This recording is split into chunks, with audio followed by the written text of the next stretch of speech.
A warm welcome to the Thurstan College grounds here this morning.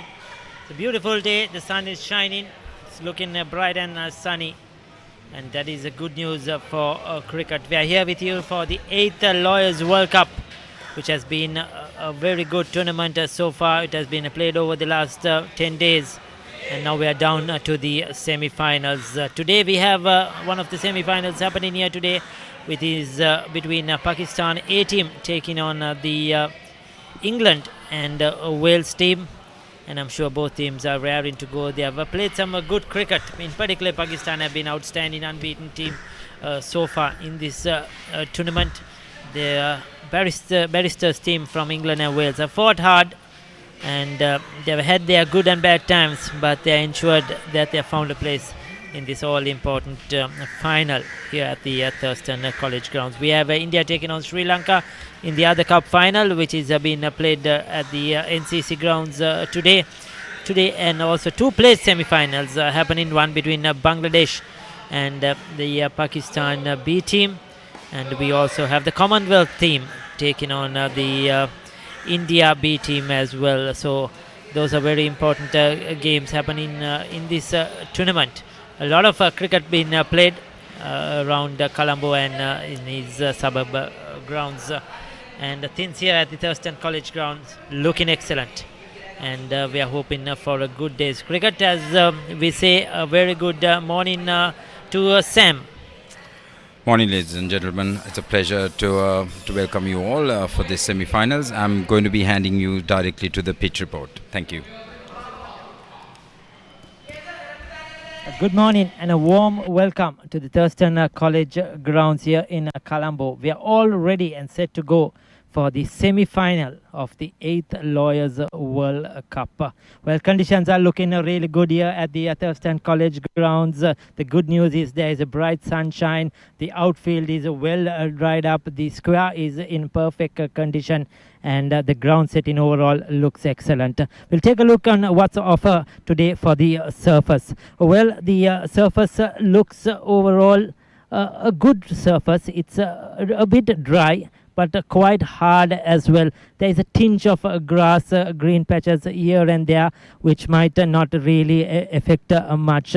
Overall, it looks a good batting track. It will stay true for the 70 overs of the game, and I won't be surprised that the captain who wins the toss will decide to bat first.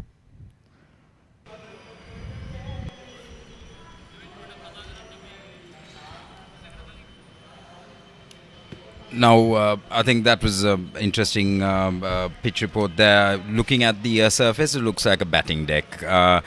We are looking, given the fact that it's a big game, wonder what the captains would decide to do. We've got Walder and we've got Safdar Ali, who are the respective captains from England and the Wales, Barristers and Pakistan. It'll be an interesting toss, and I think it's a big game.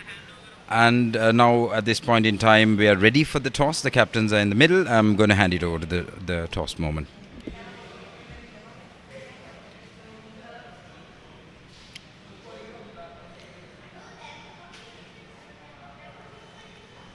A very good morning to you and a warm welcome to the Thurstan College grounds here in Colombo for the 8th Lawyers World Cup. We have a semi-final game today. It has been a fantastic tournament so far, and two of the better teams from the two groups have qualified for this semi-final. We have the Pakistan A team taken on the England and Wales Lawyers team, who have done extremely well to be here in this game. The two captains, Sata Ali from Pakistan, Aaron Walder from England and Wales. We have the two on-field umpires, Mr. Chandana Dhanapala and Mr. Sudhila Krishanta, with us as well for the all-important toss. I think Sata will toss the coin. Tails is the call. So Pakistan have won the toss and elected to bat first. Is that right, Sata? Yeah, we are batting first. Is there any specific decision because of the surface? I think it looks like a good batting pitch. Early on, 2-3 overs, it will have some moisture. As the weather is good, wind is blowing, it is going to be a good batting pitch. And what is a good score on this surface? I think 240 plus will be a good score here. It has been a very successful tournament so far for you all. You all have been unbeaten and you all have qualified for the semi-finals. Is the entire squad fit and ready to go? Yeah, we had some injuries, but Alhamdulillah, the injured players are fit today and they are back inside. And tell us something. How has Pakistan enjoyed this tournament? We are enjoying. As far as one team is winning, they are enjoying. Weather is a little hot, but otherwise conditions are fantastic. People of Sri Lanka are good, so we are enjoying here after. Thank you very much, Sata, and good luck to you and your team. Thank you. Thank you. Well, we have Aaron with us. Aaron, if you have won the toss? I think it was a good toss to lose because we were slightly unsure of what we would have done today.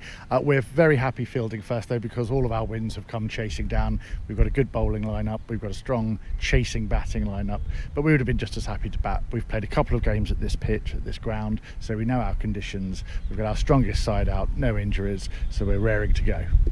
Yes, Pakistan batting first. You have a couple of good seam bowlers. I think probably looking to exploit the conditions in the first power play overs, I feel.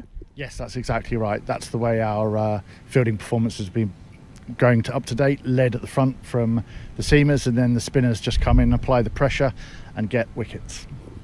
Well, Aaron, something about the visit to Sri Lanka. You'd like to say something regarding this Lawyers World Cup?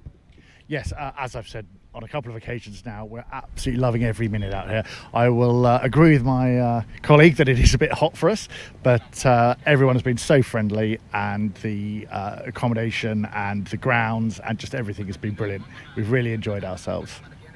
Well, thank you very much, Aaron, and wishing you once again and the team as well good luck for this game. May I just say thank you very much to our sponsors, Cornerstone Research. We look forward to working with them again in 2024. Thank you. So there you go. Pakistan have won the toss and elected to bat first in this semi-final. Welcome back, ladies and gentlemen. That's an interesting toss won by Pakistan and electing to bat as predicted by Ricky in his pitch report. Yeah, I mean, it looks like a batting deck. I'm not seeing any major cracks. I can see a little bit of grass at a good length on both ends. So I'm expecting a bit of swing earlier on.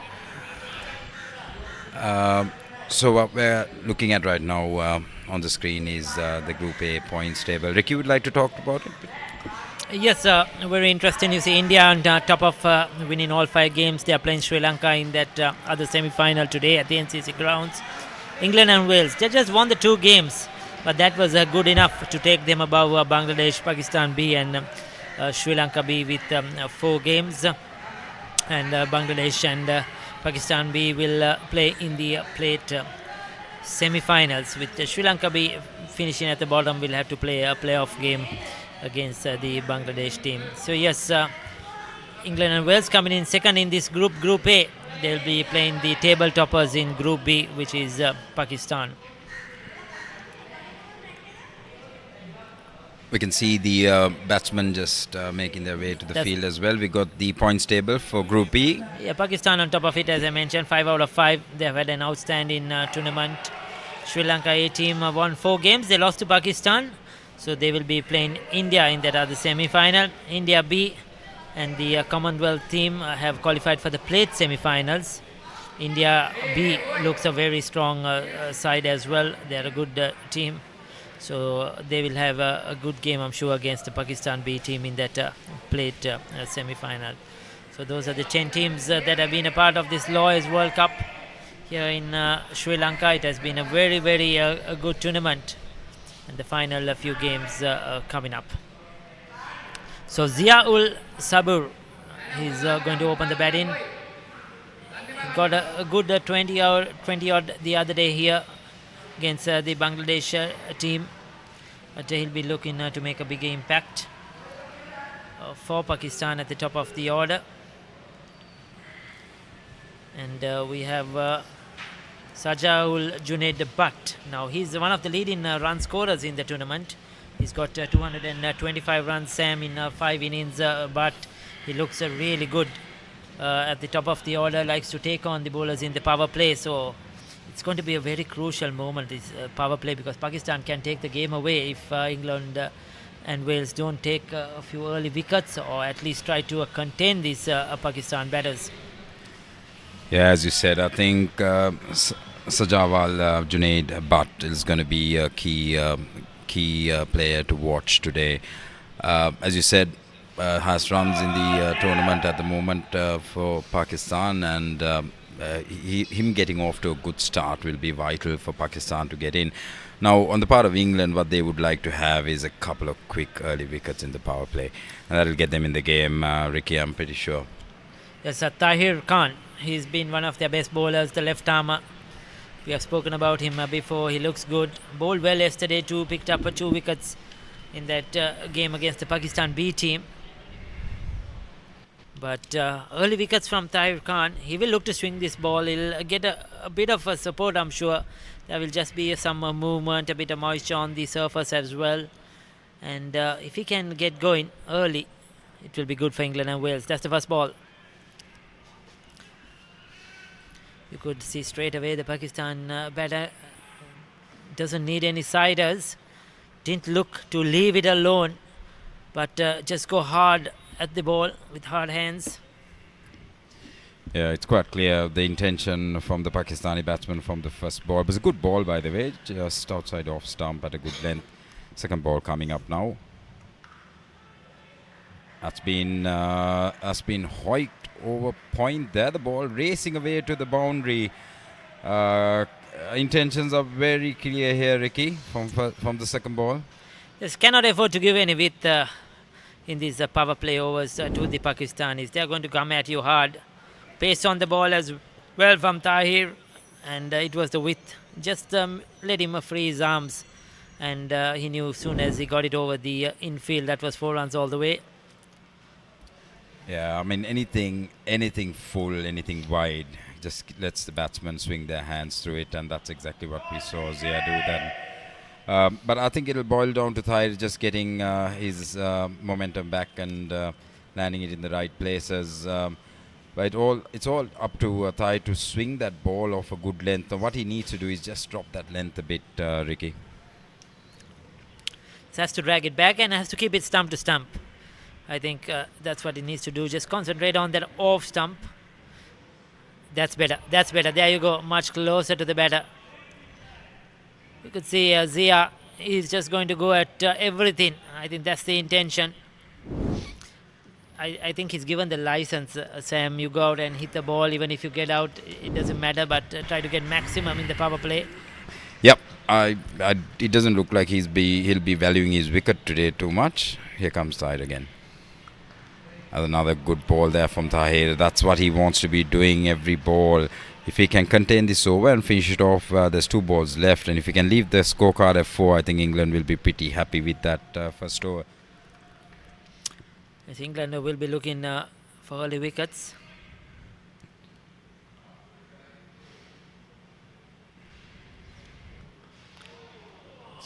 Another cracking delivery, Ricky. Another cracking delivery.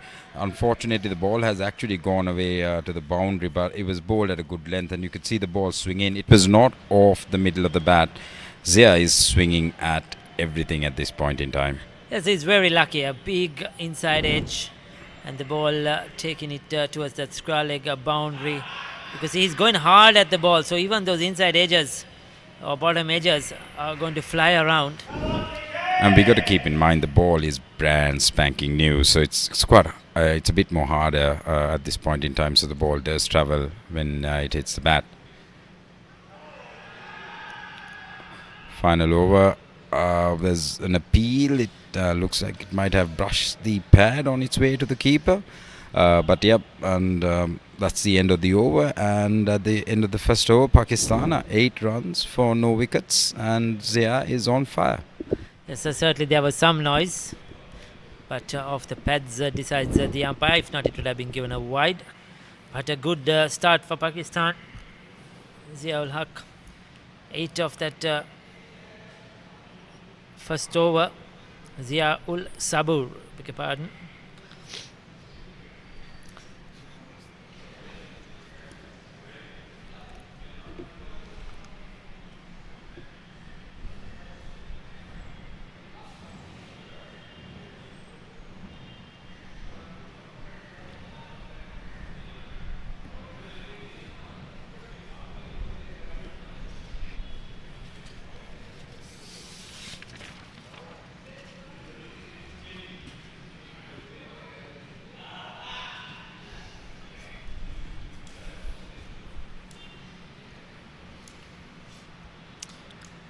The England dressing room watching the game very keenly.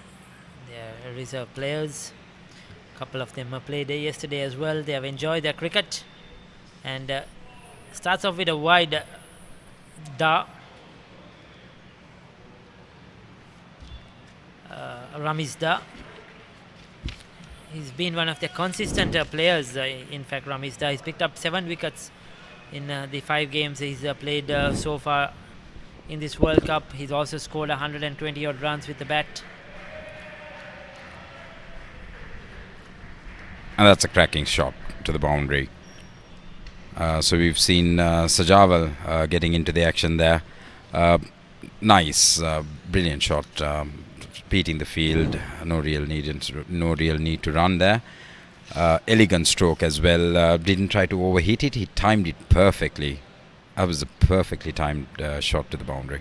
Yes, he will play a totally different role to Zia. He's going to play some good cricketing shots. The runs he will score quickly as well, but he'll play good cricket, clean cricket. Oh, that's a loud appeal, and the umpire has given it. The umpire has given Sajawal. I am sure they heard something straight away. The bowler, the wicketkeeper, the slip caught and went up.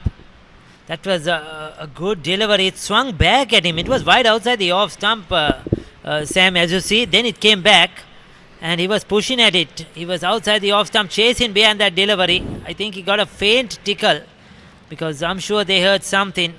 And this is a big moment of the game. Morgan, the wicketkeeper, takes the catch. Sajawal Butt, they are leading. One of their leading run scorers in the tournament with over 225 runs, has to depart early. And a big strike for England and Wales. This is exactly what we talked about. England and Wales, Barristers just getting off to a good start by capturing that wicket there.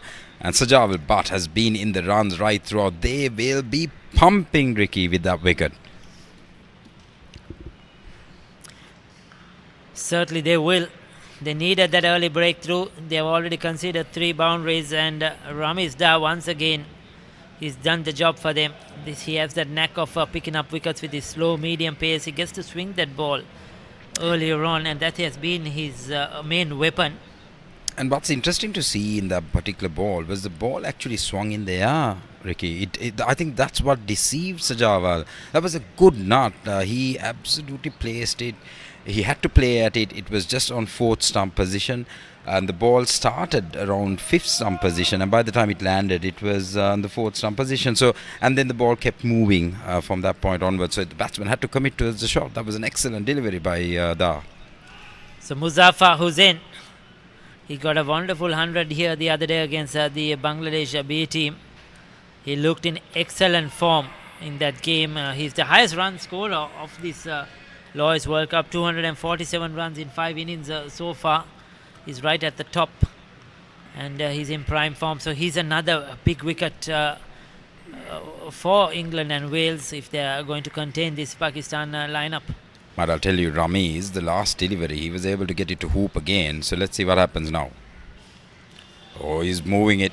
He's moving it, and that ball has taken the outside edge and beat the gully fielder for a boundary. As a bowler, you're gonna have that earlier on, but I don't think Ramiz is doing anything wrong. He's bowling the right length. He's getting the ball to hoop back in to the right-handed batsman. If I was the England skipper, I wouldn't be that unhappy with that.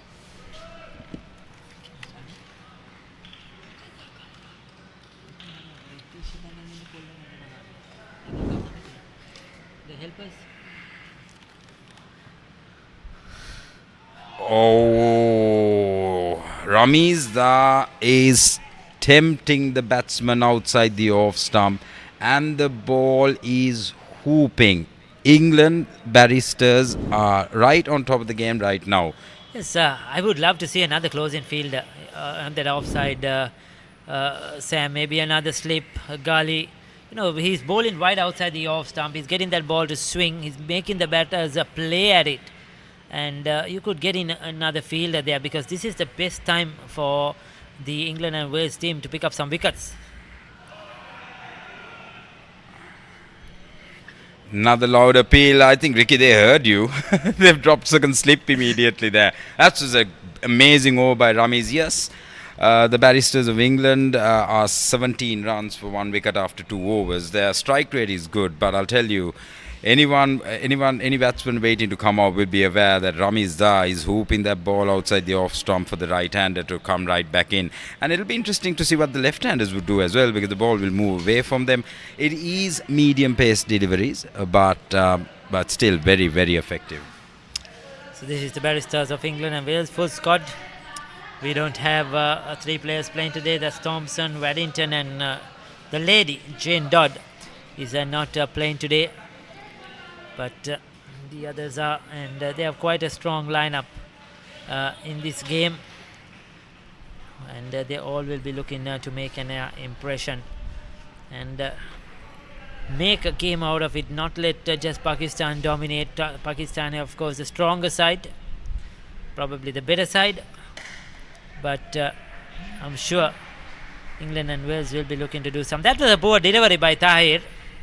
He generally has very good control, but it's a full toss, and Zia quickly on to latch on to that one. Zia has kept on playing the way he plays. He's not changed anything. He's come down to that ball. A bit of a half tracker there by Tahir, and he just went through with the shot, and the fielders did not budge. It was a full toss, and it was just there to be hit, to be honest, Ricky. Now Tahir has to make sure that he contains the batters here as well, because Ramiz Da has bowled excellent first over at the other end. So Tahir cannot afford to leak any runs. Zia is coming at everything. So there is an opportunity to pick up a wicket as well. Oh, that's a good shot. That's an excellent cricketing shot. He has cover, but that was a good shot, certainly. I think it's important that with England, the Barristers getting that early wicket, it's important to bowl in partnerships. Tahir needs to ensure that he doesn't leak runs at this point in time, and get Zah, getting wickets on the other end. So you need to complement each other at this point in time.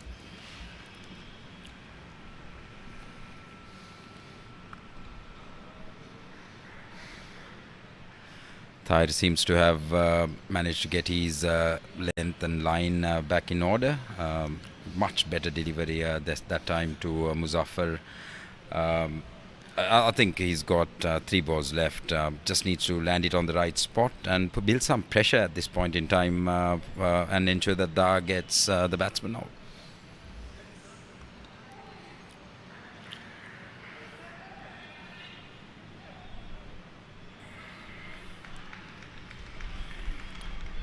That's a good stuff. A quick return. He's probably the slowest in this team. Maybe the slowest from both teams, I guess.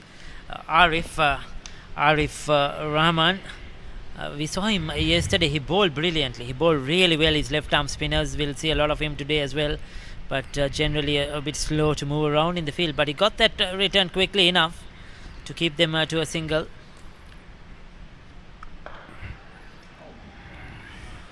He's thrown his bat at that, and that is amazing fielding in the deep. I would, even with cover, I thought that's going to go for a boundary.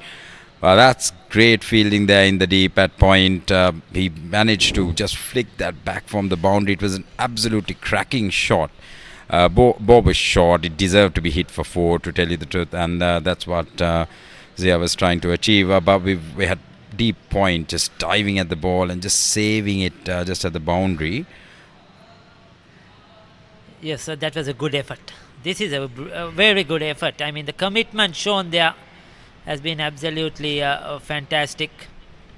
I think that's Ahmed over there with the number 44 shirt at point. I mean, that's the kind of commitment you want at a semi-finals, Ricky, because these are big games, and these one pointers are the ones what's going to give you a win.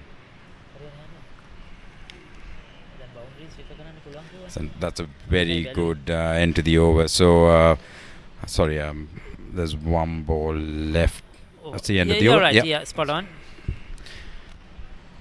So at the end of the 3rd over, Pakistan 24 runs for 1 wicket. The Barristers of England have started off well here by getting that big wicket of Sajawal Junaid in the 2nd over, and that was Da who got him out. It was a sensational delivery which hooped back in and managed to get the edge. And Pakistan wouldn't be pleased with that because Jawal has been in the runs.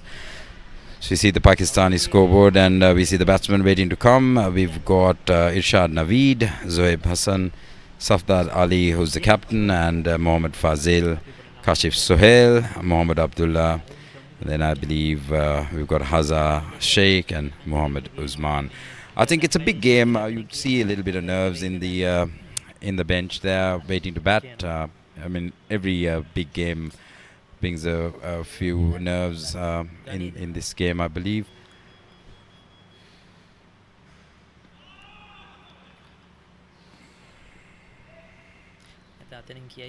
He's absolutely tried to thrash that ball. Again with his hooping deliveries, just outside off stump. Second ball coming up.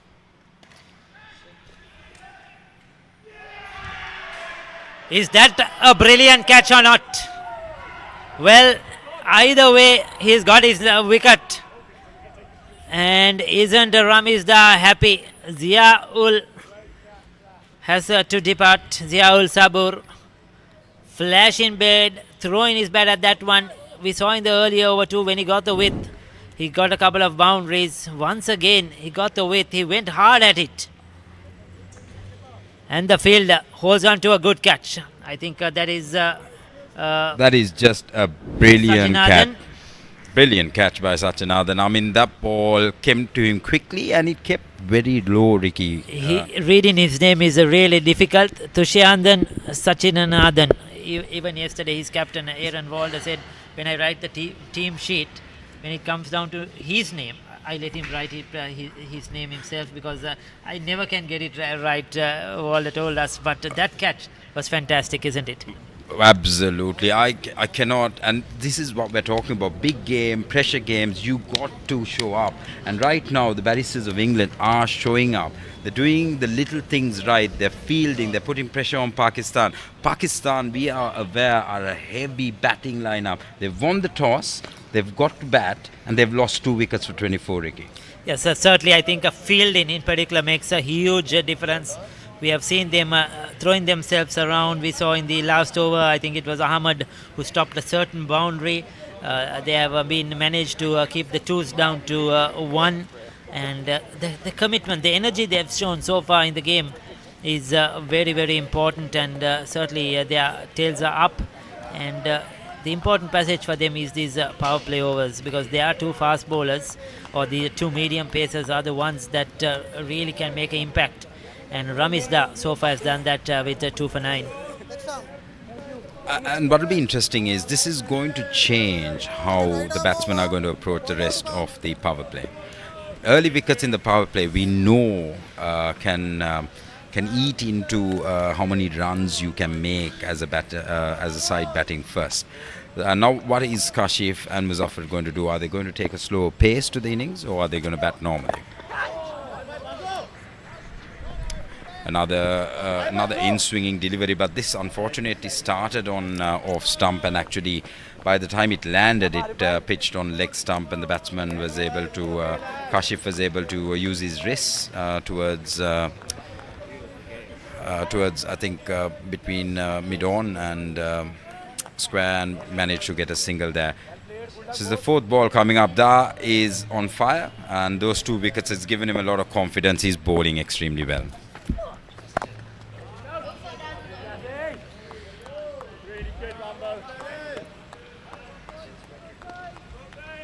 Another good delivery there. The 4th ball swung in again, and Das just keeping his line tight with that wicket which just fell. Zia's, that ball was there to be hit, but I think what got him was the late swing. That's a wide ball there. A rare mistake by Ramiz based on his bowling today. A ball way wide outside the off stump.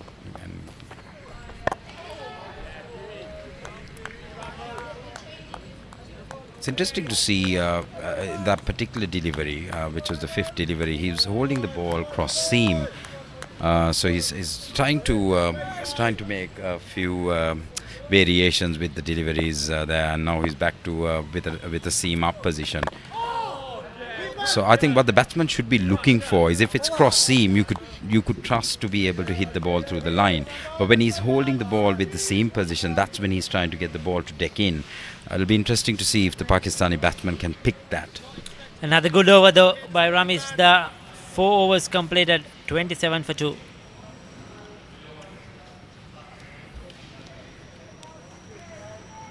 Excellent start.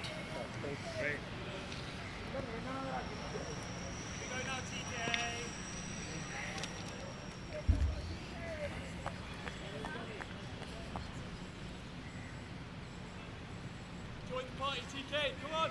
Great to meet TK. You and I here, TK. First 8. No couple power play. It's just 8 overs. So Tahir to continue. The key here for Pakistan now is going to be Muzaffar Hussain, the leading run scorer in this World Cup. A very good player, plays some very good shots, and can hit that long ball as well. We saw him play some very T20 kind of cricket in the last game when he scored 100.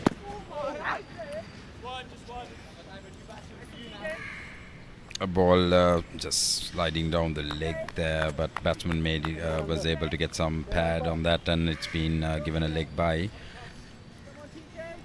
Score gets up to 28 for 2. That was leg bye, and we've got, I believe, we've got Kashif and Muzaffar out there in the middle, and we got Tahir bowling. Now Tahir last over gave a full toss, which was thrashed away for 4. I'm hoping that this over he'll manage to contain the batting, and we've got the power play, which will be 8 overs. So we've got approximately 3.4 overs left in the power play. Unfortunately for Pakistan, they've got 2 new batsmen in, so I don't know whether they'll be able to use the power play to its fullest.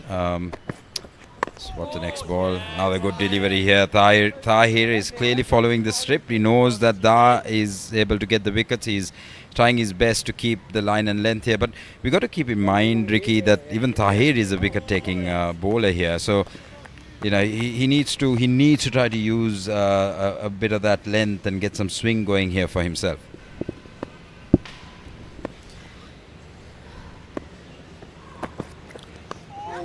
Yes, that's tickled away down towards fine leg.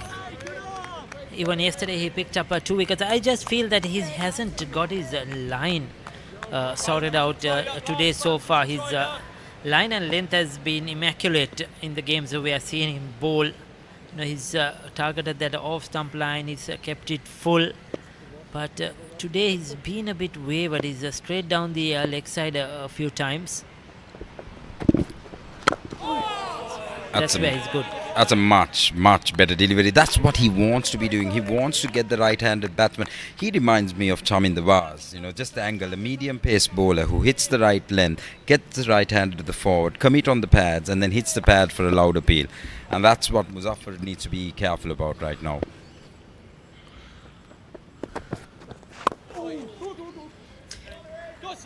So will they come back for 2? I think they should. Yes, they'll run hard. So there you go again. It was just a touch too straight, which made life easier for Muzaffar just to tickle it away on the onside. If he can get that to land just outside that off stump and bring it back on off stump towards the right hand, I think he will be much more effective, Tahir. But nevertheless, still a decent over. 5 overs completed, 31 for 2.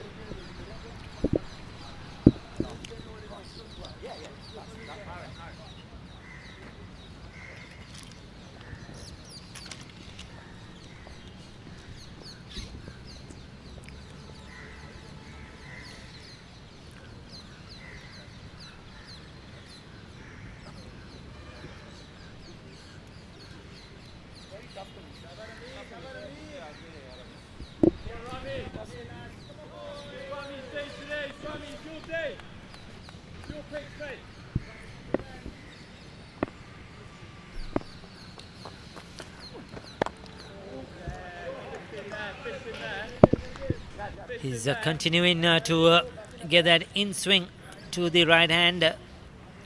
Pakistan are fortunate they have a right hand as out there and not a left hand, because it would have been a deadly weapon against a left hander.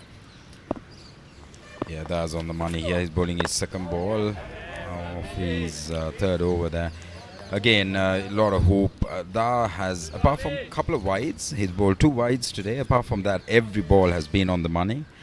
It's going to be interesting if he can grab another wicket. It would make all that difference.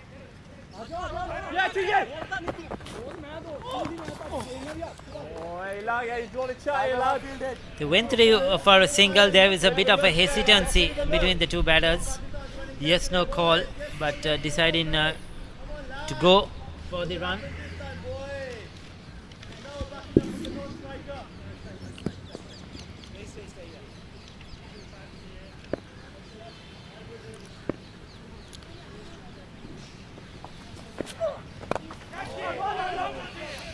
Another great delivery, and the batsman skipped through there for a single.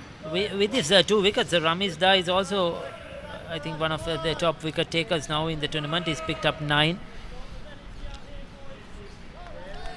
You can see with Da, he's got the right intention. He's got a bit of variation. It's going to be interesting to see. This is a cross seam delivery, so this is not going to swing.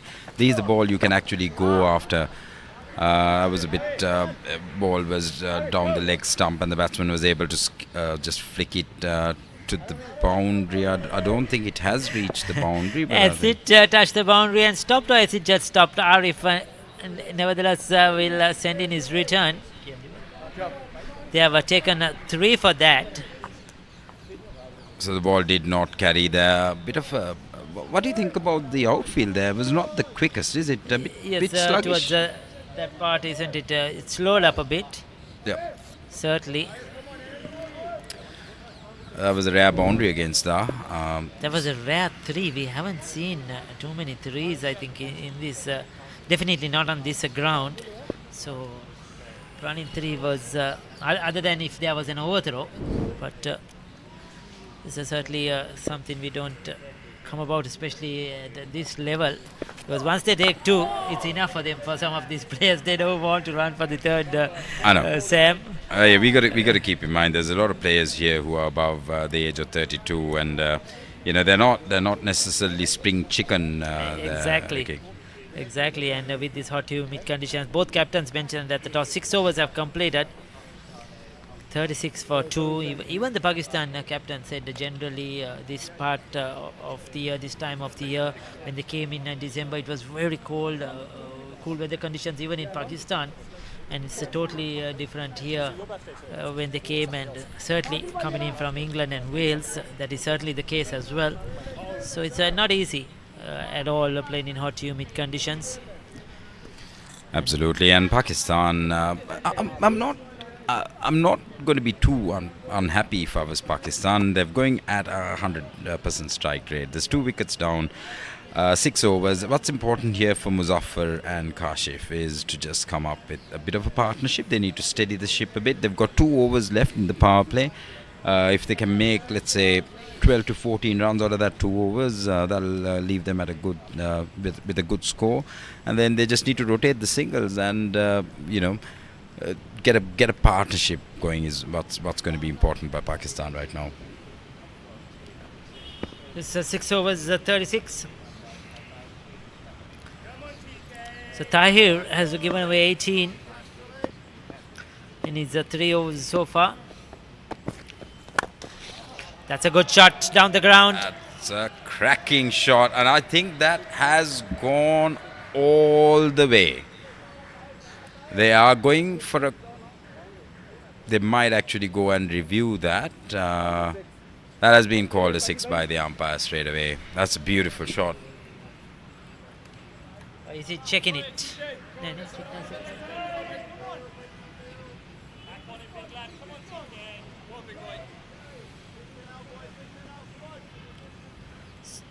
So I think we just to mention to our viewers who are joining us watching this game wherever you are, we have a 3rd umpire as well for this game who will be checking the runouts which could be referred. The stump-ins could be referred, and boundary line decisions could be referred as well to the third umpire. That one wasn't referred. It was signalled as 6.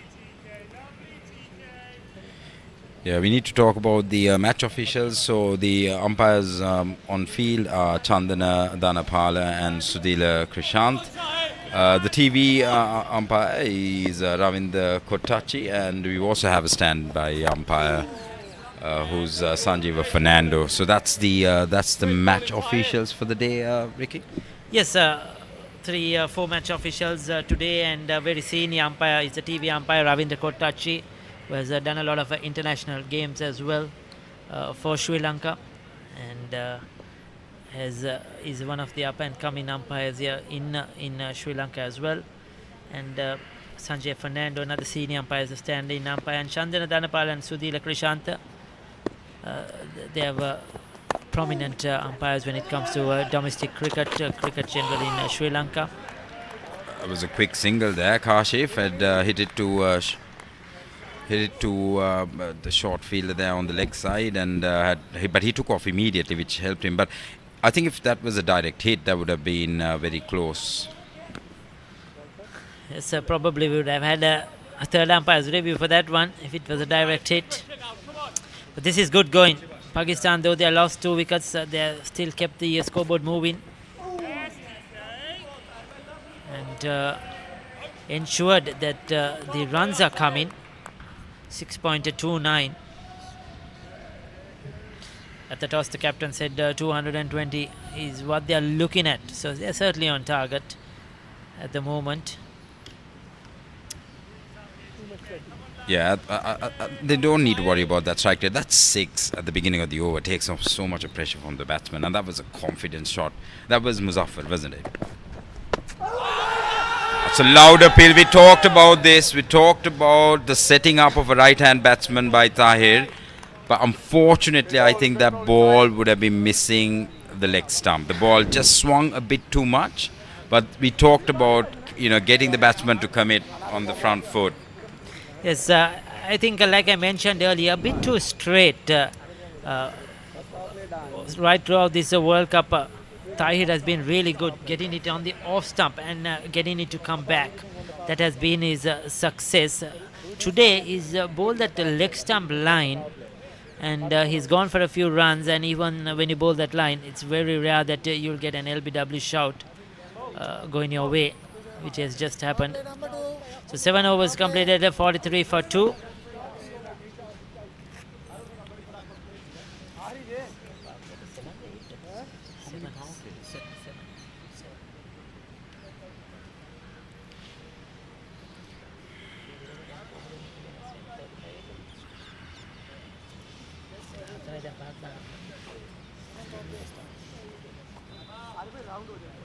Looks like Da is going to start his. This will be his 4th over.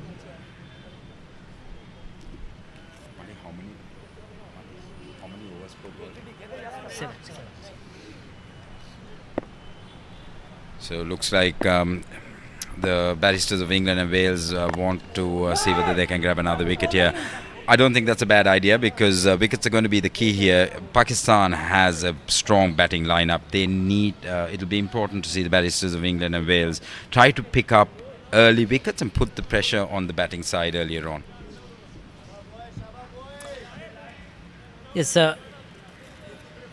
Tahir and Da have bowled 4 overs each most of the times in this with the new ball. It's another beautiful delivery. Has just managed to pinch a single there. Well placed there by the batsman as well. Good cricket all round. Good ball, good shot. Played it on the up and just managed to get a single. Good cricket all around here. So this is going to be the 3rd delivery from Da. I'm interested to see whether it's going to be a cross seam or a seam up delivery. He looks more threatening with the seam up. So that is his main weapon, to swing the ball. Ramiz today he's got the ball to swing into the right handers. He hasn't been able to get one to move away. But that's a good looking shot once again by Muzaffar. They'll just get a single. Good effort, Mo. Good effort, Mo. I would love to see him if he could get one to move away from that right-hander to see if he can get a nick. That's true. Actually, we've not seen a ball seam away from the right-hander. Maybe that's something. I'm not a big fan of these cross-seam deliveries because they're not really doing much at his pace. So I think he's better off trying to be a bit more attacking. That's another good delivery, late in swing, and he was able to grab a single there. Mo. Stay on the strip. Hold on, nearly, Aggie. No one's in there now, come on.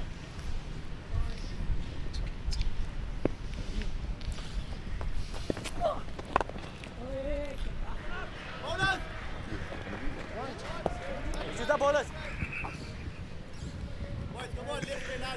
All right, that's the fifth delivery there. This? I wonder whether he'll bowl another over or whether he'll just finish off at 4. If it's going to be his last over of his first spell, then he needs to make this count. Let's see what he does.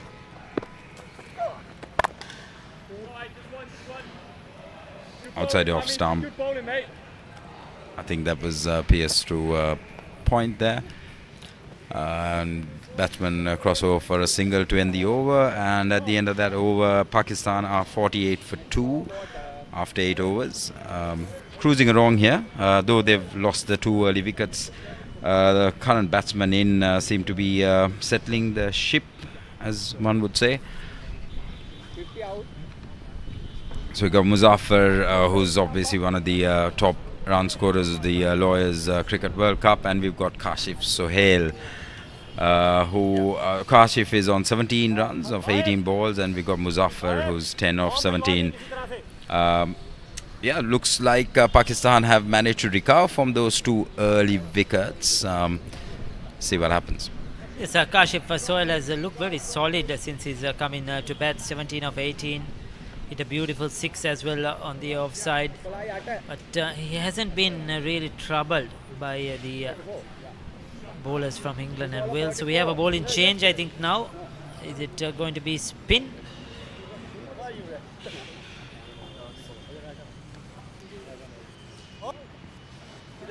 So we have Ahmed. Mohammad Ahmed is going to do some bowling. Do you know anything about what Mohammad does? Is he an offie? Is he a leg spinner? He didn't play yesterday's game, Mohammad Ahmed. Uh-huh. I think they rested. They just gave the others opportunity as well. Right. 2 or 3 players of this side didn't play a feature yesterday. Iqbal didn't feature. Mohammad Ahmed didn't feature. Sachidar didn't feature yesterday as well. And even prior, he was not playing yesterday's game. So a few changes to the lineup today for this final. And what the captain told me was, Sam, that they have got probably their best team on the park today to try and give Pakistan a good fight for it. His right arm offie.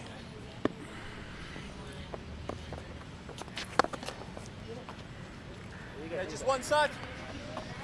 It was a decent first delivery, I would say. It was not a loosener, that's for sure. It was pitched on middle stump. Batsman managed to flick it away to backward square and make a single there.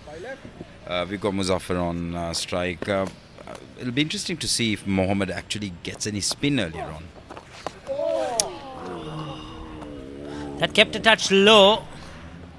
I think he got a bit of bat onto that one. That will run down to the boundary. No chance for Pryor to stop that one.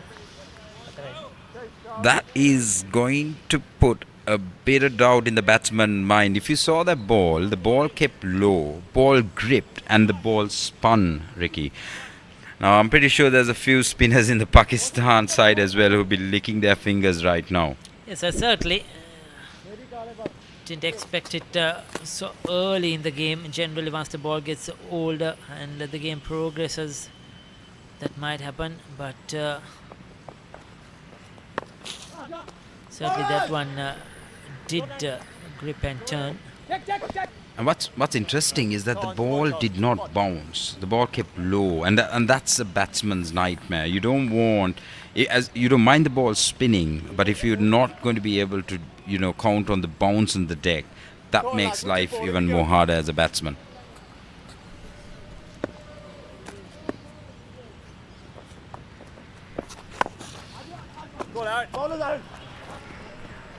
I'm not a big fan of playing that deep in the crease, because if he doesn't get bat on that, that would have been a loud appeal. I think it'll be best if there's going to be a lot of spin. I think it'll be best that the batsmen use their feet and try to get to the length of the delivery.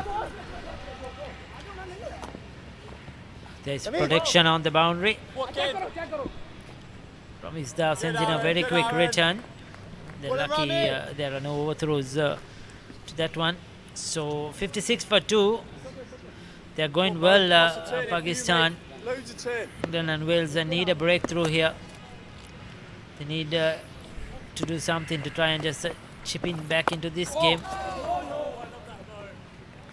We talked about that spin here. Another threatening delivery by Mohammad Ahmed there. That ball just pitching outside the off stump and just managed to break through. Lots of spin. Batsman just merely got an inside edge there.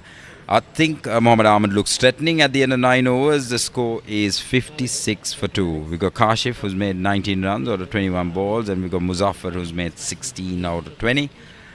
Got a bit of refreshments going out there to the middle, while the fielders and the batsmen get a bit of refreshment. I have to remind you that it's a very humid day in Sri Lanka. It's hot and humid. The weather looks nice and sunny at this point in time, and let's hope and pray that stays the same way. We'll be back after a short break. Yes, good time.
Kaya 19, my son. They want to see you before CP. 19. No one like you in Pakistan. Maybe a reason.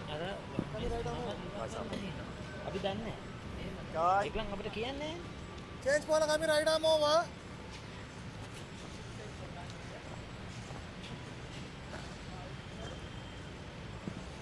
Be the Manning cow. Aaron. Okay, sir. Aaron, how wide do you want us? Be the Manning cow. Yeah, have a cow. Have a cow. Cow. Josh. Manning cow. 2, 1, 4. Cow, yeah.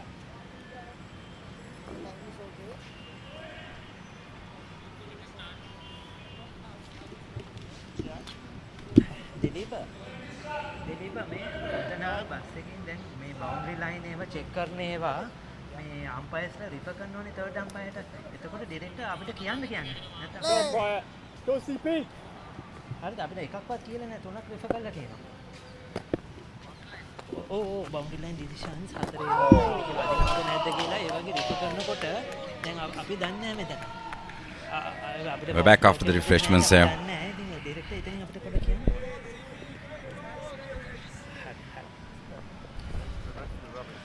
Here we go, boys. Here we go. We've got Charles coming on here after the refreshments. Yeah.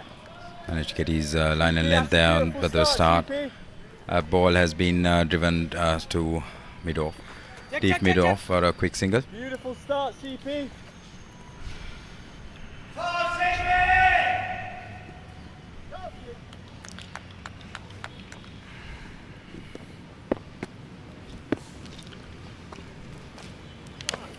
Sorry. That's fine. That's fine. You go away with it. It's a juicy full toss. Charles Pryor introduced into the attack. He's very lucky to get away with that one. Yeah, that was a loosener, wasn't it? Short ball should have been put away for a boundary, but luckily he had cover there.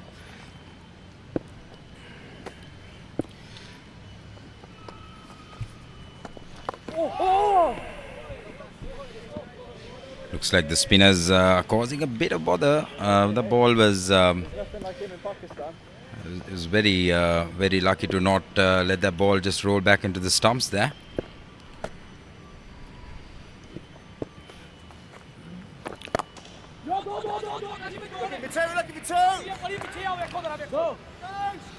Yes, the spinners will have a big role to play in this game. We have Charles here. We saw Ahmad.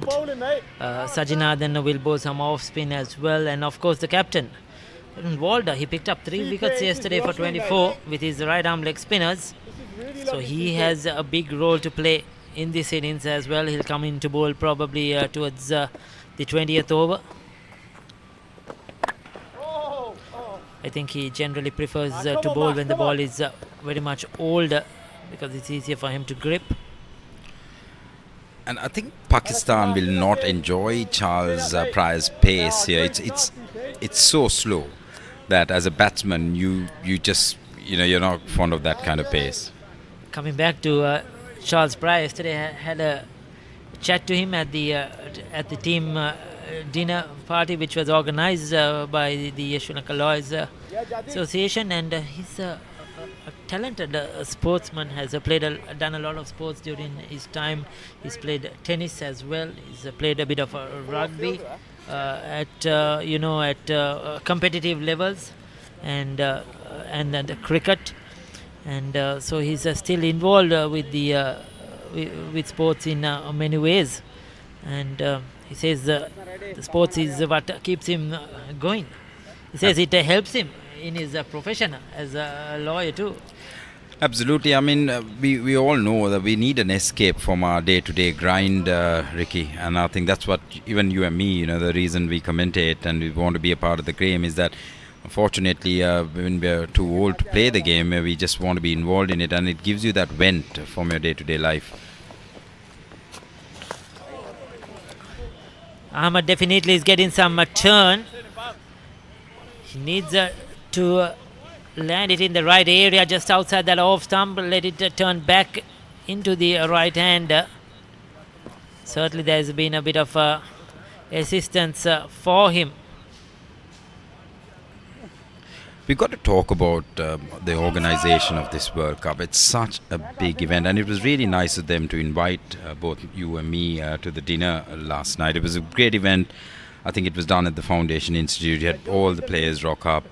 They put on a nice barbecue and a few refreshments, and it was a great atmosphere. You could just see everyone mingle, and the sportsmanship, the fellowship, the friendship, all of that tying in last evening. And it's amazing how much of friends you can make as well. You got the English team, the Bangladeshi team, the Pakistani team, the Indian team. We've got all these sides, and you make so many friends across all over the world.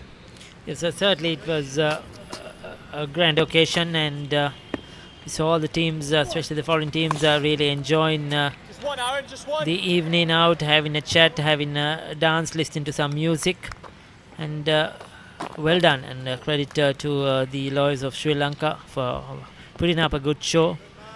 And of course, it was lovely to be there on that occasion, and it has been a hectic tour as well. It's not been easy to schedule. So many games have to be played in a short space of time.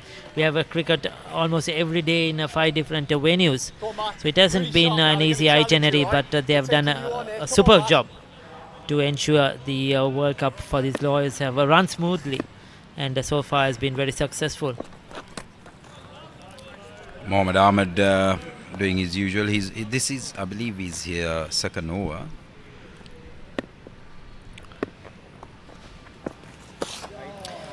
He's going through his overs quickly, and there you go. Soon as he lands it on that midland leg stump, he's getting some turn away from the down the leg side for the right hander. Perfect delivery for a left hander, but he just needs. Now that's much better. It's a better delivery there by Mohammad Ahmed. I think he could hear you there, Ricky. Bit of lazy batting there, lazy running, I should say. Batsmen taking their time to get back into the crease there. But I think Mohammad, as you said, just needs to pick the ball outside the off stump, and so that he can give himself some space to get that spin. I think even he's struggling to deal with how much of spin he's getting. But if he lands it at a good length outside off stump, the batsman will be in a lot of bother. See, Yeah, Alistair. Good, he's Ali. been slightly on the shorter side when he bowls outside the off stump. When he bowls on the stumps, he's gone a bit fuller, and on that fuller length is where he has got that bit of turn. Oh, there you That's go. a beautiful delivery. That's an absolute jaffer for a right arm off spinner. Ball pitching outside at a good length. The batsman has to play. Didn't pick them out of spin. 11 overs completed, 65 for 2. I think we have a Khadija down on the boundary line. Hi, hello, and a very good morning from Colombo, Sri Lanka. You're watching the 8th edition Lawyers Cricket World Cup at the semi-finals happening between the Barristers of England and Wales versus Pakistan. Keep cheering, keep watching. I'm Khadija Nazahim, your host for the day. So there you go. Thank you, Khadija. Has done a very good job throughout this Lawyers World Cup.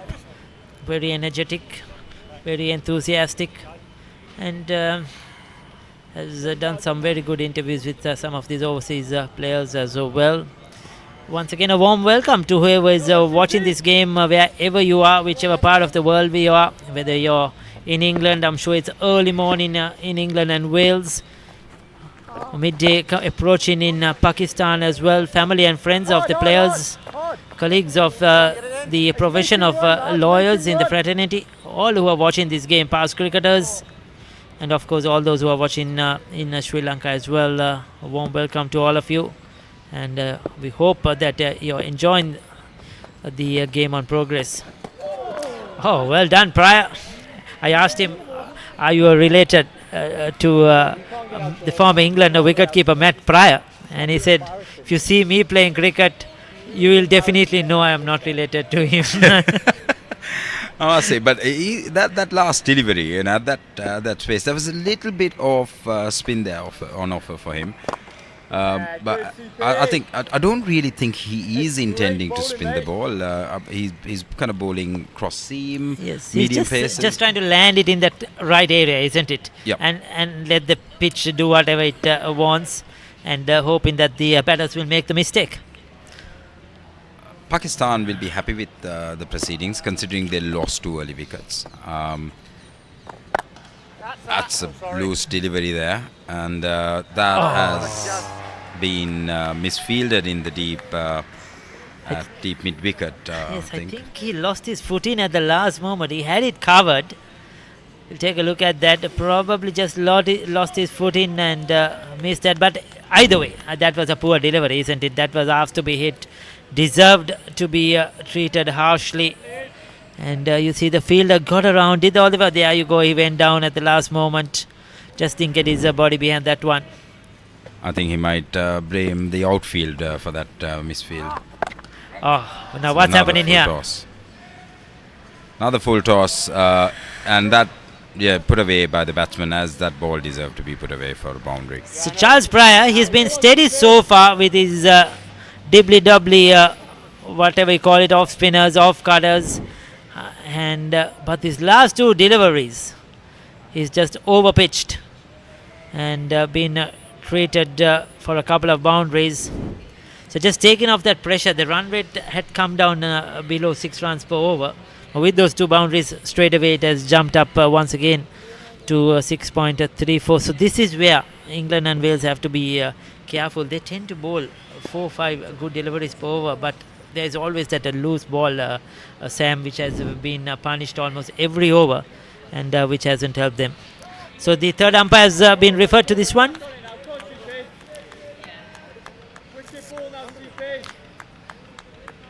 It looks very close to being a 6. What's important to watch here is whether the ball actually hits the rope on the full. We can see reviews are currently ongoing. Khadija, I need a favor. I think the umpire is waiting for the call from the third umpire, TV umpire. That to me, I cannot see the ball. They've retained the boundary for that ball. Poor pitch outside the off stump. Full delivery. Played too deep mid off there by deep mid off by Muzaffar. So Muzaffar is on 20 and Kashif is on 33. The total is 76 for 2 after 12 overs, and the current run rate is 6.33. Pakistan will be happy with that particular run rate.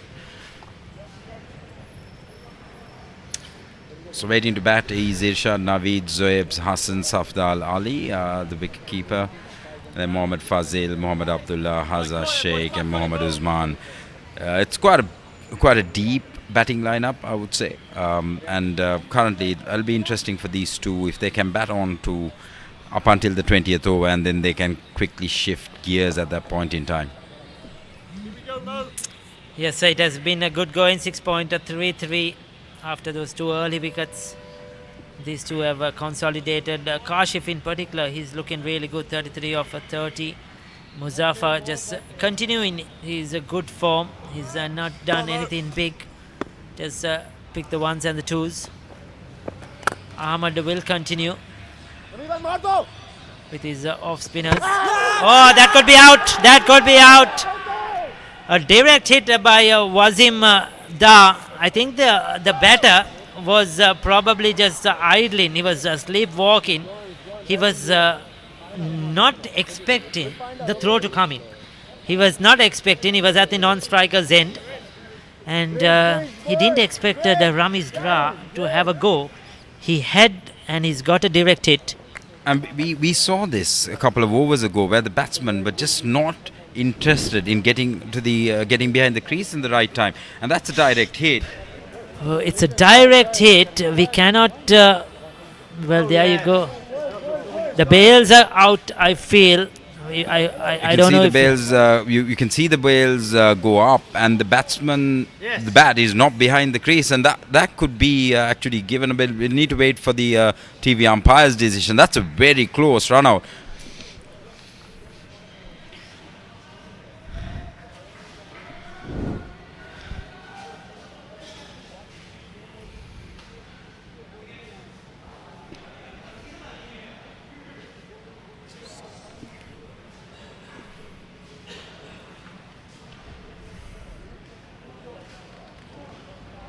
We're waiting for the TV review umpire to make the final call. he's given it out. So there you go. It's a huge moment in the game, and I thought the third umpire has got the correct decision. He's been given as a run out. Brilliant stuff.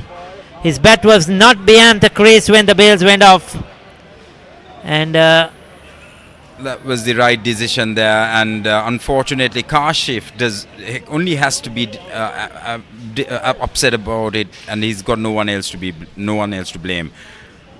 Yes, so we'll take another full look at that one. But what awareness by Ramiz Da. It needed a direct hit. It's millimeters, and I think we have got the correct one by the third umpire, Ravindra Kotachi. So Kashif has to depart. Kashif Sohail, after 33 of 30 deliveries, he was looking really good.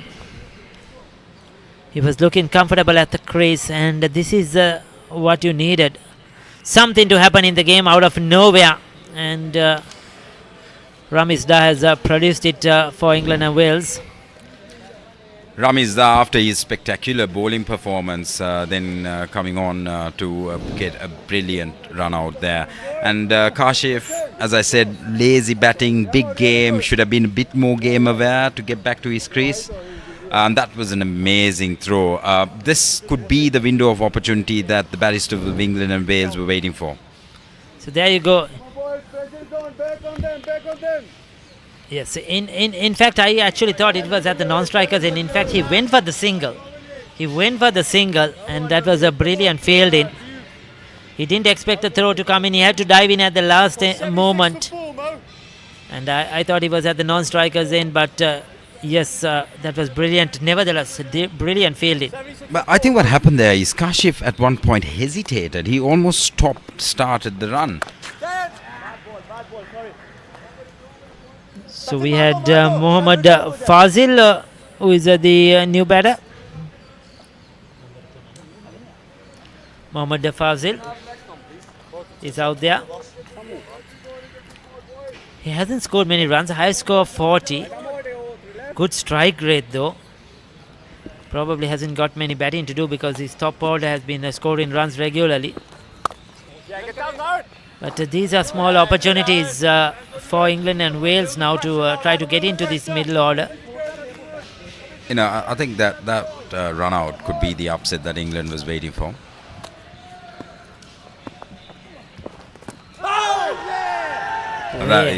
That is a ludicrous appeal, I would say, Ricky. I mean, I don't know what they were enthusiastic, and the bowler knew soon as he appealed that was not out. Just a lot of enthusiasm way outside the off stump. Good bow.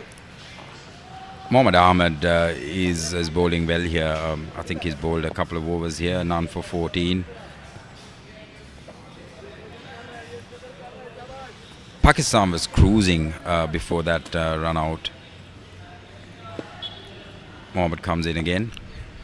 Stops there. Oh, that was an interesting moment there in the game. I think he almost went in to try to get a run out there. So just a warning thing: don't leave your crease. Outside edge, lucky runs. Genuine edge, mate, genuine edge. He was looking to cut that away, backward of square. A genuine outside edge takes it to the boundary towards the third man. So lucky runs Muzaffar that time. 13 completed, 82 for the loss of 3 wickets. It's actually really good sportsmanship there because the Barristers of England just gave a warning on to the batsman there, the non-striker who was coming out of his crease. The bowler just stopped, flicked the stumps, and just warned the batsman. That's good to see. Good sportsmanship there. Cut off time 1-6. Hurry. Cut off time make a 1-6.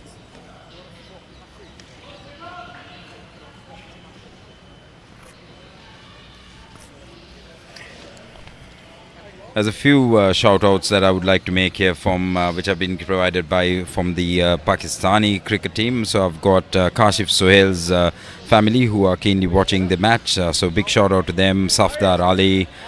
Hi to Sohail and the family who are tuning into this game. Sajawal Bhatt is a famous cricketer. His father is watching from Lahore.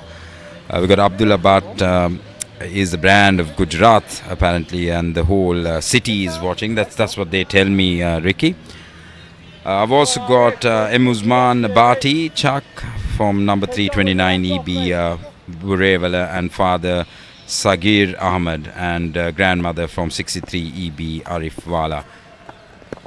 It's great to see all those watching this game. Like I mentioned earlier, I'm sure there's a lot of family and friends who are following the Lawyers World Cup, who are following their teams respectfully, and are eager to see their fathers, brothers, whoever who are participating, who are playing this game, the lovely game of cricket. And it doesn't get bigger, isn't it? In Pakistan, cricket is another religion to them, isn't it? They eat and sleep cricket in Pakistan as well, like other South Asian countries, like in India, like in Sri Lanka.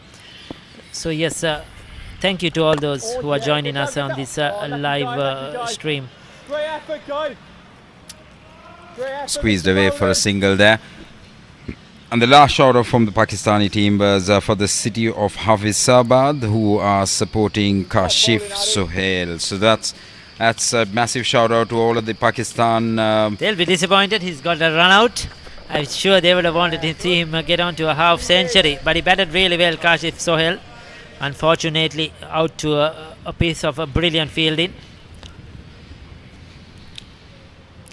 And a shout out to all those in England and Wales too, who are watching, family and friends. If they are up after a good night's sleep, it's early morning there. Shout out to the sponsors of the England and Wales team who have supported them to come to Sri Lanka. It's never easy. It's a lot of cost, and the sponsors have done a brilliant job to ensure that they are here, and a big thank you to them as well.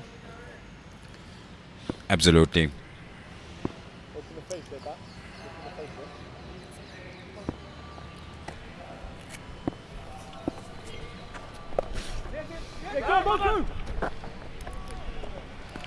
So we got Arif here, who's come on, and he bowled well yesterday. I mentioned earlier, Arif Rahman, not the quickest in the field, understandably, but he's a good bowler. Just sticks to his basics, sticks to his lines and lengths. Very difficult to get away, bowls stump to stump. And just 2 runs of that first over. So 14 completed, 84 for 3.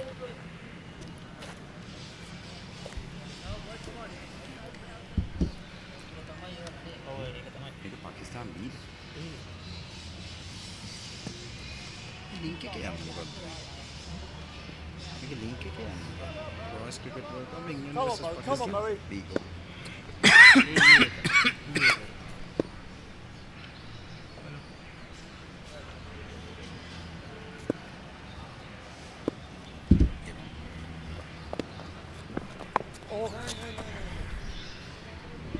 Mohammad there back on bowling a very good line and a good length there, bowling on the right locations there.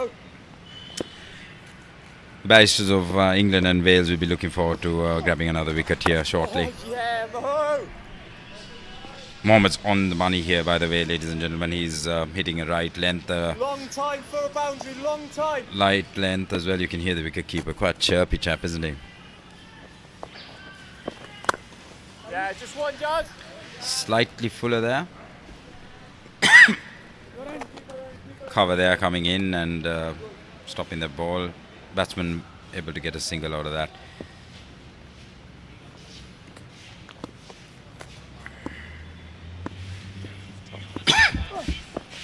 Oh, he's out!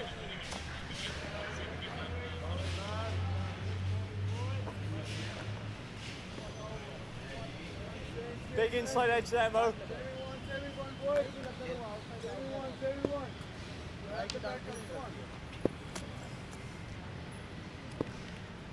So into the 15th over.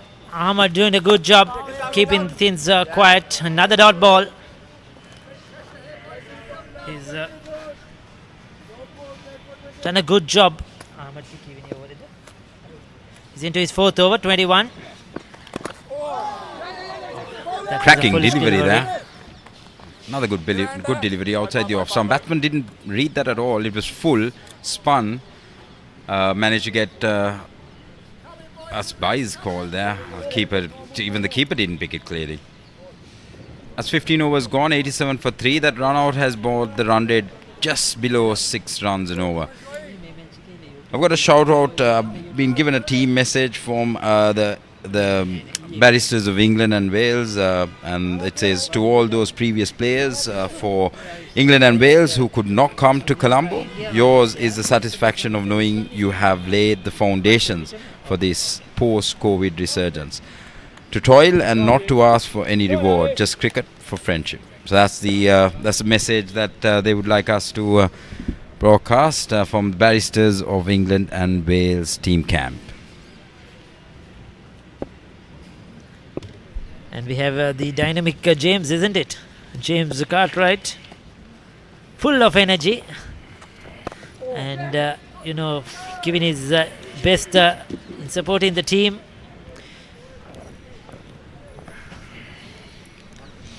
Pretty sure he's played his fair share of cricket and still supporting in the sidelines, and like the main support of the Barristers of England and Wales, yelling out advice to the crew in the middle.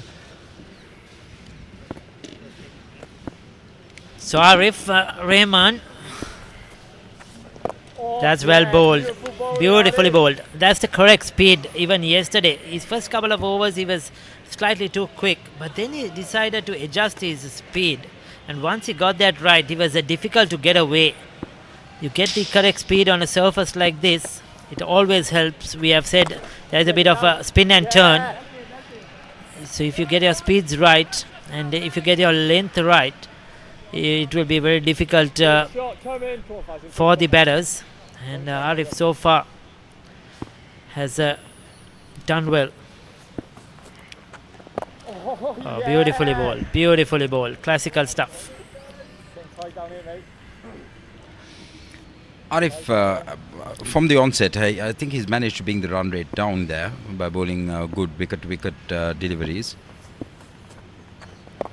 It's another good ball there. He's hitting the right line, just pitch outside the off stump. Nothing much the batsman could do with that. Yes, he's certainly testing the patience of Mohammad Fazil. His first 13 deliveries for his 3 runs. And now we have dot deliveries on the trot, 4 dot deliveries on the trot, 5 dot deliveries on the trot. Just 1 run of that over. Excellent stuff from Arif Rahman. 16 completed, 88 for 3.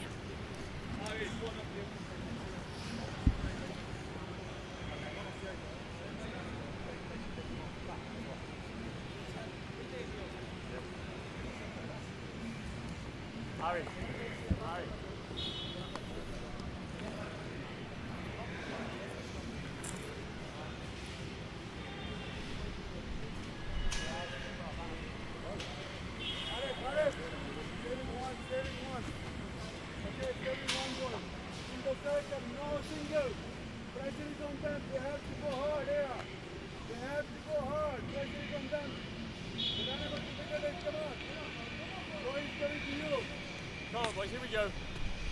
Come on, man, use your feet now. You've got to use your feet. Got to use your feet here.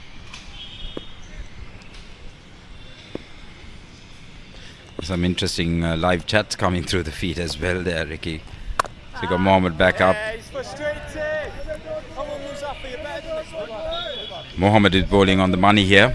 Mohammad Ahmed has been he has delivered here. He's only gone for 21 runs, but he's been attacking every ball.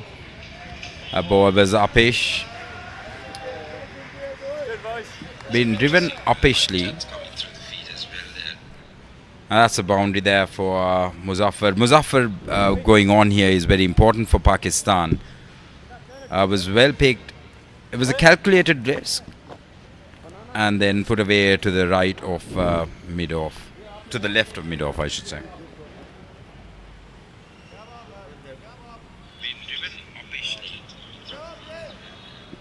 Up pitch, boys, it was up in the air there. So 17th over. Muzaffar is the key for Pakistan. Oh, he's got him. He's got him. Now this is what I was talking about. Muzaffar was the key for Pakistan, but straight away Mohammad Ahmed has produced that delivery. He just pushed it back at him. Soft hands. The ball was dying, but the bowler managed to get down in time, get both hands under it, and take a clean catch. He'll be disappointed. He was batting well. He knows that he was the set player and they needed him to go on like he did the other day versus Bangladesh. But this is beautifully bowled. That's a great catch, I must say, Ricky, especially off your own bowling. He pounced at it. It was low, it was slow. And Muzaffar Hussain, who's played a magnificent inside-out boundary the ball before, just pushed at this. Instead of dead batting it, he just pushed at it, and the ball was at that right length, gripped off the deck. I think the ball might have held up there. That could have caused the error on the batting. Yes, sir, certainly some assistance we have been saying for the spinners on the surface. A bit of grip and turn. If you get it right, speed is very important. And a big wicket, 42 for 4. So the set batter is out. They take a drinks break as well. I will take a commercial break.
මෙහෙමයි 200ක් ගහ ගන්න තියෙන්නේ 200ක් ඇති.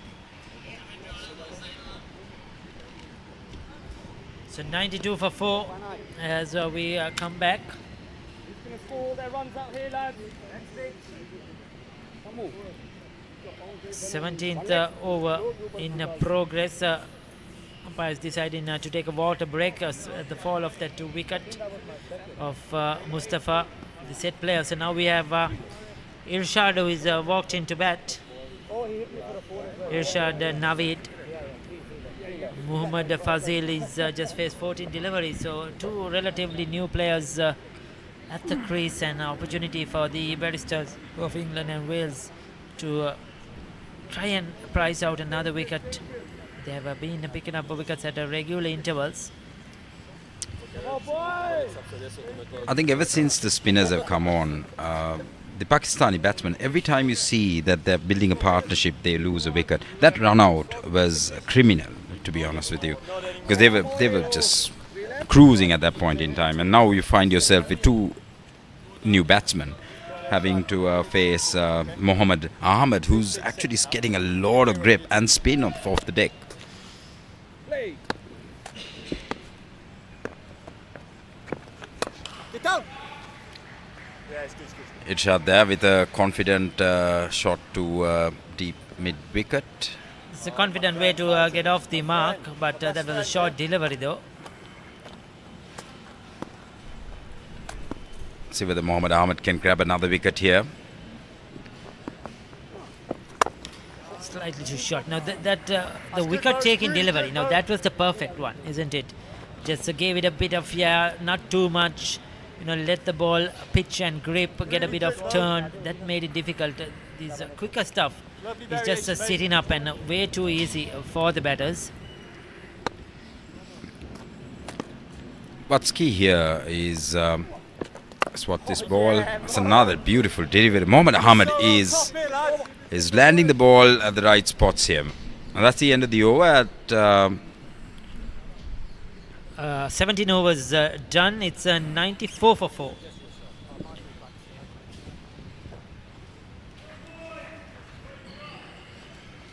Thank you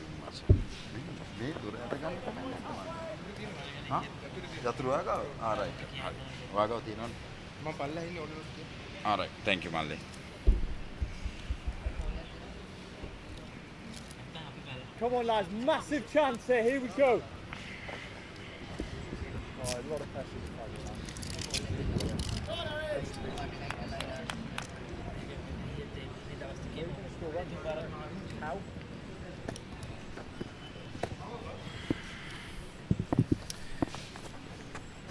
Oh, yeah, good, good. That's a single there. Go on, yeah, back it up, right? That's Arif's first ball in this over. Correct, let's see. Got a quick single there by Irshad. Sorry, it's Mohammad. Five more to come.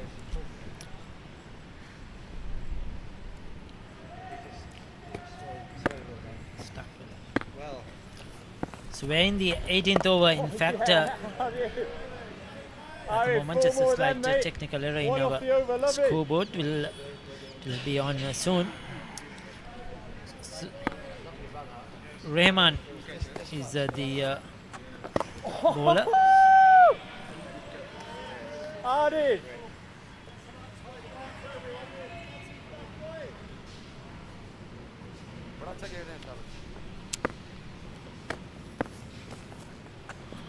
Get down there, get down. That's well bowled here, Arif.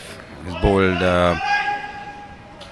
He's really kept it nice and tight. Batsman should look for that single just to push it a bit further up.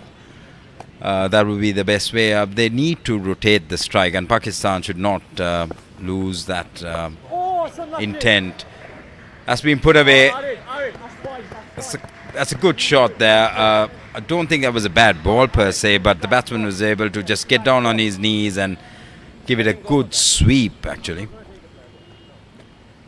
Hey, that's it. Fight with that.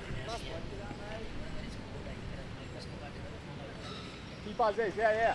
Arif, let him go for it. Giving a bit of time there to recover the ball. Arif has not bowled a lot of loose deliveries, and that was not a bad delivery. That was just a really good shot there by the batsman. But Arif coming in.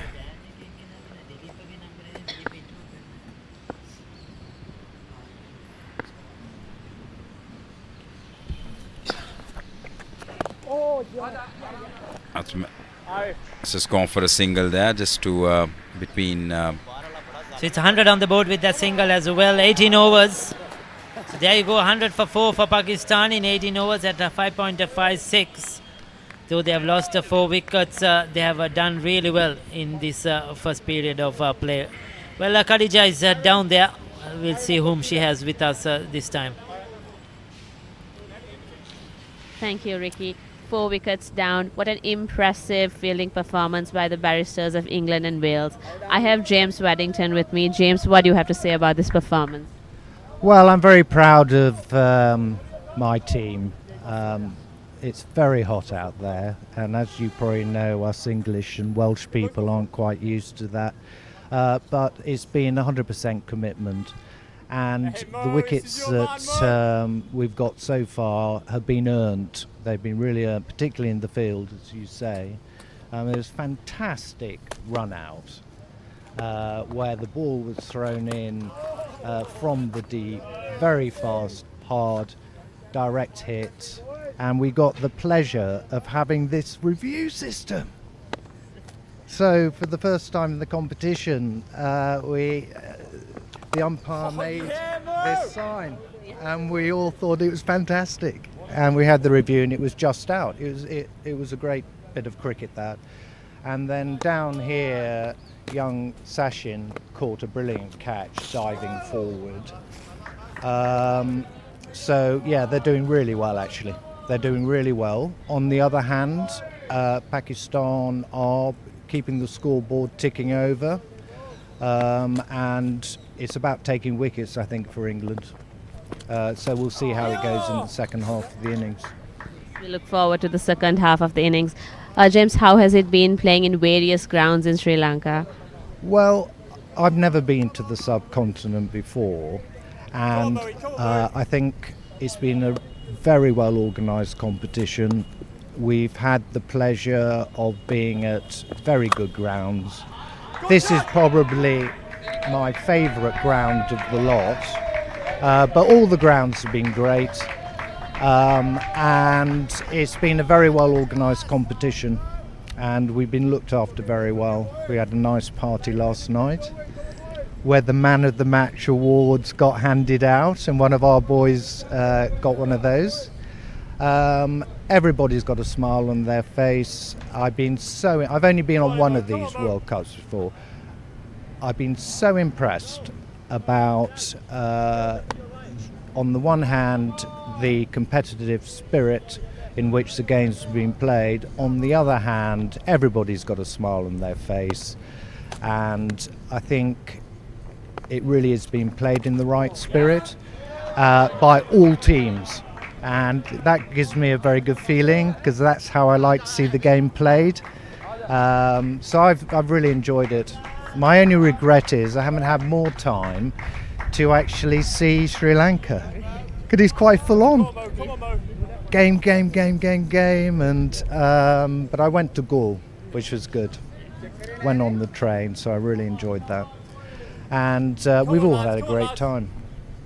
Thank you, James, and we look forward to many more from you. Over to you, Ricky.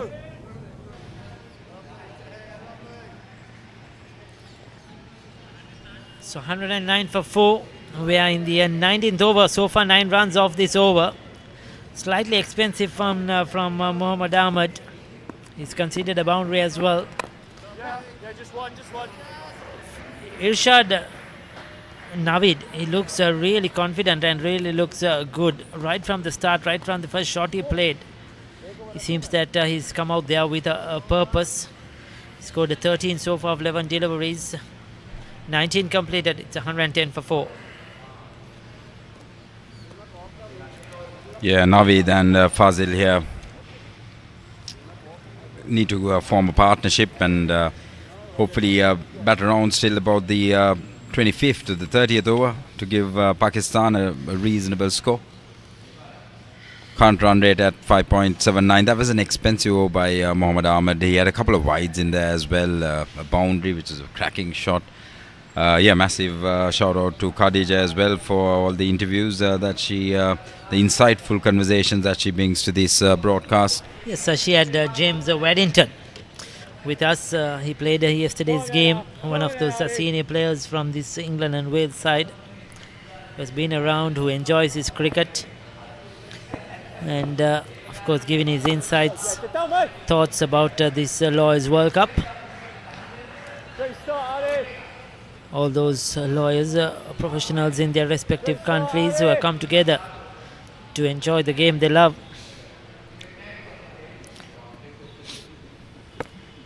Nelson on the board.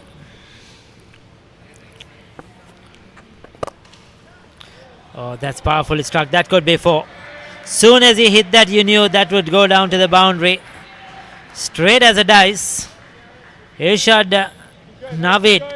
He is looking in cracking form. trying to put down the accelerator.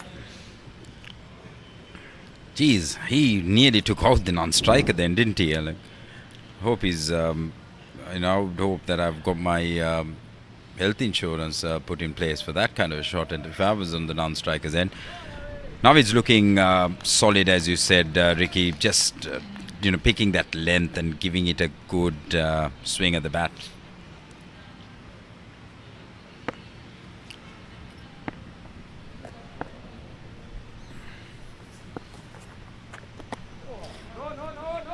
That one slightly quicker, wider. No damage done. The wicketkeeper Morgan couldn't collect it cleanly as well.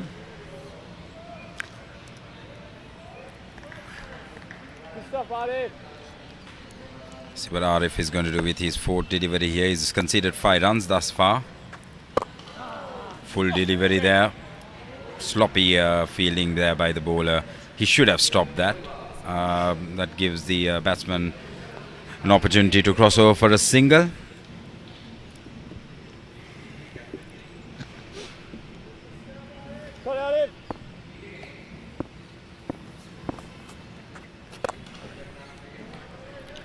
Full toss.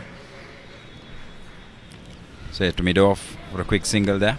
Yes, Arif is trying to bowl that fuller length. So there are a couple of times he might bowl those full tossers as well. He's trying to keep it full, get it in that right area, hoping that the pitch will do something. There you go. He'll pick up another single. So this is good batting by the two Pakistanis. They are kept rotating the strike, even though they have not got the boundary.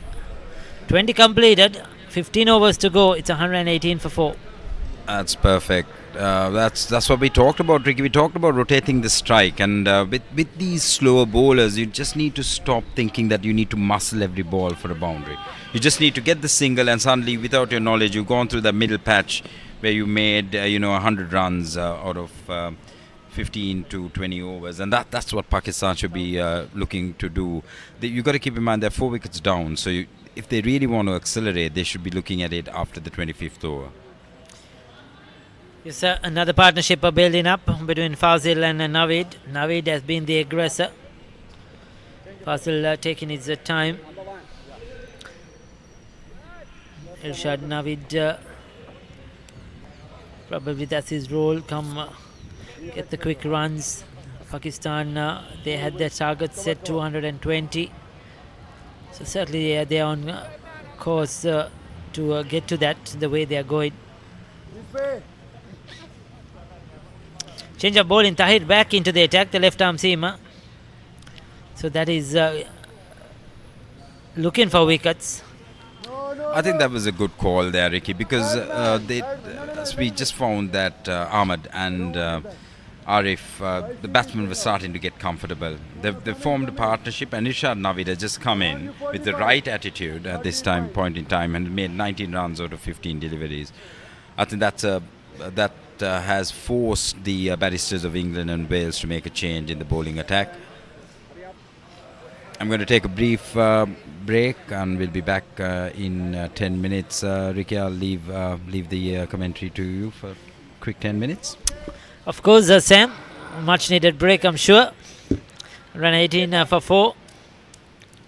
Very hot, humid conditions here at the Thurstan College grounds.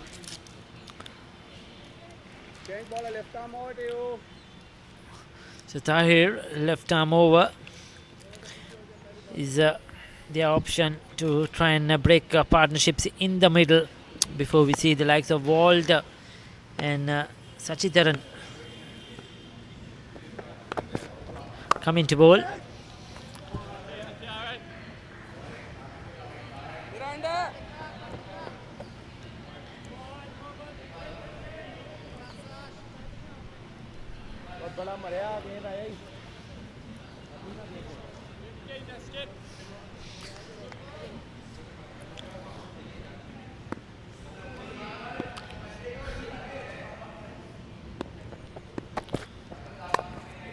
With outside the off stump, just a single.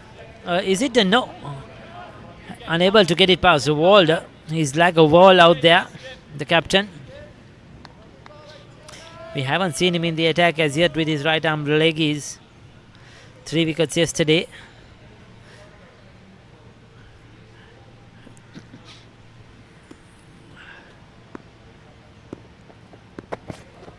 Oh, yeah! 2 dots now. 2 dots, right there. 2 dots in a row. So every dot ball really counts. So every dot ball is important.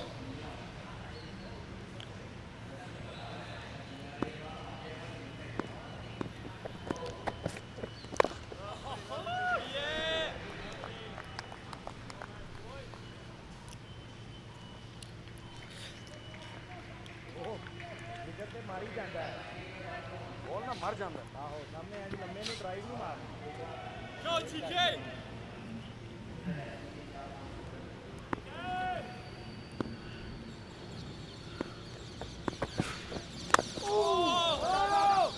Come on, boy. That was right in the block hole.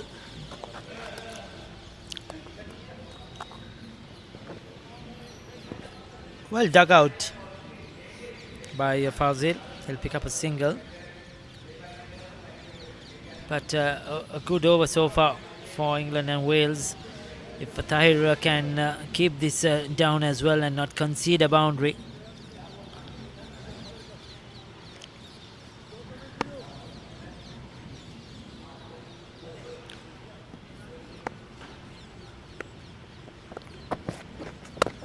Oh, that was well bowled. He was sort of getting his back foot across the stumps.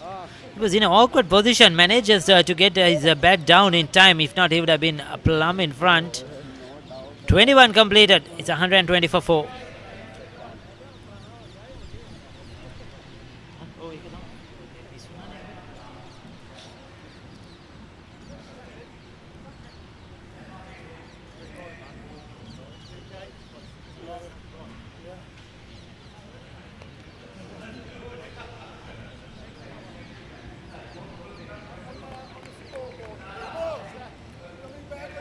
Need a couple of wickets.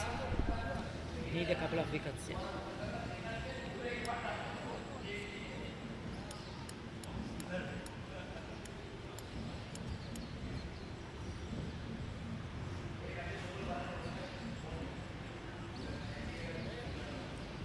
Hold on, Ari, hold on. So Arif to continue. Here we go, lads. Come on now. He's going to bowl his 5th over, none for 17. Once again, being very economical.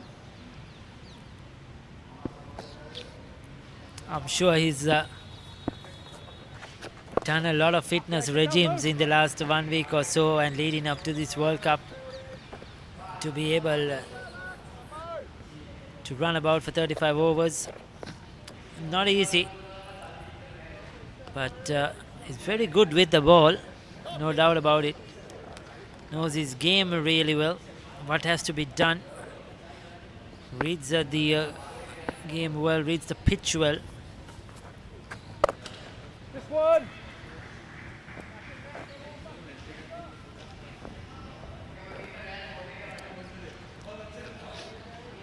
Good, Ari.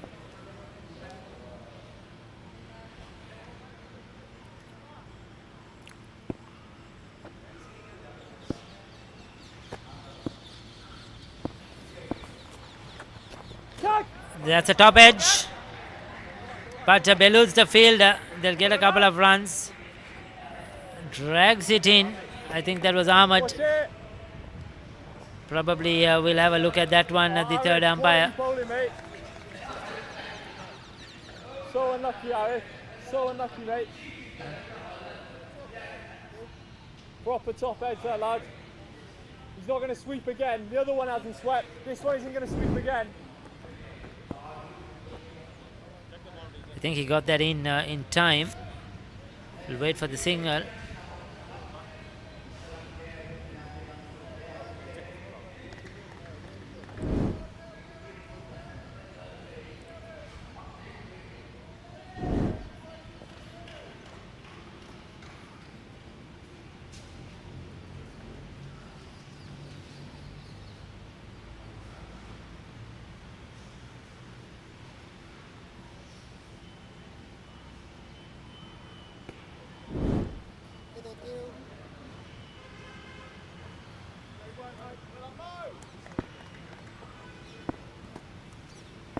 So there you go, just 2 runs, not given as a boundary. That was an excellent field and good commitment by Mohammad Ahmad to keep that down to 2. That was the top edge. He's very lucky that didn't go to that fielder.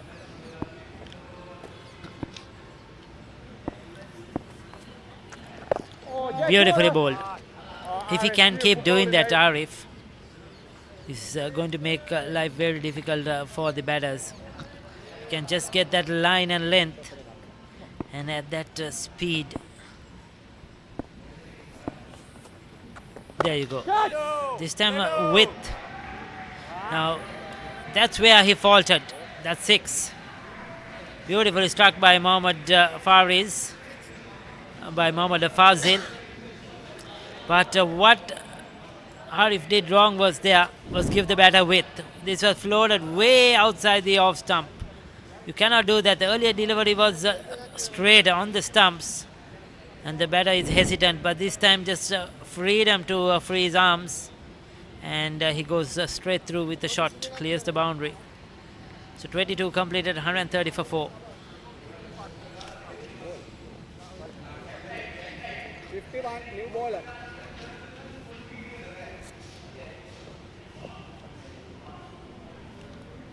Sachit. Lanka wicket. Oh, wait.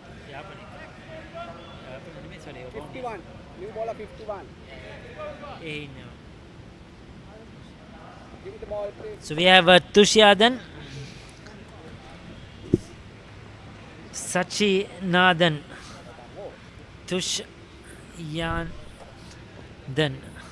Sachinathan, better known as Tush or easier known as Sachit. Quite a long name, certainly a tongue twister, playing for the Barristers team of England and Wales. Born in Sri Lanka, Well under par at the moment, they know it. from the east,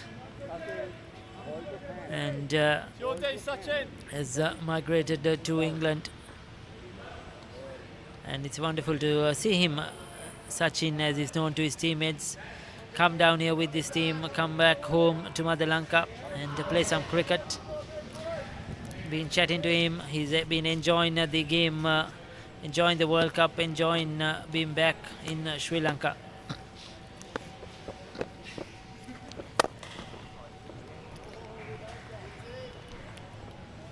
Good start, Sach. Irshad Naveed and Mohammad Fazil partnership is ongoing. Sam Samsudeen back to the commentary box. Tuning in from the Thurstan cricket grounds, and for those of you who just joined in, Pakistan won the toss and elected to bat. I think at this point in time they'll be pleased with their efforts. 131 for 4. Get down, get down.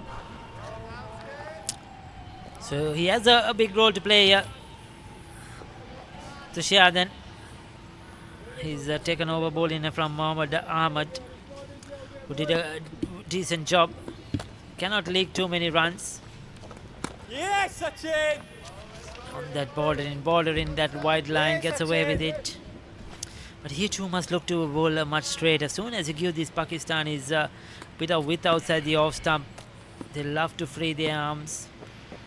So close to the stumps is the need. Oh. That's a beautiful ball, great ball. Tushyandan, I'll tell you, he's someone we got to watch because he gets a lot of grip. He's a good bowler. We've seen him perform very well throughout this World Cup, and I believe he was born in Sri Lanka as well, Ricky. So I don't know how long he's been away and playing in England, but I'm pretty sure he'll be familiar with the conditions, so that'll give him an advantage, Ricky. Yes, certainly. I think he's been away for quite a time, probably around 15 years is what he told me, chatting to him the other day. And he's very happy to be a part of this England-Wales squad, to come down, come back home, to play some cricket and meet family as well, visit family. Just down the leg side though, didn't get it right. He needs to get it on that off-stump line. You know, I'm slightly envious, Ricky, of these lawyers, cricket team members, because they get to travel the world, go see new countries. I was fortunate to be invited to one of the World Cups which was hosted in Australia a few years back, and that was an amazing atmosphere. I was able to sit in some of the Sri Lankan team camp. At the time, we had the likes of Bhuvaneka Basnaik and Manesh Vevita who were playing as well, and I was just like the team mascot, and that was a pleasureful experience going. We were mainly based in Brisbane, but I believe there's something coming up in Trinidad. I've actually got an official announcement which has been handed over to me. Apparently, last night the Lawyers Cricket World Cup met, and that they had decided the next cup should be held in England, probably in July 2025. So hopefully, Ricky, you and I will also be invited to join them.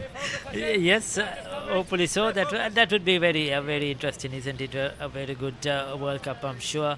And England will be looking forward to host that. I'm sure the organisers and James Cartwright, I'm sure, will play a big role in hosting that Lawyers World Cup. He's been right there, right from the start, as one of the pioneers of this Lawyers World Cup and the Lawyers Cricket.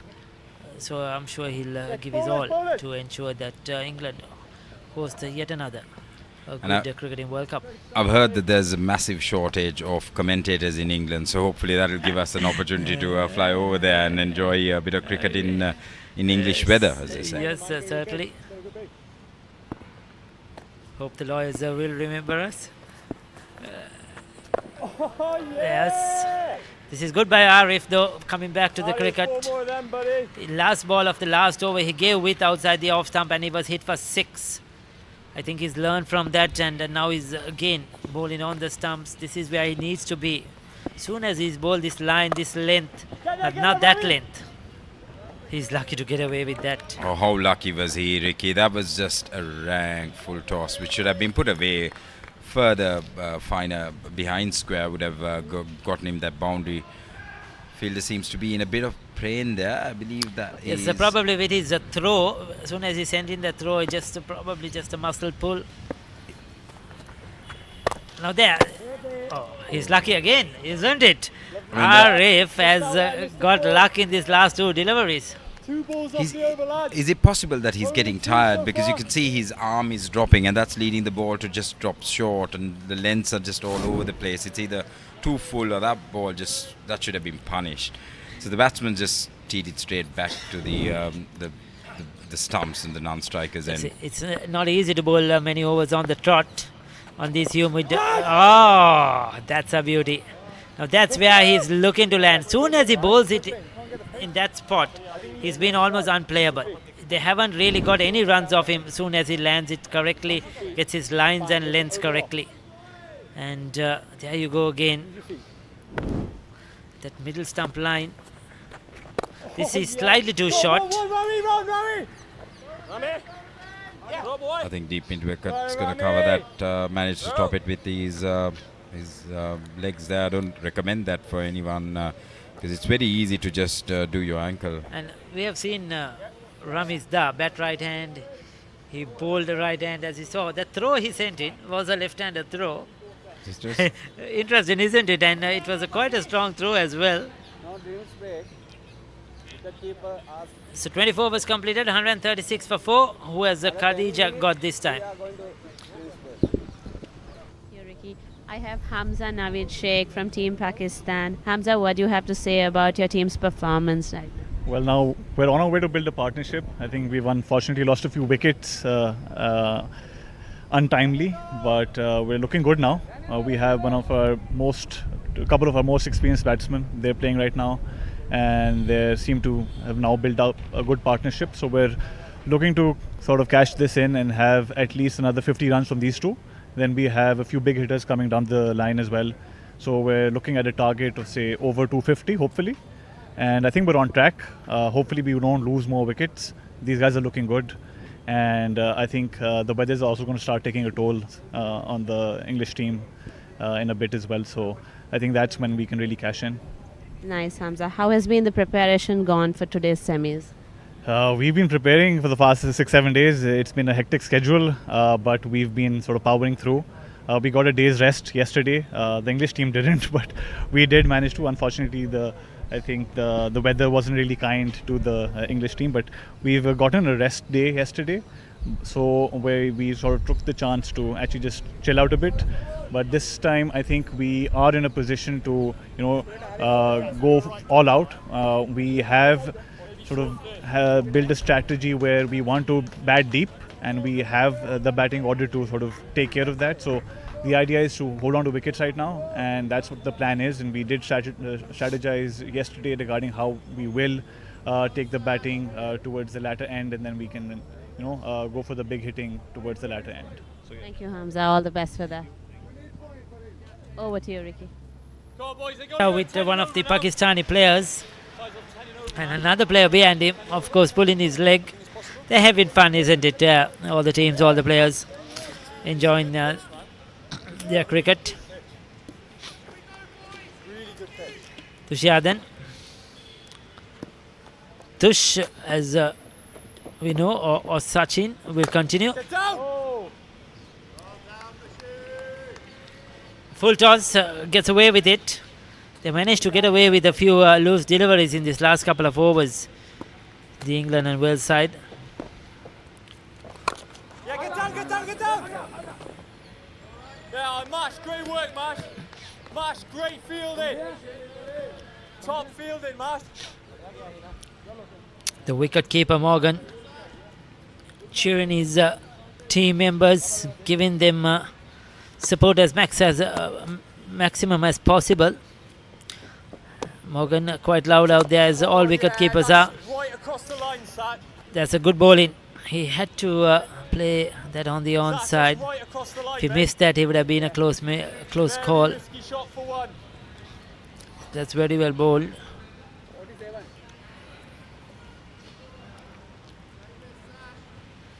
This is quality, Saj.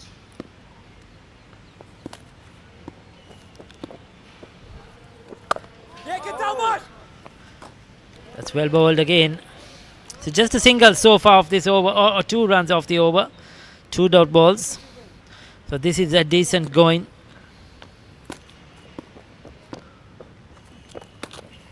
Slightly wide, just too wide. Try to bowl the quicker delivery. Pakistan with 10 overs to go after this in a very good position. There you go, beauty. What a comeback, man, what a comeback. I don't think Pakistan will be able to just tee off, Ricky. It's one of those decks. The ball's not coming onto the bat as expected, especially with the spinners. Might be the quicks, yes, but it's been whacked. Straight to the field, isn't it? Or is it 4 runs? We lost that for a while in our cameras. It was so powerfully struck by Mohammad Fazil. But that was a good cricketing shot. I don't see much wrong in the delivery. And it was on a good length. But yes, it was a good cricketing shot. Look at the power. And he just manages to clear that fielder in the 30-yard circle. So that was good cricket all around. 25 completed, 143 for 4. Was that Irshad Naveed who played that shot? Because that was such a good inside-out shot. He just managed to clear the fielder there, and the fielder managed. I don't know whether he managed to get his fingers to that ball, but when it comes to a classy shot, inside out, you're going to make runs. There's a big gap there from mid-off to deep points. As long as you place it in the gap, you're going to get a boundary, and that changed that over, finishing it off with a boundary. So Pakistan 143 for 4 at the end of 25th over. We've got a bowling change. We've got Jasraj coming in. Jasraj Sanghera coming in to bowl.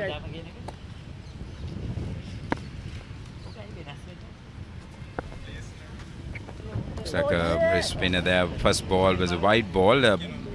Jasraj was not too happy with the call, giving the... I think he just wanted to check with the umpire. The ball was clearly a wide, and it deserved to be called a wide. That's the first ball there from Jasraj.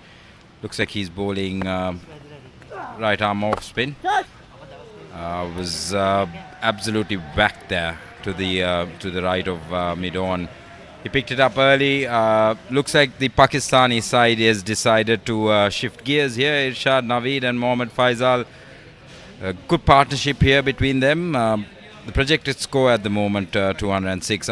But if these two keep going, I think that'll be well over 220 runs at this point in time. Irshad Naveed's looking absolutely solid. It'll be interesting to see if Irshad Naveed, if he can get to a half a century and if he can make a 70 to 80 here, Ricky, I think that'll be the key for Pakistan. Again it has been easy for them to free their arms and just drive through the line for these Pakistani batters. They're very powerful.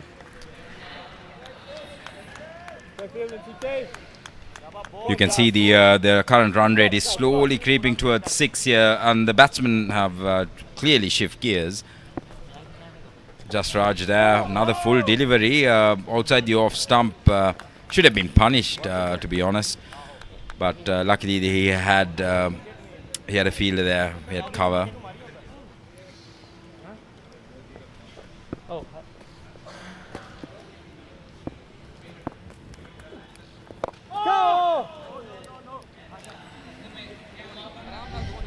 It's a big inside edge.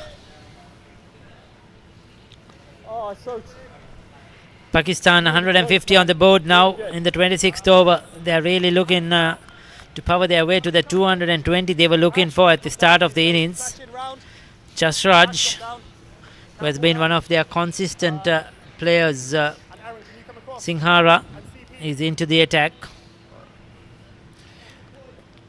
We got to keep in mind, runs on the board, pressure in a semi-finals. I think anything close to 200 or just above 200 will be an imposing score by the side batting first, and I think that's what Pakistan will be aiming for. Jasraj coming in to bowl his 5th ball.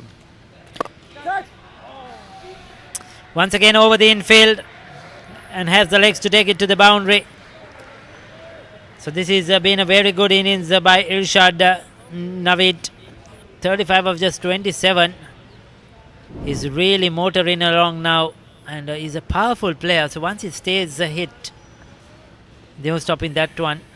He has this tendency to just stand and deliver, doesn't he? You don't see a lot of foot movement, but he does clobber the ball. And when it's hit, it stays hit. And I'm loving the inside-out shots that he's playing at the moment. Just too slow through the air. That's 4 more.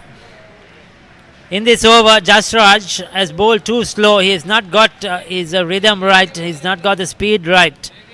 And he's conceded too many runs. He's either been too full, he's either been too short.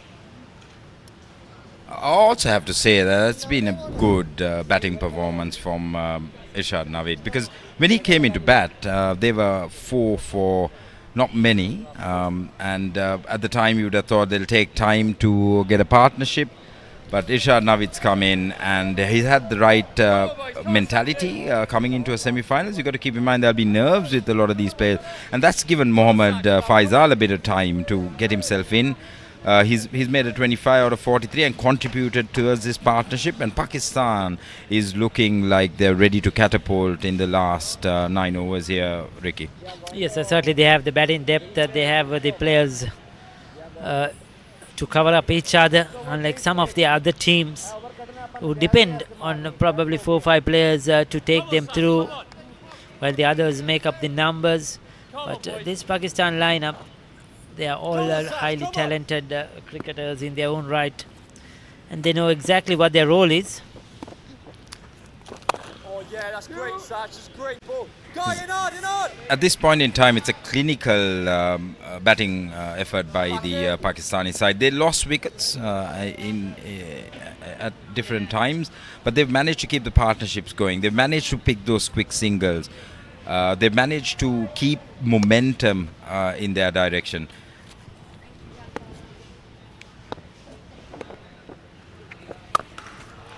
Too short, and powered away once again through that mid-wicket region.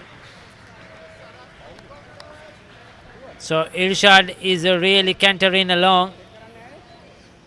The umpire is a signal 4. So this is absolutely brilliant batting. He stayed back and picked at a short one very quickly. One bounce over the line. I'd rather be us here, boys. Come on. It'll be important for the Barristers of England and Wales to get Irshad Naveed within the next 2 to 3 overs. If Irshad Naveed bats on till the 35th over, we'll be looking at 250. Yes, the last couple of overs, they have been very expensive. In fact, the England and Wales side, they were doing a decent job, though the wickets were not coming. They were cutting off the boundaries. But suddenly, the Pakistanis have started to explode. They have leaked runs. They need now to draw it back. Even though if they don't pick up a wicket, still try to cut off the runs. Keep things quiet for a while. I wonder when Aaron Walder would be given a go. I know he likes an older ball. Yeah, he's not bowled so far today, now which is where the surprise in. He decided to go with the off spinners.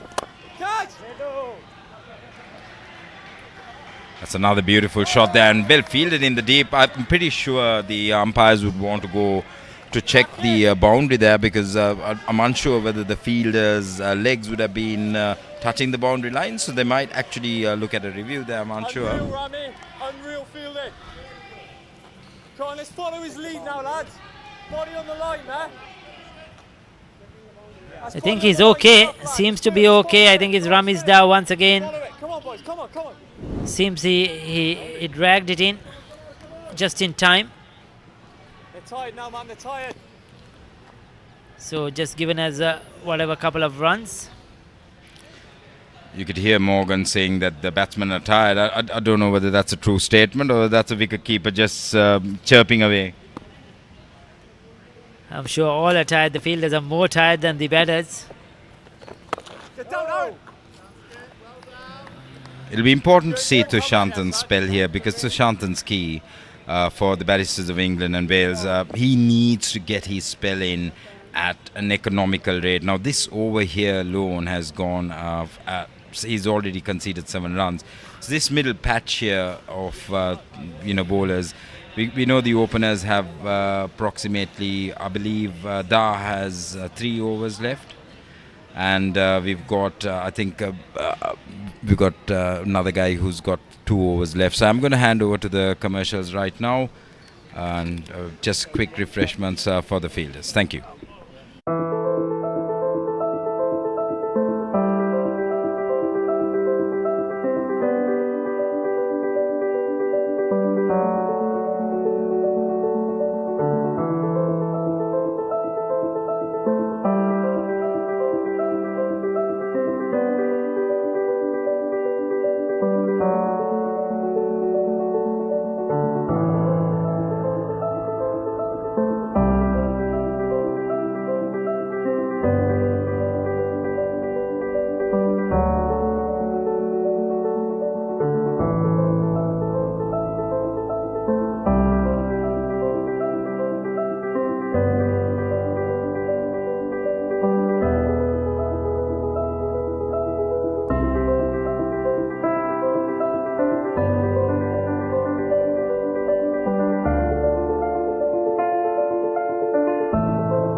really good batsman back in the day?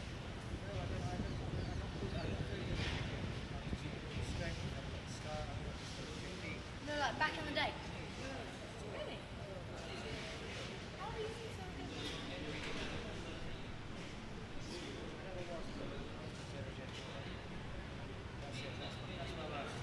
Honesty.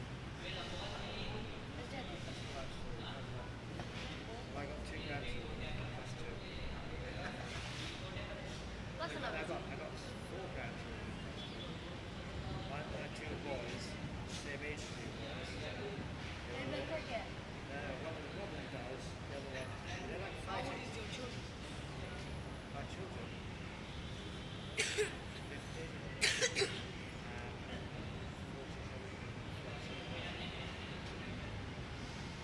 You'll see my grandchildren. The 2 boys, Smithfield, one's the same age as you.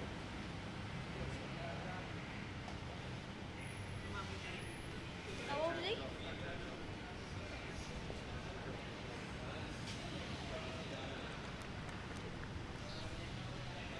I always have a really stressful.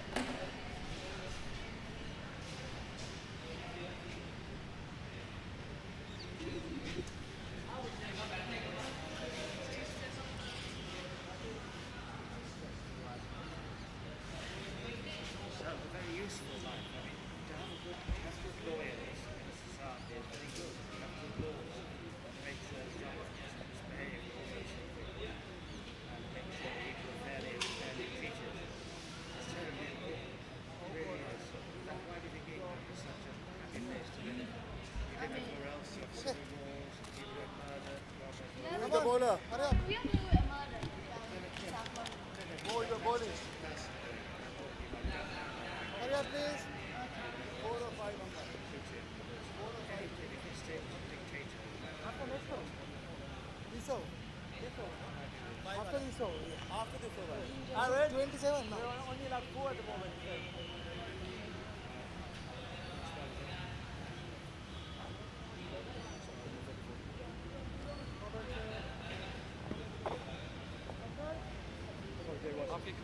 Let's go then. 8 overs left, lads. Come on. जी आपकी team सारी barrister's की है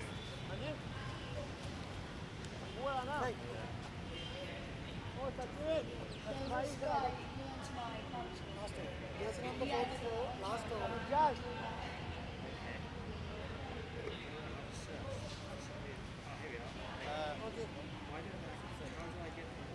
In there, stick. Big fielder there, right? Let's go. Coming right arm over. So as we come back after that much needed break for the players as well as for all of us out here. 8 overs remaining in this innings. If they take one, try. 166 for 4. Same with you guys. Mo, do you want Barristers of England and Wales need a breakthrough. Ahmed back into the attack. Alright, come on lads, here we go. His last over. He's been expensive slightly, 1 for 37. Hasn't bowled that badly, but they've taken runs off him. The problem with Ahmed is that he's bowled good deliveries. In between, he's bowled a couple of loose deliveries, which have gone for runs. Once again, I don't think that yes, Ahmed pulled up in his run-up, giving the batsman a warning, but I don't think the batter stepped out of his crease. He did once the bowler stopped. So I think the batter was well within the crease at that occasion. Not too wrong down there.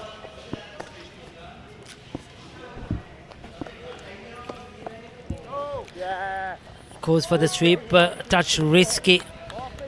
Doesn't get anything out of it, Mohammad Fazil. Hey Mo, we love the sweep, mate. We love that. He's gone if he misses. Oh, catch it. This time paddles it away for 4. There you go. That's what I was mentioning. Each and every over, he has tended to bowl a couple of deliveries on that leg stump, which have been taken for runs. And he's just not got his line right.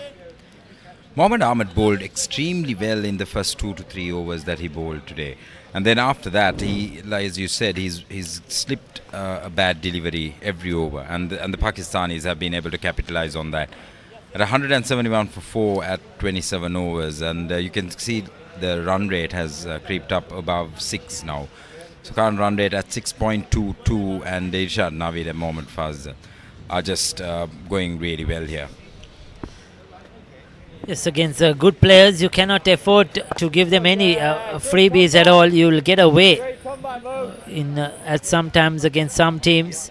But these Pakistani batters are very good, and they have put the loose ball away, as Sam said, whenever it has been presented. That's a loud appeal. That's a risky shot against an off-break bowler who's bowled a decent line.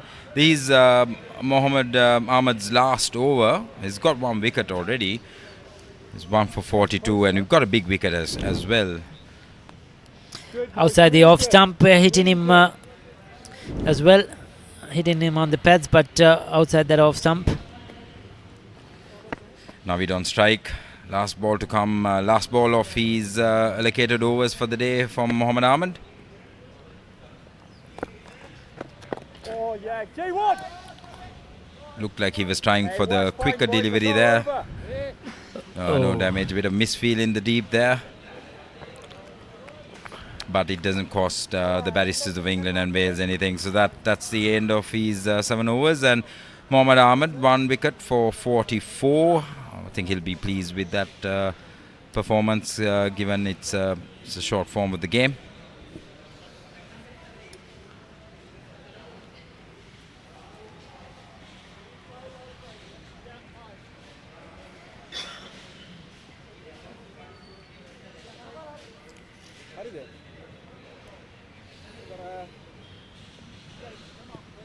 I think when you look at the projected score there for 216, I think the Pakistani captain was looking at about 220. So Pakistan cruising towards a score that they would feel that is imposing in a semi-final game against the Barristers of England and Wales. England and Wales badly need to break this partnership. If they don't break this partnership, they will be chasing well over 6 to 7 runs an over. That's what I feel at this point in time. We've got Sachin who's coming on. Yes, the other off spinner. Sachin, 3 overs for 17. He's going to bowl his 4th. So he'll bowl here in the death. Not an easy task at all. Yes, like you said, they could not break this partnership, and Irshad in particular. He's the one who set the tempo from ball number 1. He was looking positive, and he's certainly put Pakistan in a very commanding position now. 173 for 4. Thurstan coming into bowl. Beautiful delivery. Beautiful delivery. It just went on. A batsman was expecting it to spin, but it didn't. It just went straight through. I think that's his variation, and that's a beautiful ball. Batsman had no clue. Looking to play for the spin, and the ball actually went the other way.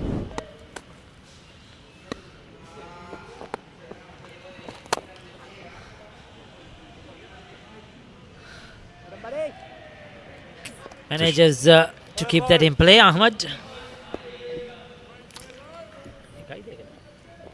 Just a single. I thought they would have probably looked to come back for 2. Had some time. Nevertheless, the hot humid conditions take into the batters as well. It's a full toss by Thurstan. Batsman was unable to make find the gap there. Deep point coming into play, cutting that off only for a single. I think Faisal will be a bit disappointed that he didn't. Fazil will be disappointed that he didn't cash in on that loose delivery. 83 of 72, the partnership. This has been tremendous for Pakistan. Oh, that's a lucky one. He was looking to work it on the onside. Leading edge. They get a single. 2 runs, in fact. But yes, that was lucky. Outside edge there. Ishad Naveed was lucky in that instance. He's bowled a couple of gems in this over here, Thurstan. I don't think getting runs off Thurstan will be that easy. Pakistan should be careful here. But Thurstan has, I believe, 4 overs left in his allocated number of bowlers. And that's Ishad Naveed's 50. Well batted here, considering when he came into play, they'd lost a wicket. They were below 90 there. And Ishad Naveed raises his bat.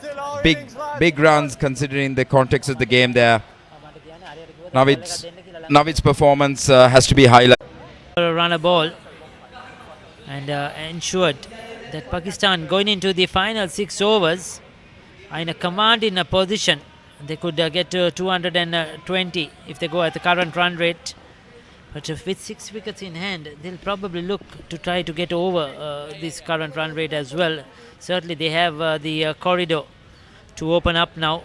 7 fours in that innings, a strike rate at 138. Fantastic effort from Ishad Naveed. As I said, when Irshad came in, they were 4 wickets down for about 80 or 90 runs, and he didn't change the momentum at all. He'd come in with the right mentality. Some of his shots, if you look at it, a lot of inside-out shots, a lot of shots in front of the wicket, and you didn't see a lot behind the square. But great stuff. And now we can see that Das has pushed a bowling chain. They've got Da coming back on to bowl.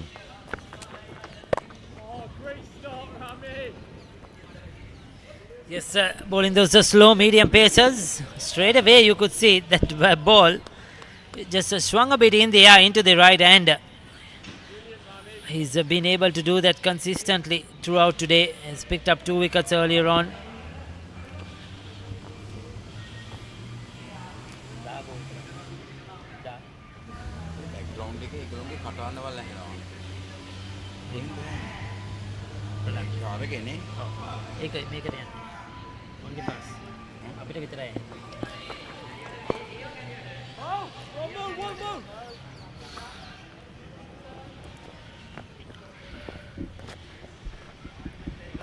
Boys, big shot coming now. You ready, everyone? Certainly, Pakistan will be looking to play those big shots every over, as wicketkeeper Morgan says to his bowler. There you go. Oh. It's a dropped opportunity there by Da. It was certainly an opportunity, but it was struck very hard. It came back at him like a rocket. I'm surprised if he didn't hurt his fingers. That would have stung. Definitely would have stung him. Has he split a webbing? I hope not. I would hate to have to be the bowler right now, because we know how much power Ishad Naveed generates when he plays a shot. And it's been hit right back at Da. And you can see Ramiz is in a fair bit of pain. You can see a bit of shaking of his hands. And this was absolutely I think it punished. Probably closer to the small finger in his left hand, if I'm right. Certainly it's a left hand, not his bowling arm.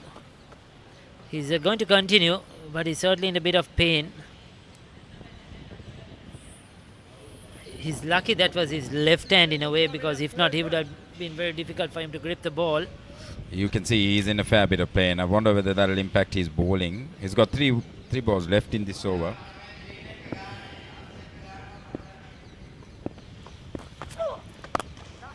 With outside the off stump. Yes, Sam. Lucky to get away. You can see the Barristers of England and Wales are getting a bit tired. A few mishaps in the field. Yes, they looked really good in probably the first 7-8 overs, isn't it, on the field? They were stopping everything. Especially with that direct run out as well. You can see Pakistan is throwing the kitchen sink at everything at this point in time. They've only got 5 overs left. Naveed coming down. That's a beautiful shot for 4. He came down, picked up the length, and he's just whacked Da. It's absolutely thrashed that. Great shot there. Takes him to 56 out of 39. That should help his strike rate. Look at that shot. Brilliant. Right off the middle of the bat. He's picked the right length. He's come down and he's hit it straight as a tracer bullet. There was no way mid-on or mid-off would going to get their hands on that. Yes, Irshad Naveed is motoring along 56 of 39. This is absolutely a fantastic effort by the Pakistani middle order batter. And he's decided he's not going to let the Ramiz dominate. He's going to get to the pitch of the delivery and try to play those full-blooded shots. Oh, what an effort that was. What a great stop. Wonder whether he's been injured in the process. I think he went for the catch, in fact. It was a low, flat coming at him prior. You could see one hand stretched out. Yes, he certainly went for it. He just could not get his fingers under that one. But that was a brave effort. Very brave effort, I should say. And you need England to step up here a bit. They know they've got 5 overs left. They just need to give the 100%. So we've got. We're going to hand over to Khadija, who's got 2 young kids of Alim Daz and Ramiz Daz and Tahir's. And over to you, Khadija. Thank you, Ricky. At the end of the 30th over, I have these 2 little fans with me, all the way from the UK. Ashrad, how has it been in Sri Lanka? It's been amazing, the experience. It's a hot weather. We've been to the beach, swimming pool, and the best thing is we're missing school, so it's been lovely. Talk a few words about your dad's performance. In the all-round tournament, he's been playing quite good, bowling accuracy. He's scored a few 40s, but today his bowling has not been amazing, but let's see about the batting. It's been a good match and a good tournament as well. Oh, these lovely little supporters. Asher, what do you have to say? I think that, like what Ashrad said, it's a very nice and a hot country, and it's very different to the UK, but when we go back to the UK, we'll find it freezing. And like what Ashrad said, we're missing school, missing tests. It's a very good country, and the cricket has been brilliant. And my father, he's gotten more 40s than his father by 1. And well, he's bowled. Both of them have been basically I'd say they've been one of the main, them 2 are the main players of this team, and they're both opening the bowling, and they're both key batsmen. And today my dad 2 wickets and kept it quite tight. He is bowling at the other end, and yeah. Thank you, guys. Nice to see you all supporting and cheering your fathers. Yes, thank you, Khadija, for that one.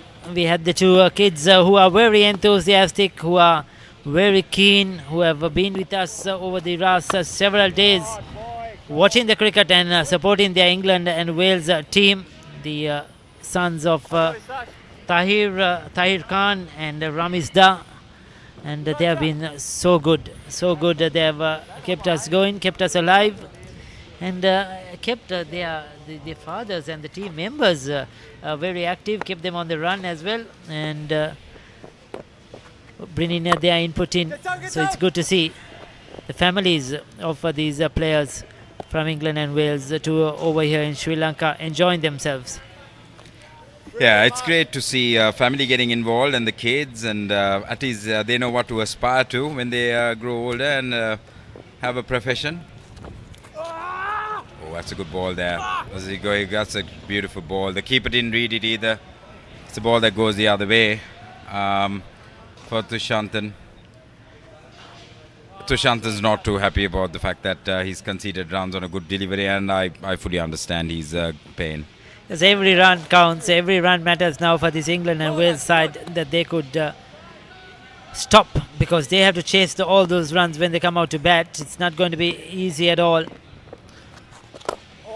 Comes down the track, adjusted quickly, that's well bowled. They'll get a single. Good cricket all around. Mohammad Fazil has played the quieter role, the supporting role, 42 or 58. Still, it has come at a very good rate. You can see Fazil's strike rate has improved significantly, but he's taken a bit of time. But the fact that Ishad Naveed has gone so quickly has given Fazil an opportunity to take a bit of time to understand the deck and see what the bowlers are doing. And it's actually been risk-free cricket up until the last 2 to 3 overs. But even then, I'm not seeing any slogs. I'm seeing proper cricketing shots. Some good use of the feet by both Naveed and Fazil. So at the end of the 31st over, Pakistan 198 for 4. The projected score seems to keep moving up, and 224 at this stage. 4 overs left. I would expect to have at least make 40 out of the last 4 overs, considering there's 6 wickets left in the Pakistani stand. And they have some quality fast bowlers as well, so when they come out to bowl later on, Pakistan is not going to be easy at all for the England and Wales batters. They'll come at you hard. Final 4 overs coming up. How much will we get? Like Sam said, 10 runs per over will get them to 238. That is minimum, I would say, that they are probably looking at when you have 6 wickets in hand. The projected score is a 2.24. It has been that way right throughout. Can Pakistan step up here? Can they get 7, 8, 9 runs, 10 runs per over in this last 4? I would think so, to be honest, Ricky. You've got 6 wickets in hand, 2 set batsmen. You're going to be looking at 10 runs and over. That's well bowled. That's bowled 2 good back-to-back deliveries.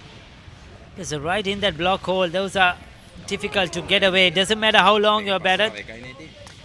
Doesn't matter if you're being on 60 and if you're striking the ball well. Those Yorkers are never easy to get away. Right in that block hole under the bat. Now that's a top edge. Where will that land? Oh, he's out. He's gone. He's got his man. Ramiz Dar deserves this wicket. He's picked up 2 wickets earlier on in the innings. He's been hit on the hand once. He's in a bit of pain.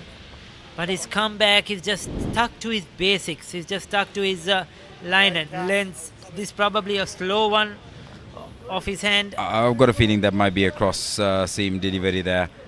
And yeah, you wouldn't expect that 4 shot from Naveed. He cross-batted it and took the top edge, and ball went up, and it was a nice, it was set up well for the fielder there. He just needed to get underneath it and will caught.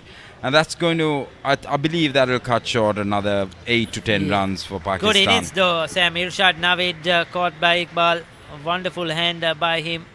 He's really set the tempo in the middle part of this innings for Pakistan to go on and make a big score.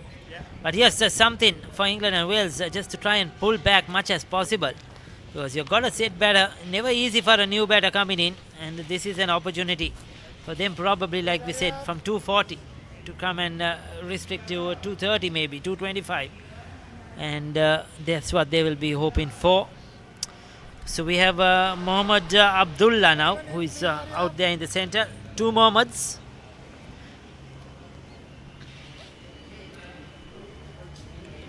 I mean, Mohammad Abdullah is not going to get a lot of time to, see what's happening in the deck, etc. He'll have to go from the first ball.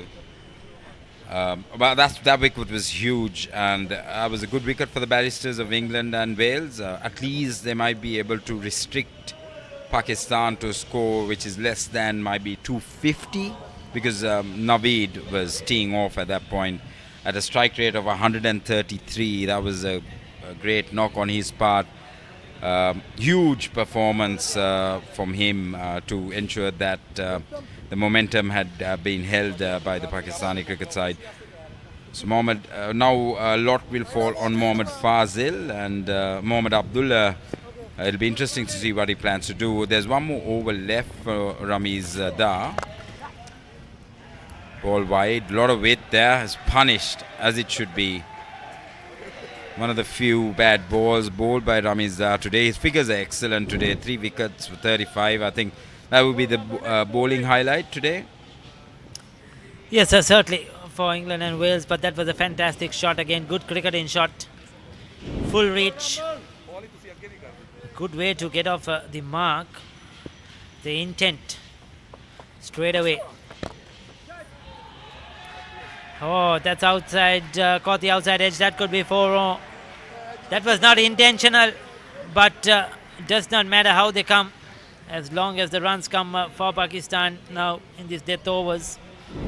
Abdullah looks like he can play a few shots. I mean, that ball, was it deliberate that he opened the face, or? Yes, it looks like he was looking to use the pace of the bowler, definitely. Yep. But I don't know if he's really intended to go in that region, but nevertheless successful. It's 8 runs off 2 balls for Abdullah. Yes, looks like he's a bit of a firecracker by the looks of it. Yes, the 2 dot balls, a wicket, and now 2 boundaries. It has all happened in this over for Ramiz. 32 completed with that single. 206, 207 for the loss of 5 wickets.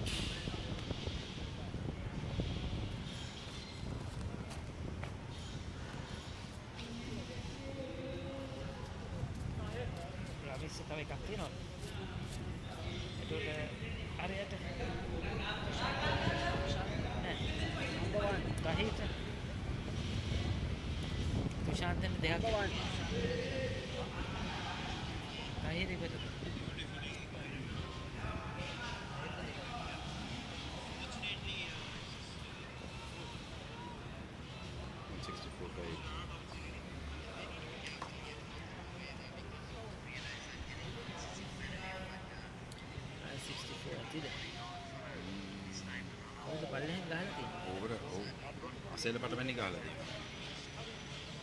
Overs කීයද 30 33යි. left arm over to yours. 180 හොඳයි යා.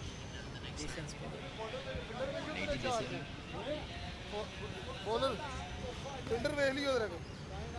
Next up. One leg correct. තාහිර්ගේ අන්තිම ඕවරද? තාහිර්ගේ අන්තිම එකද? Tahir has got 2 overs left. So he'll probably bowl the 33rd and the 35th of this innings, Tahir. And Ramiz will bowl his final one, the 34th. So they have kept the 2 seamers back. Interestingly, we didn't see the captain today, Aaron Wald, the leggy. After his success yesterday, I expected him to bowl a couple of overs. Wonder if he's carrying a bit of an injury. Wonder he thought that he's not going to be too effective on this surface. That's in the air. Keeps it down to 1. It's interesting to see Mohammad Abdullah using the bail to mark his crease there, and reminded me of Chandrapal back in the day, who used to do that. I don't know whether the umpires or the ground staff are happy with all these bails being used.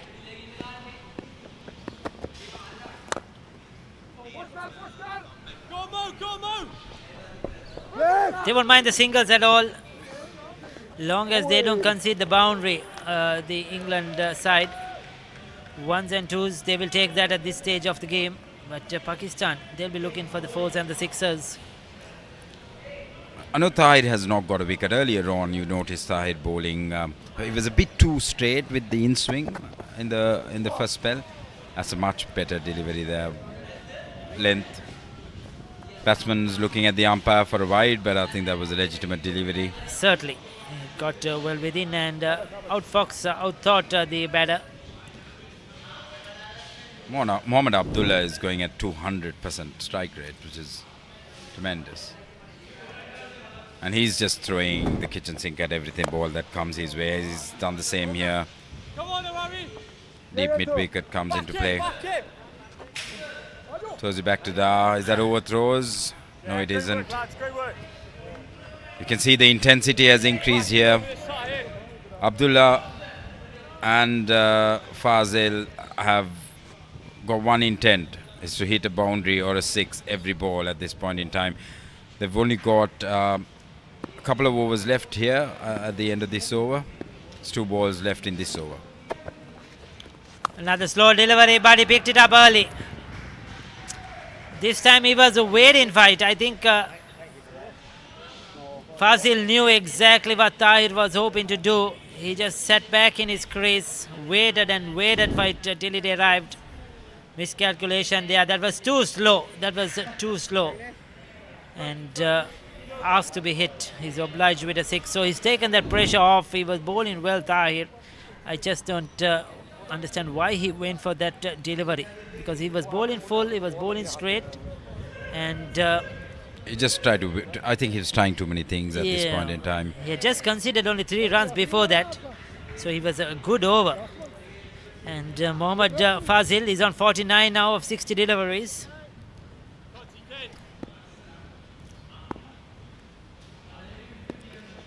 Comes in to bowl the last ball, and that's actually good thinking from the bowler. Very good thinking. The batsman charged down and he just let it drift past outside off stump, and he was not able to get any contact.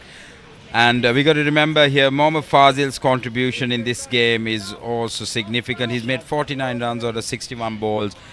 He batted along with Irshad Naveed. They had a tremendous partnership. He's been the more silent partner of that partnership, but now as soon as Naveed left, he's taken on the lead role.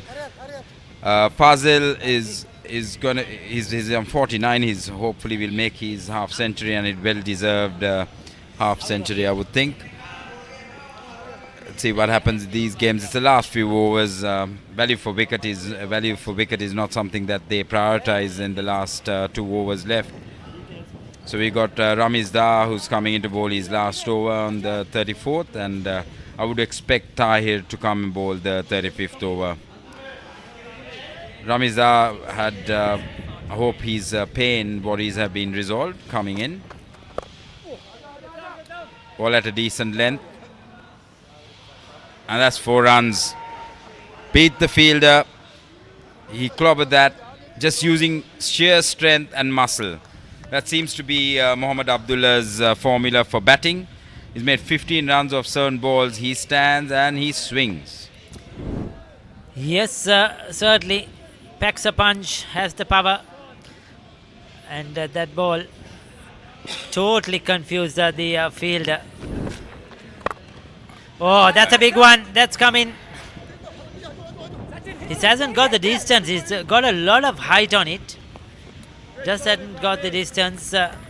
Sachin didn't want to come for the catch. Keeps it to a single nevertheless. At this stage of the game, you would prioritize on saving that boundary than the wicket, I would think. This one has been, very highly elevated shot here. Oh, this time he misjudged it. He'll be disappointed. I think Sachin, generally, is good. He took a very good catch earlier on. He picks up a half century. Mohammad Fazil in the process, 50 of 62, another very good innings. Held the innings together. Absolutely. I think he has to be admired for the way he built that partnership with Naveed there. And now you can see he's gradually increased his strike rate as he's gone through the innings. And that playing the sheet anchor role was important for Pakistan. Well done to Mohammad Fazil. Yes, the players are tired out there, the England and Wales players. You could see that last catch, that effort from Sachin as well. He was disappointed he didn't hold on to that one, but you could see that they're really tired under these hot and humid conditions at the moment. 3 fours, 2 sixes. Another big one. Full-blooded. But this time they'll just get 2. Comfortably run at the end. Mohammad Abdullah seems to have only one intention, is to hit the ball in the air and hope it lands in no man's ground. So 224 is what they're at. It's quite a big score. 1 over to go. 3 for 48 to Ramesh today. And there could be more runs. Oh, was an opportunity. It was a difficult one. It was not the best efforts I've seen in the outfield there. I think the fielder should have come up to that. Bowden it was, I think. Decided at one stage to go for the catch, then decided against it. They'll get to 2 more to end the 34th over. 226 for 5. Looking at what a great innings Mohammad Fazil has played. Look at that shot there, inside out. That was a beautiful 6. very technically correct and well-paced innings. He had 2 boundaries, 2 sixes, lots of singles in there, rotating the strike there in the middle of the Pakistani innings. How handy it is for Pakistan to have someone like Mohammad Fazil and Irshad Naveed coming in the middle order. And even though they'd lost 4 wickets for 80 runs, they've just been able to stick to their guns, play to their strengths, and then pose a decent score. 50 runs of 62 balls at 80.65. Beginning of his innings, his strike rate was about 40 to 60. So you can see that, and good batsmen always make up for their strike rate at the latter stage of the innings. Wow, look at that one. That's brilliant. That's crafty. You know, that's a real innovative modern day T20 cricket style shot. Walking across his stumps, just using the pace of Tahir. He knew the fielder was in the circle, and all he needed was to get it over his head. And he's picked up a boundary. That's a great shot. You know, we talk about a batsman who's been in for a while, and this is why it's important that someone like Fazil stayed to the very end, which is what he's done. He's seeing the ball like a football at this point. That was that slow delivery. Good thinking there by Tahir. He seems to do that every time the batsman comes down. He just lets it drop a bit slightly wider on the off stump. It's called a no ball, I think.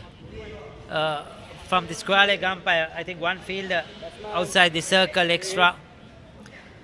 The bowler isn't happy.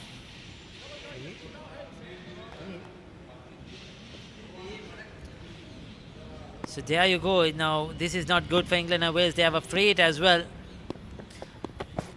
because that was a dot ball, and it's a waste that you had to re-bowl it, give a single away.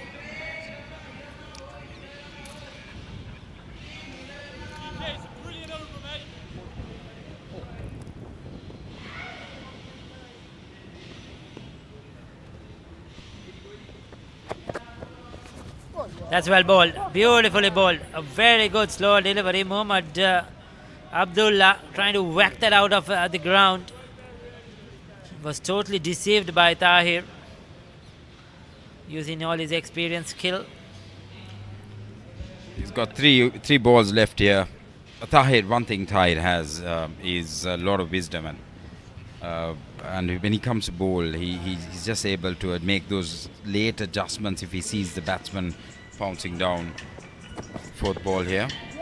Another one in that good channel. Mohammad Abdullah looking to hike that over long on. Didn't get any bet on it.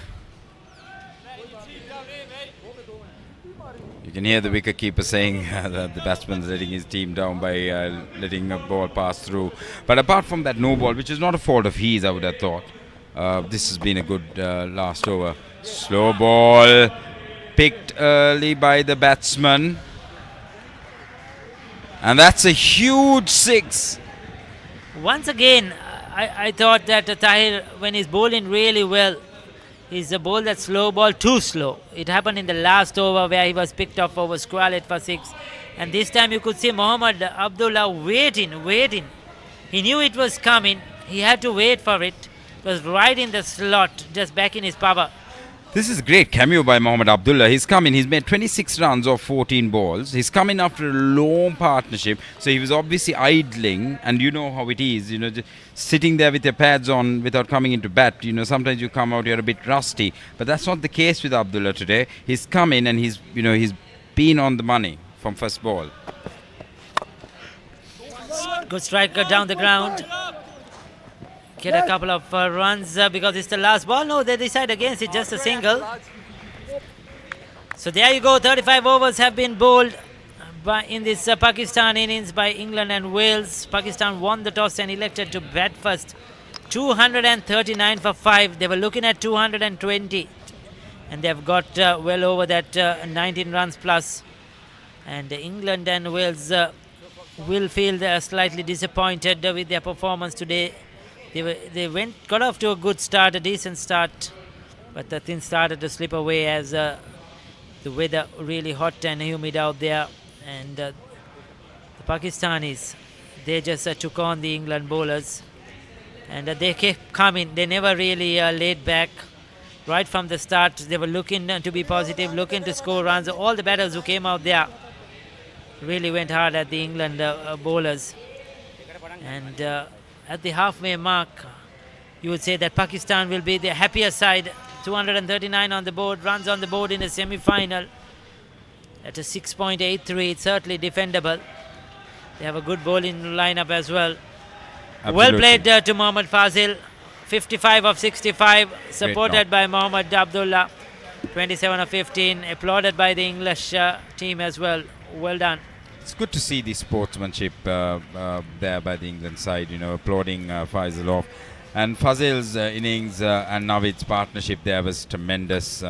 England managed to get 2 early wickets in the power play, but however was not able to capitalize on those wickets. Pakistan held the partnerships in the middle there were key, and the way the run rate that they posed the total was also very important.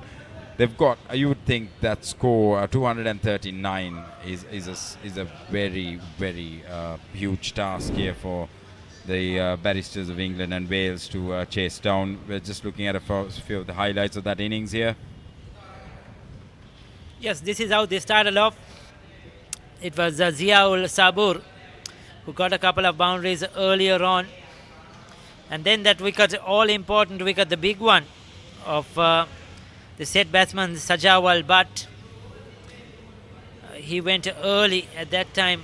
England looked to be well in control with Da swinging that ball both ways. And then we had this very good catch by Sachin in the outfield to dismiss Zia. So 2 wickets fell early, and then came that partnership between Mustafa Hussain and Kashif Sohail. They took their time, but really didn't let England to come back into the game. They kept chipping away, kept scoring runs easily. And this was that run out. Sohail taking his time and then had to dive in. Brilliant fielding by Da. The caught and ball to dismiss Mustafa by Ahmad. That was superb work by him.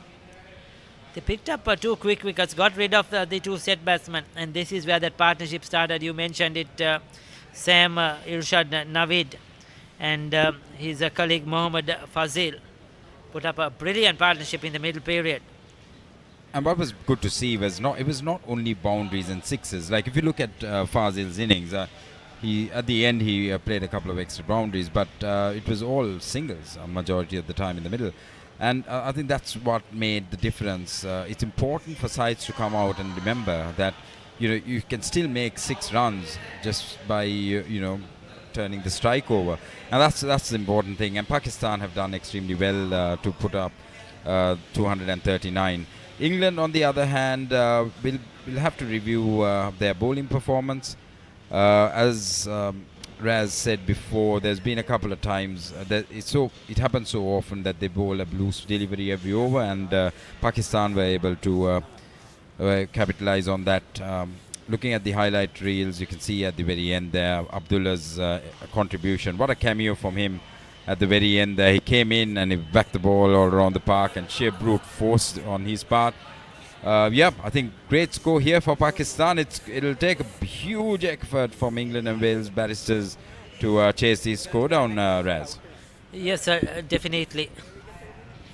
It's not going to be easy. They've got what they were looking for. They have the bowlers to back it up as well. Pakistan, some good seam attack and always quality spin bowlers. There is Zialul Sabur went for 14. Sajawal, one of their leading run scorers, fell for 4.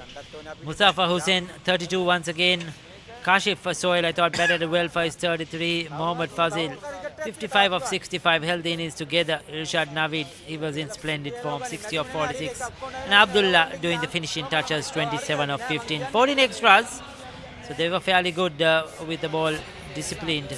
But it's a mammoth total. Tahir was expensive today, went wicketless. That was the problem they faced. 7 overs for 49. Ramiz Da picked up 3 wickets, but he went for runs too. Mohammad Ahmad, 1 for 44. Charles Pryor just 2 overs. Arif Rahman 6 overs for 31. I'm surprised he didn't get another over.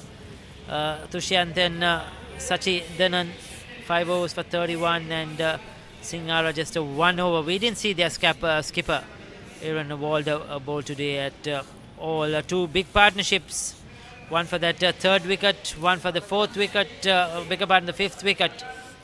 Really pushed them to this mammoth total of 239 for 5. So we have Kadisha down on the ground with someone. We'll take a look. Thank you, Ricky. After a competitive first innings, I have Irshad Tahir with me, being injured for the last match. What a comeback, Irshad. 60 runs for 49 balls. What do you have to say? Yeah, it's good to contribute for the team after being injured for 3 innings. We have good total on the board with the bowling we have and the tricky 22 yards here. It will be enough for us. How has your preparations gone and rehab gone? I had medical treatments, especially the Sri Lankan specialists, physiotherapists, so that make me play this match after being out of the 11 for 3 matches. Look forward to you playing for the second innings too. Thank you so much. Over to the commentary box. So there you go. That was the star Irshad Naveed with a brilliant performance. Well, we'll be back in approximately half an hour or so with the live stream once again, and with this England and Wales run chase. So please join us then.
So we are back alive from the Thurstan College grounds in Colombo for this all-important run chase. Pakistan 239 for 5 in the allotted 35 overs of batting. Not going to be easy for the Barristers of England and Wales. This is a stiff target in a 35-over game. But this is cricket. Nothing is impossible. They need a good start in the power play overs. But Pakistan have a strong bowling lineup as always. They'll have a couple of good fast bowlers running in at you. So yes, it's going to be an interesting battle. And Pakistan certainly will take the field as the favourites. They'll take the field as the side that will feel more comfortable after the first 35 overs. Batting 2 half centuries. Irshad Naveed played brilliantly. So did Muhammad Fazil to be unbeaten. They set up the innings after they were 80 odd for 4 at one stage. And Kashif Sohail contributing, well as Muhammad Abdullah and Musafa Hussain all contributing with the 30s and 20s that enable them to this good score. So the two openers walk out to bat for the England and Wales side.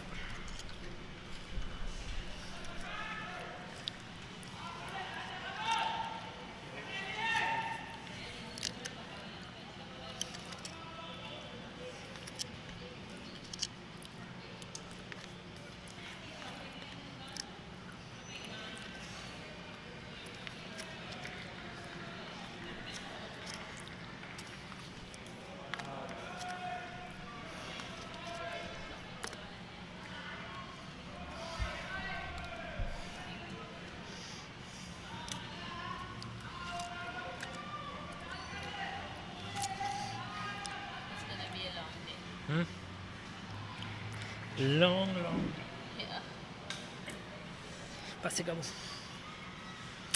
So Safdal is out there with interesting. We have Thurstan Sachi Thananadam, better known as Sachin, who is going to open the batting. We haven't seen him doing this in the couple of games we covered so far. So Guy Bowden is the other opening batter.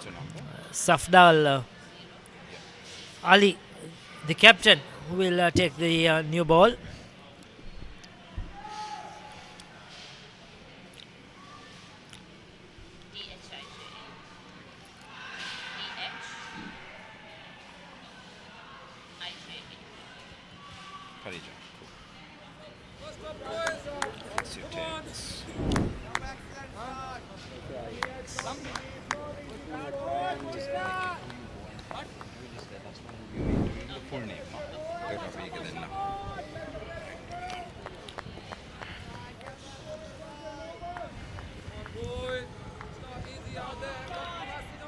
It's a good first delivery to Thurstan.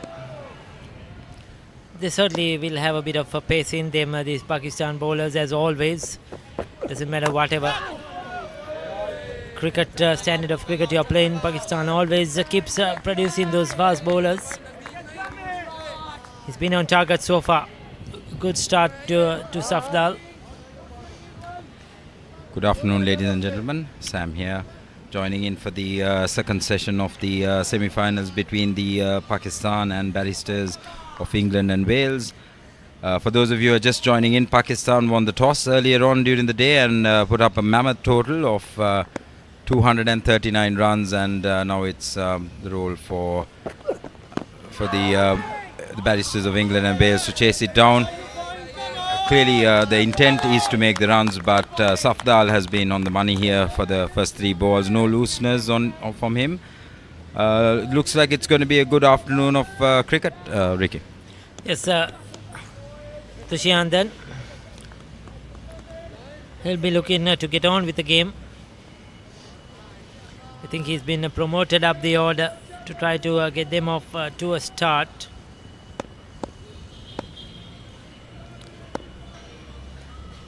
Batting out of his crease. Goes for that pull. Oh, just eludes the fielder. Irshad Naveed who batted so well. He couldn't get to that one. They are off the mark though, not in great fashion, but nevertheless runs on the board for England and Wales. Took that high on the bat. He was going for the pull, but like I said, these Pakistan bowlers are tall. They will generate some bounce as well.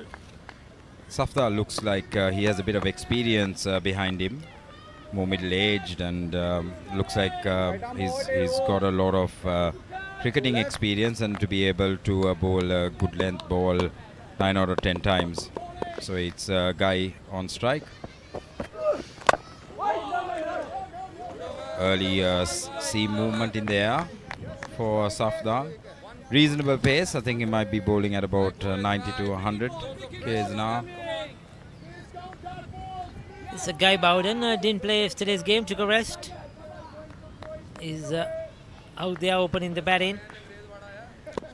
It looks like a bloke who's spending a fair bit of time at the gym, Ricky. Guy Bowden, is it? I mean, no one has ever said that to me, but looking at Guy, he looks like he's reasonably fit. Another good ball there. Yes, during the lunch break, we heard your good friend Bhuvnekar having a go at you as well, Sam. Isn't it? That's true, Ricky. Unfortunately, I made it a point to complain about the miserly portion of lunch that was provided to me for lunch. Being a big made lad myself, I found it a bit inadequate, so I decided to call the organizer, who's a close friend of mine.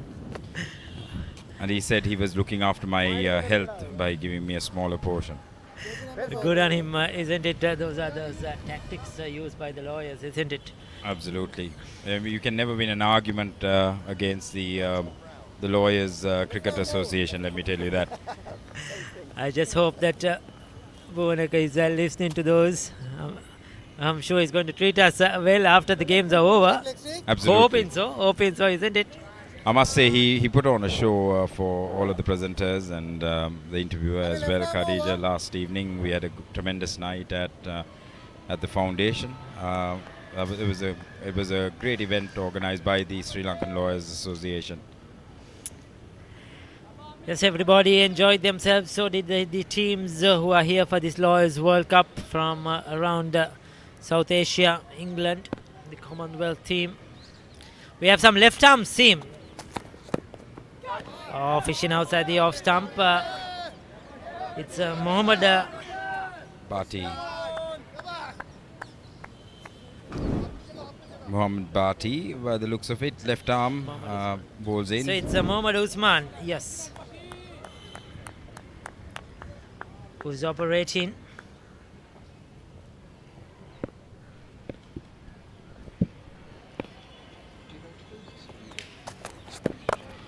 Oh, goes down the ground. Has he got enough of it? No, he's not. He was struggling out there, Thurstan. He was sent for a purpose to try and get the scoreboard moving. Tried to play a couple of shots, but he was not timing the ball at all. And he was not in a position, just lobbed it up. Easy catch for the fielder. First wicket down, 1 for 1. Thurstan didn't, he was clearly there for a good time and not for a long time there. Miscued that, didn't read the ball. Good ball again from the left armer. Didn't even bother trying to see what the bowler is going to do. Intent was to go from first ball. As the first wicket down, Thurstan Sachitanandam, that's a tough last name to pronounce, though even though I was born in Sri Lanka, that's still quite a challenge. So we got Guy and we've got Guy on the non-striking end, and we're just waiting in for the new England batsman to walk in. He's got a heavy task in front of him, number 3 batsman.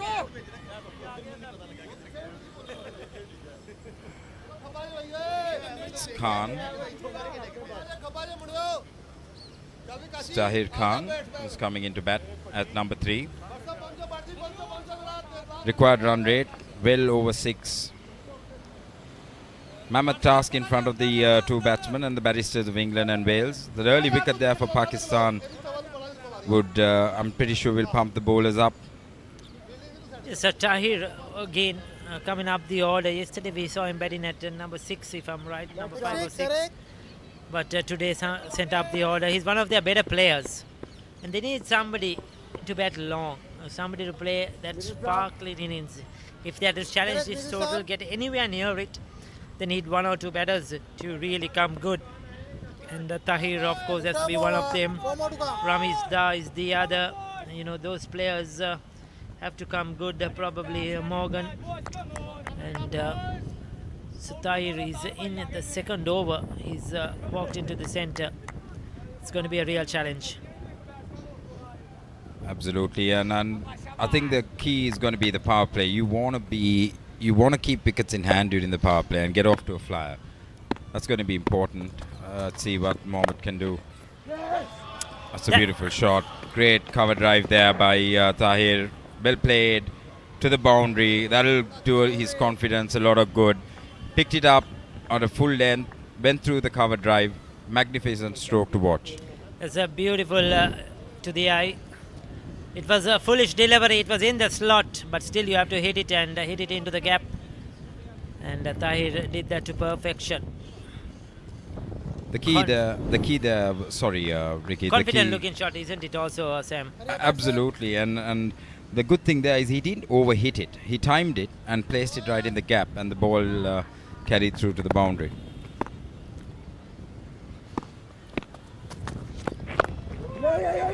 This time drags his length back, so that's a good ball in by Mohammad Usman. He knew he was too full at that last delivery. But Tahir gets off strike, so this is good batting.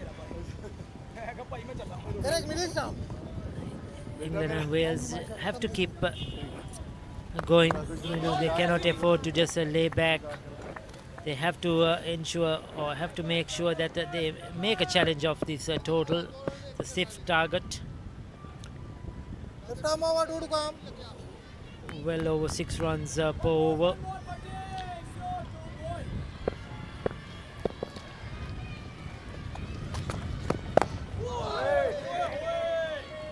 Beautiful left arm seam bowling there. Good lengths.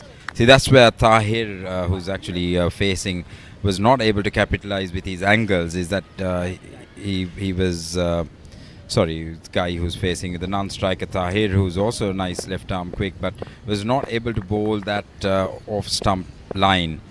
Whereas Mohammed here has actually started off with that perfect line. Another beautiful ball, and it looks like Bharti has both the outswinger and the in-swinger in his arsenal, which I didn't notice with Tahir today. Well, what I just saw from a Guy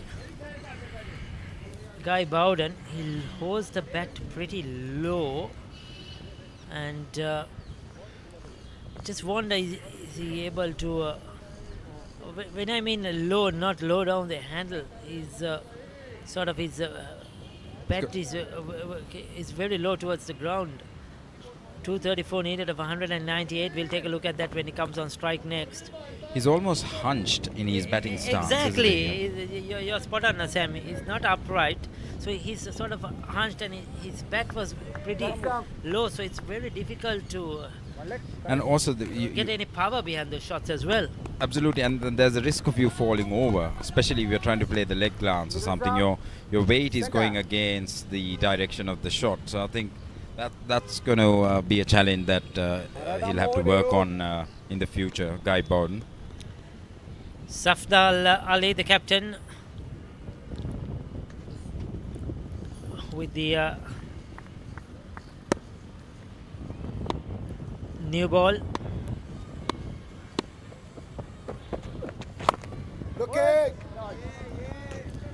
That's some beautiful bowling there by Safdar. I'm pretty sure in his heyday he would have been a tough chap to bat face against, and even now his ability to bowl line and length, and it's pretty strong action as well. Yep, decent run up. Not complicated at all, and with his height, will always generate that bit of bounce even on a flat deck. Absolutely. See what happens this ball. Another good ball there. Not much the batsman can do about that. I mean, unless and otherwise you come running down and try to play it straight. That would be one of the options I can think of. you need the Barristers of England and Wales have to get a move on and have to be able to utilize this power play if they want to get ahead of this required run rate. You don't want to be leaving over 200 runs to be chased in 20 overs at the latter end of the innings.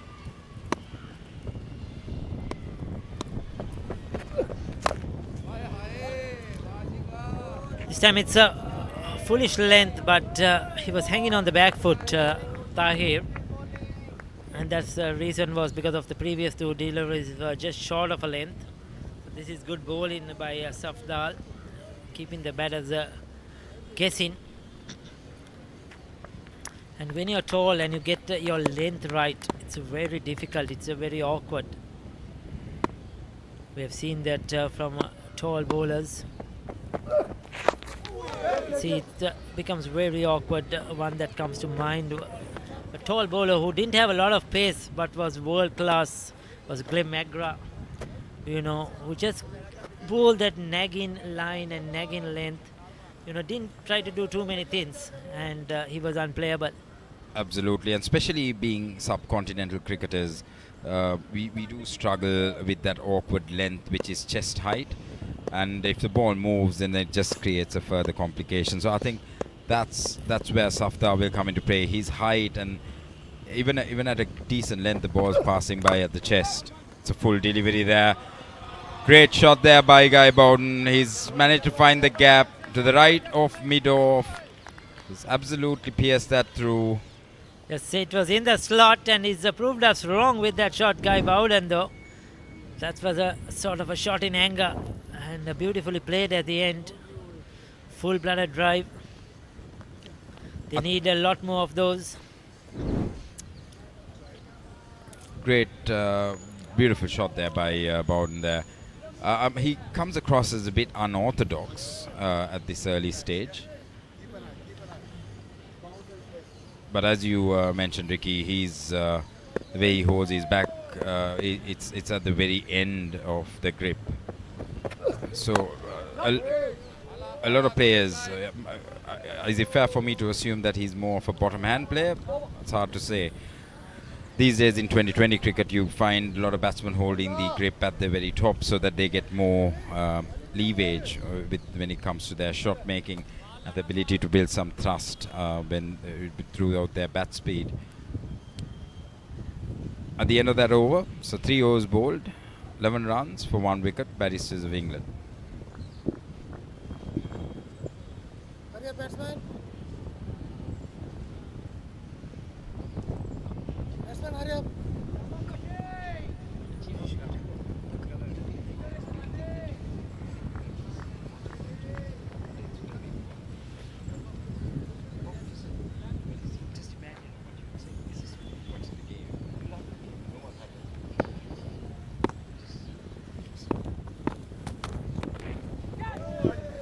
That's a beautiful ball to start the over there. But he's got his tail up after that early wicket. I think it's also Safdar's very economical bowling on the other end, which is putting a lot of pressure. Pakistani bowling lineup looks solid with these two opening bowlers, to be honest with you, Ricky. Let's see what he's going to do in the next ball. Party there, ball outside the off stump. Nice shot, straight to the field. The batsman will be disappointed with that. We saw Tahir playing a beautiful cover drive in the last over. It's a beautiful shot, straight to the field. The point did well to stop that.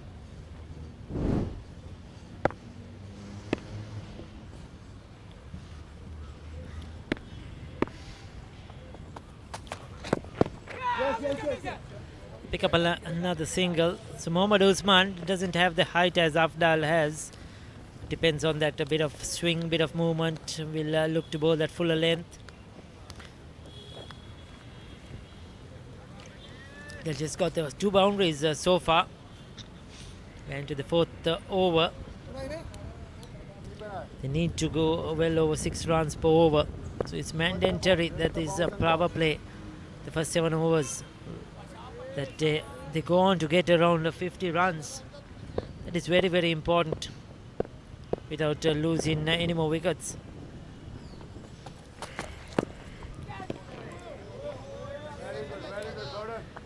Great piece of bowling here by Bharti here. The angling across the batsman. We were going back to Guy's technique. To me, the way he's holding the bat, if the ball is pitched up to him, Sam, I think he will be able to get bat on ball. But soon as it's short, he's not in any position at all to play the ball. You see the way the bat is coming. You see, there you go. Flicked it. You seem to have got him covered, Ricky. You were able to predict that wicket. Yeah, you could see that because his bat was sort of coming at an angle. It was very low, and he's not able to generate any power for any horizontal bat shots. And he looks in a very awkward position when he's playing the shot. And it was a good catch that went very quickly to the slip fielder. And Pakistan have picked up their second wicket. And we got to remember the bowling partnership here between Safdal and Bharti is what's causing these wickets to fall. And the fact that Sarfaraz is maintaining a very good economical rate, and the batsmen are forced to go after Bharti. I think I'll feel more comfortable taking risks against the other bowler than Bharti at this stage.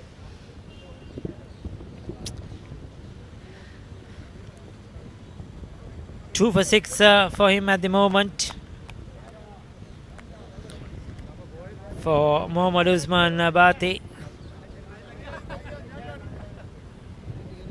It has been a bit of a struggle so far. They played a couple of good shots, but they haven't been comfortable at all. The two openers have been dismissed. It's a mammoth total they're chasing. Is Jasraj Singhara, who is walked into bat. He's been one of their consistent players. I think he's had a high score for 46 or 47 at this tournament as well.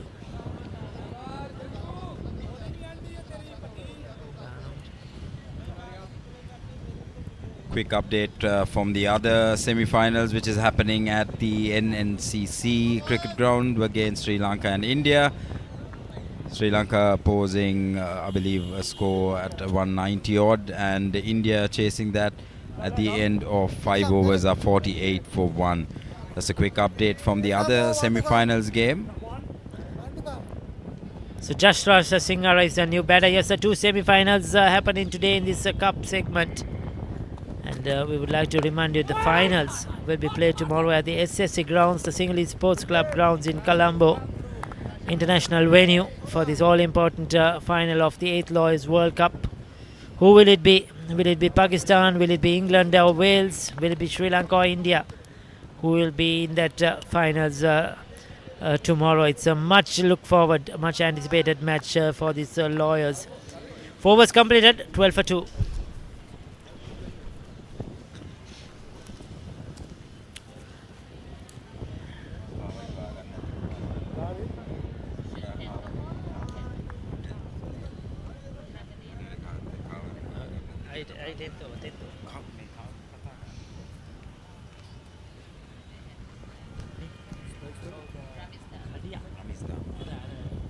What do you call it?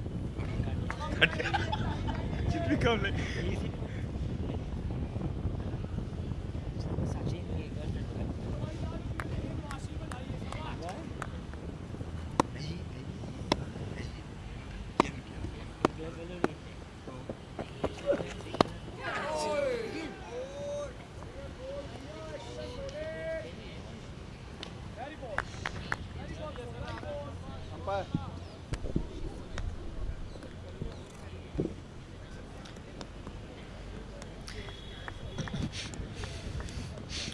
So 12 for 2, we're into the 5th over.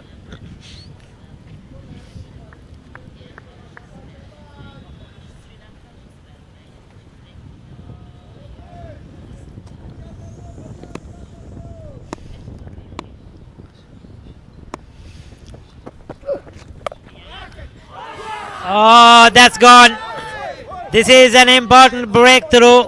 Needed a good catch. Tahir, one of their better players for England and Wales, has to depart for 7. It was short, it was wide.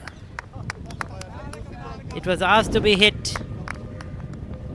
And and he went for it, but just could not control that one, could not get it into the gap or neither evade the fielder, and that was a good catch. That was flying. What a catch there. I think it's Mohammad Fazil, if I'm correct. He's had a brilliant game so far. Tahir wouldn't have expected that to be just literally pinched off there. I was going like a tracer bullet to the field, and he did very well to catch that firmly. Looks very disappointed, Tahir. Yes, I think it was in the slot for him, isn't it? That's why he's disappointed. It was not that it was a really good ball, and he probably feels he could have hit that into the ground, maybe over the fielder. But and they had the correct field for him, for that delivery. And Pakistan have come out with a plan. They worked hard, and brilliant. 12 for 3.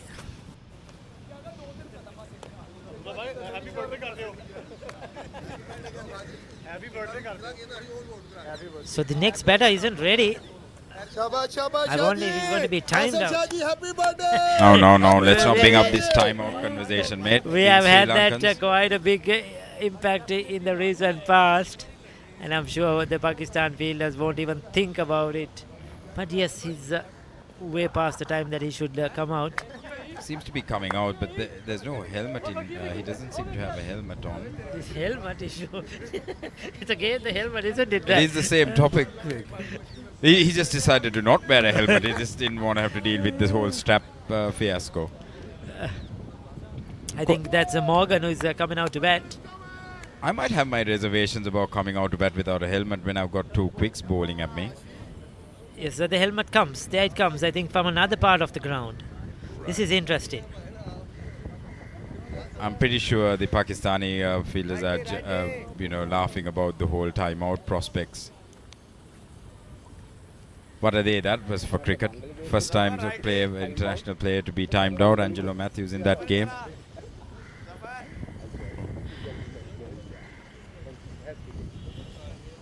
The most important thing is he managed to get his helmet, and I wouldn't be wanting to face the opening pair without headgear. So he got into the 20s yesterday, and while he was there, he looked really good. He played some very good shots. Morgan, until he got a rush of blood, charged the leg spinner and got out stumped. High score for 32. 4 innings, 73 runs. So he certainly can bat. They need somebody, to hang in there and just build up a partnership now. The highlight for Joseph is his average, 36.4. That's quite a high average at domestic level. There you go. You could see even in that first ball, a good-looking cricketing shot. Certainly played some good shots yesterday. He seems to be well composed, that's for sure. Seems to have a good technique as well. You need a good technique when you're facing people like Safdala and Bhatti. You need to try to play it straight as much as you can. Even if you want to take the ball over the infield, I would highly recommend you to go straight rather than side on. Safdala bowling a shorter delivery, but then again it's his height that comes into play. Ball just kicks off from the turf and hits Morgan on the glove, I believe. So it has been a struggle. It's been excellent over so far. Picked up a wicket, no runs conceded. The captain leading from the front with the ball.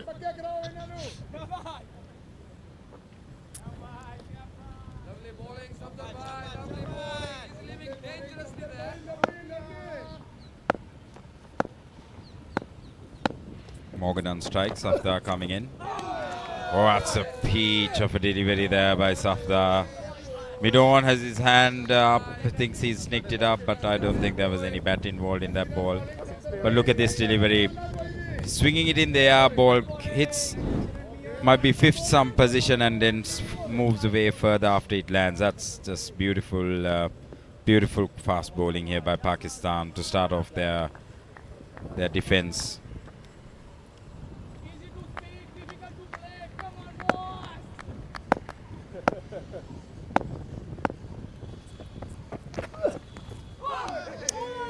Fantastic bowling. Pitches and just a slight bit of movement away from the right hand. 5 complete at 12 for 3. No, he said don't say over. It was very close.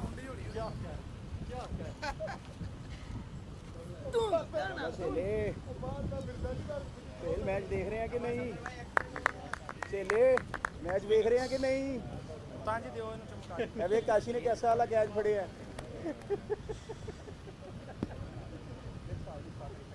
Noted, sir.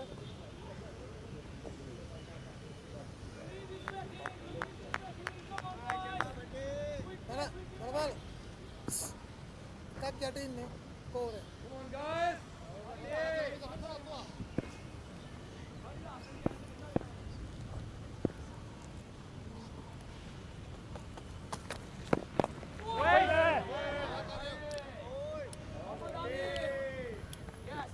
It's a good ball in Bhati. Once again into the attack. Muhammad Usman Bhati.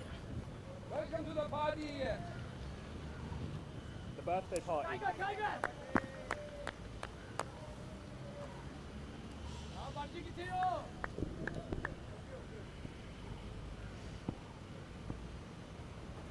Mohammed coming in.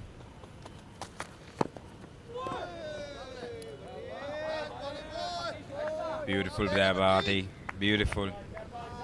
There's been such a clinical performance from Pakistan's fast bowling attack. They've been on the money. The line and length has been great. They've restricted the Barristers of England. They've forced them to play 4 shots. Shots that they wouldn't have to play if they were able to rotate the strike. Top class bowling here by Bhat. Even that ball was off the front edge of the bat rather than the middle of the bat. It's finally Jash Raj off the mark. This is not the start they definitely were looking for. England and Wales 13 for 3 into the 6th over. They would have expected to get more runs on the board. Slightly away from you in the air, Joe. But then this is a good Pakistan bowling attack, a good rounded, well-rounded side overall. They probably look one of the best sides in the tournament. This Pakistan side certainly deserve it the way they played. You're on the money when it comes to what you're saying with regard to Pakistan. They look like they've got the bowling, they've got the batting depth. We saw that today. They lost 4 wickets. So then you have someone like Fazil and Naveed Irshad who came in and made the runs. Even at the very end, their ability to contribute through cameos, and they seem to be the full package at this point in time. Party coming in. Another beautiful delivery by the left armour here. Barristers of England and Wales have a mammoth task in front of them. This is a huge task. They knew, I think, when they lost the toss that they'll be chasing a stiff total. They have to would have probably batted first, put runs on the board.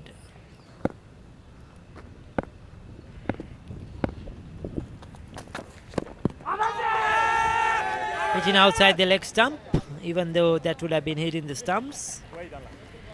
6 overs completed, 14 for the loss of 3 wickets. I'm sorry to put you on the spot here, but why exactly does it... I'm well aware of the rule that if the ball pitches outside the leg stump, you cannot be given out. But do you know why that happens? What's the fundamental rule behind it? It has been a topic, isn't it, Sam, in the past as well. I think, I don't know, it was discussed if the ball is hitting the stumps, and then why not was the reason. That I think it's just probably because it's outside the eye line of the batter when it comes outside that leg stump. We would call it outside his feet. I think that has been the concern, or whatever they may say about it. It has been there, isn't it? That is a rule that has been there always. While the rules and regulations have been changed overall in various ways, the LBW rules have always been persistent with, I think 2 days ago there was another new rule in when it comes to referrals. Yep. If you saw that, no more when there's a stumping, which has been referred to the third umpire. The third umpire will only look at the stumping, but not at the caught behind, like it has done In the before past. in the past. So these things keep revolving. That's the beauty of cricket. Same with us learning the game as well. It doesn't matter how old you are, you still learn new things. I think Bowden can get some advice from you with regard to his batting stance and might be straighten it out a bit more so that his ball is nice and it's in the line of the ball and above the ball. I think that's some good points there. Doesn't matter how old you are, you can still learn every day. Definitely, isn't it? We learn each day the techniques, the way they adopt preparation. A lot of things come in to this game. Sometimes it's not exactly we see, and we have a different perspective. But the thinking out there of the players are totally different. Why they bowl a particular bowler, why this fielder is there. There are so many things, and when you talk about the game only, you will learn those things as well. It's another beautiful ball by Safdal. Good length. It's opposing length, and it's like as you said at the beginning, Safdal's height is causing a bit of bother here to the Barristers of England and Wales. It's that unhappy medium of bounce that batsman has to face when it comes to Safdala. Safdal coming in to bowl his fourth delivery in this over. Yet again, perfect lengths, perfect line, nothing that the batsman could do. Required run rate creeping as we speak. Current run rate only 2.25. At some point of time, the Barristers of England and Wales has to start thinking of pushing this run rate up. They've got to take risks. They cannot keep all these runs to be made at the very end of the game. That's just not practical.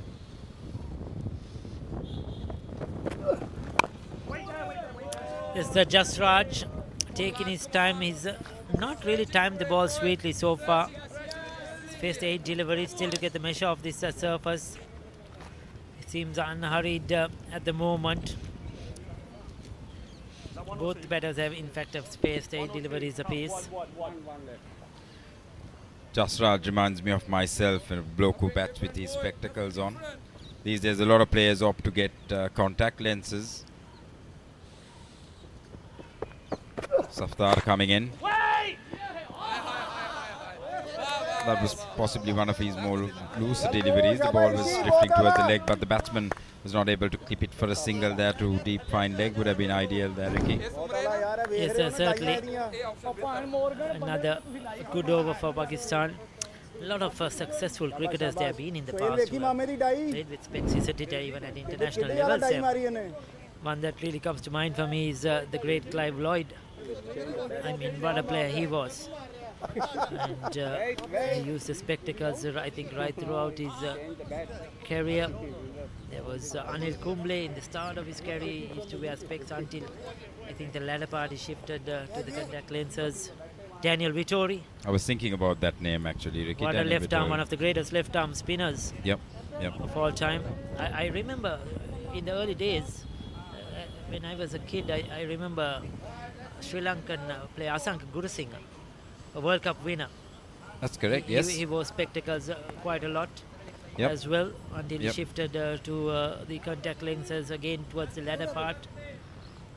It can get quite challenging under the helmet because there's a lot of humidity which grows and you constantly need to wipe your glasses in that case. Always you've got to take your gloves off, you need your glass cleaner. I think a lot of batsmen these days opt to getting contact lenses. Daniel Vittori, I recall, used to have a band around his glasses. He would actually bowl with them as well. Let me tell you a hot tip, they don't last too long, these glasses, playing cricket with them. I often find having to change them every 6 months.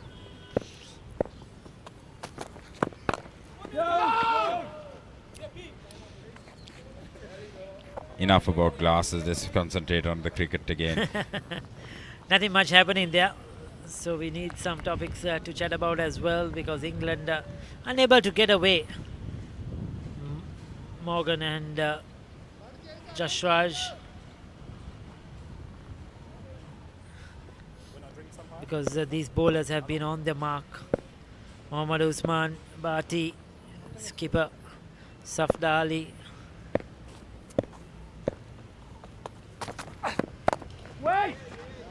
Party is just not giving any room outside off stump for the batsman to free their hands. Pretty much every ball has been on the mark, as you said, Ricky. Yeah, I think this has been the difference when Tahir was bowling. He gave the batters a bit of width outside the off stump, or he strayed onto leg stump too much, and they were able to use his pace and get it away. But Bhati just short of a length, middle and off. There you go again. You know, no room at all outside that off stump. Really nothing to play with.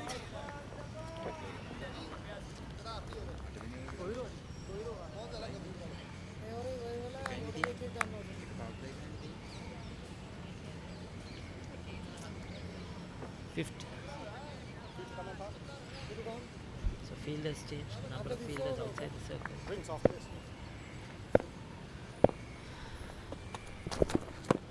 Yes! So this over commences the second power play from this over to the 28th over. So we've just concluded the first power play, which is the first to the 7th over. So yes, sir, they could have the 5 fielders outside that circle instead of the 2, who could go up to the 28th over, and then 28th to the 35th over there will be only 4 fielders outside the 30-yard circle. Remember, one was penalised for a no ball in the England and Wales innings, extra fielder outside that circle during that time. Yep. Over, time rings. So 8 overs completed, 16 for 3. Drinks.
The school. Did you?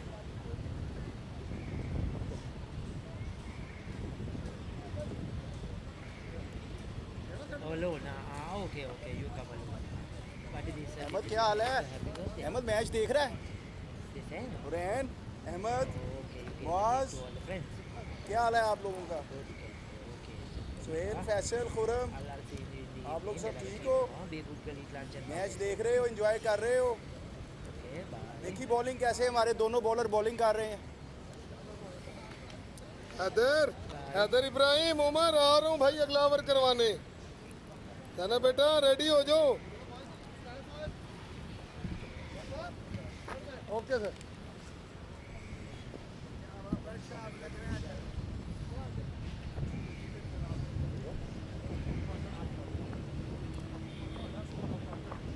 Number 11.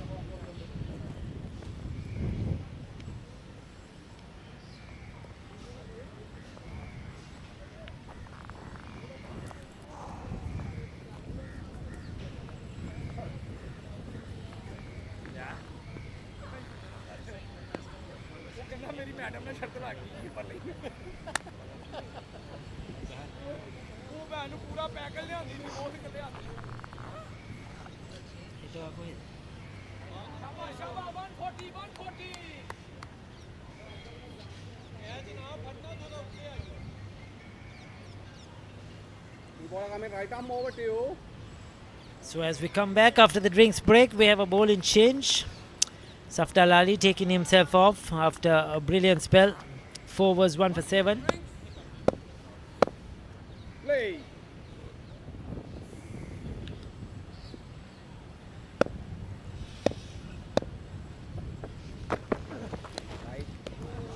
Hamza is the bowler very wide outside the off stump. Hamza Naveed Sheikh starting off with a poor delivery.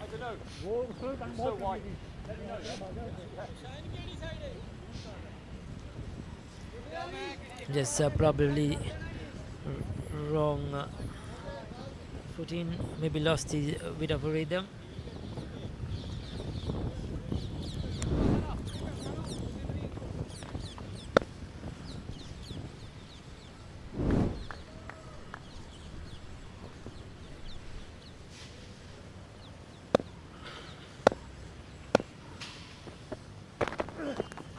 Again wide outside the off stump.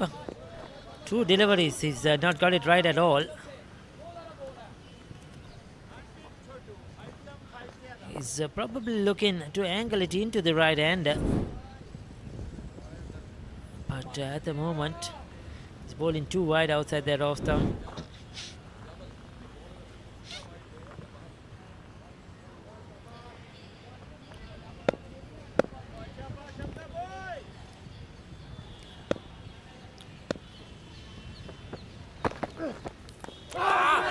Has he got the outside edge? He's been given out, I think he did. He shook his head straight away. Morgan. But that looked very close.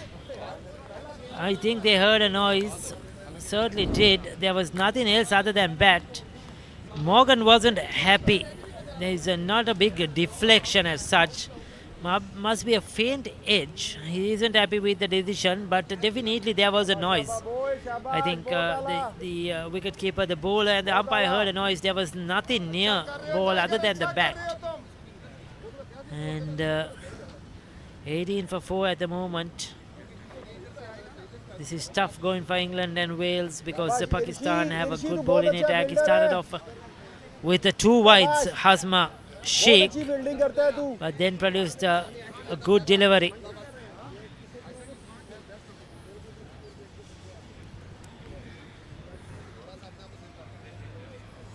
Shabash, shabash. Shabash Hamza, बहुत आला Hamza. मेनू कोई तकलीफ नहीं.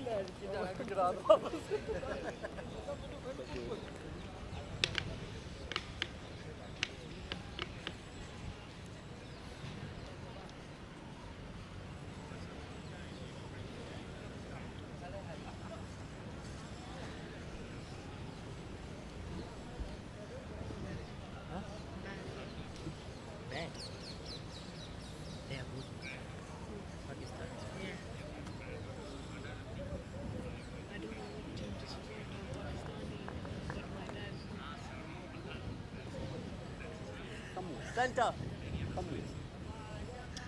Center. Come right arm more to you. 5 left.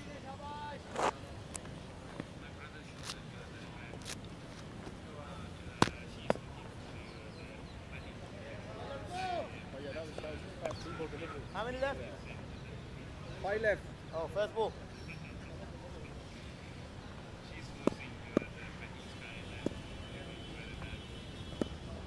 So we have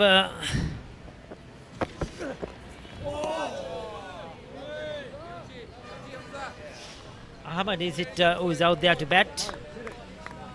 18 for 4. And Hamza Sheikh.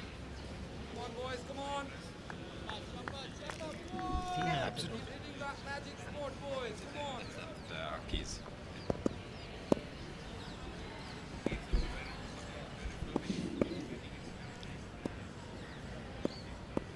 18 for 4. Haas is coming in.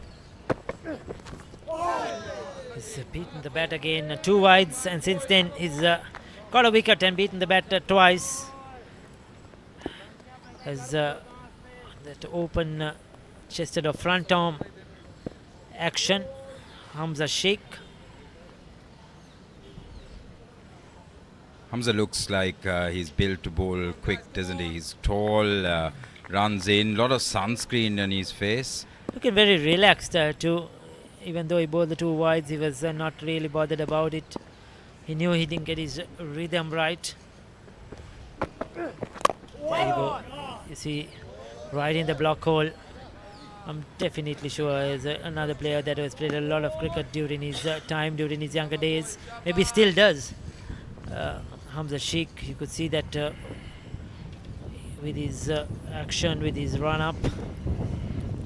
He looks like one of the more fitter players in the lowest comp. In the Pakistan team and the competition in general, yes. Absolutely, and his height, and he's got a quite a long run-up. I wonder what speed he's clicking on the speed gun. That would be interesting to know. This time leaves it alone. This is what he was trying to do right from the start. Go wide of that crease, angle it into the right hand. Now he's got his rhythm right. He's a hit the deck sort of a bowler. I don't think you will see him bowl in many full deliveries. Just keeps it the back of a length.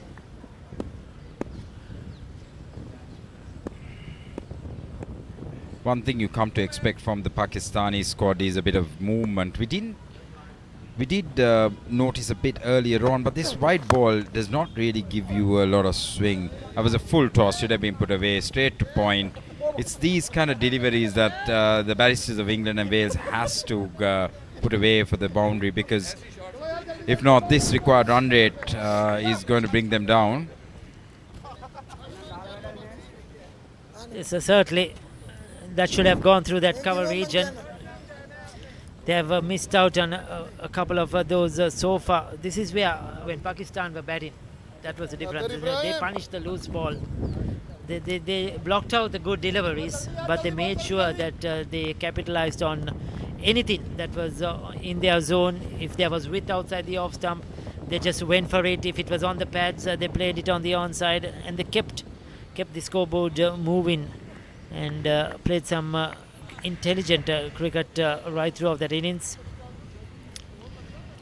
9 overs have been completed, just 2 runs per over at the moment.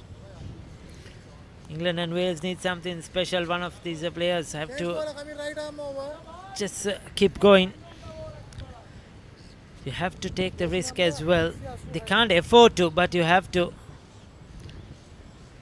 can see the mammoth task in front of them, 222 needed of just 156 balls. So we have the Muhammad into the attack. Muhammad Abdullah, the man who scored a half century. Muhammad Abdullah Bhatt to bowl his medium pace.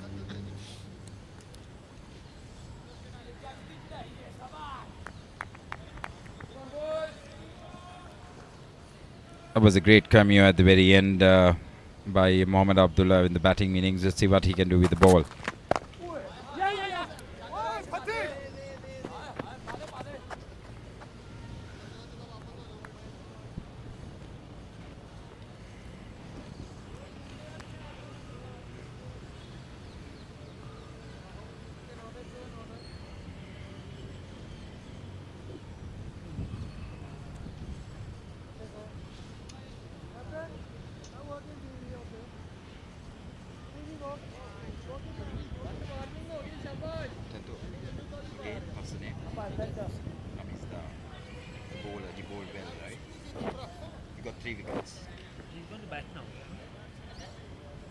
sure if another wicket goes, he'll go to bed. He'll go to bed. But you might be able to get an interview though. He got 3 wickets. What was Rami's Das figures? 3 for 48 again. Something. Wait on. No, he'll and the run out. Slightly short, skidded on to him. Looking for that pull shot was Ahmed, but didn't come on as expected. 3 wickets.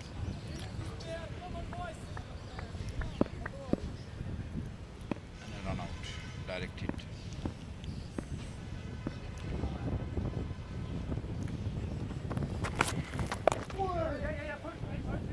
So finally some runs, and that could be 4. Yes, it is.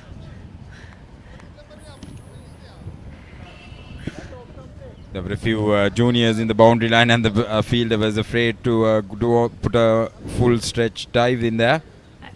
I just feel he would have probably not taken that risk anyway, knowing they have a big score to defend in, and with a big game coming up most probably tomorrow.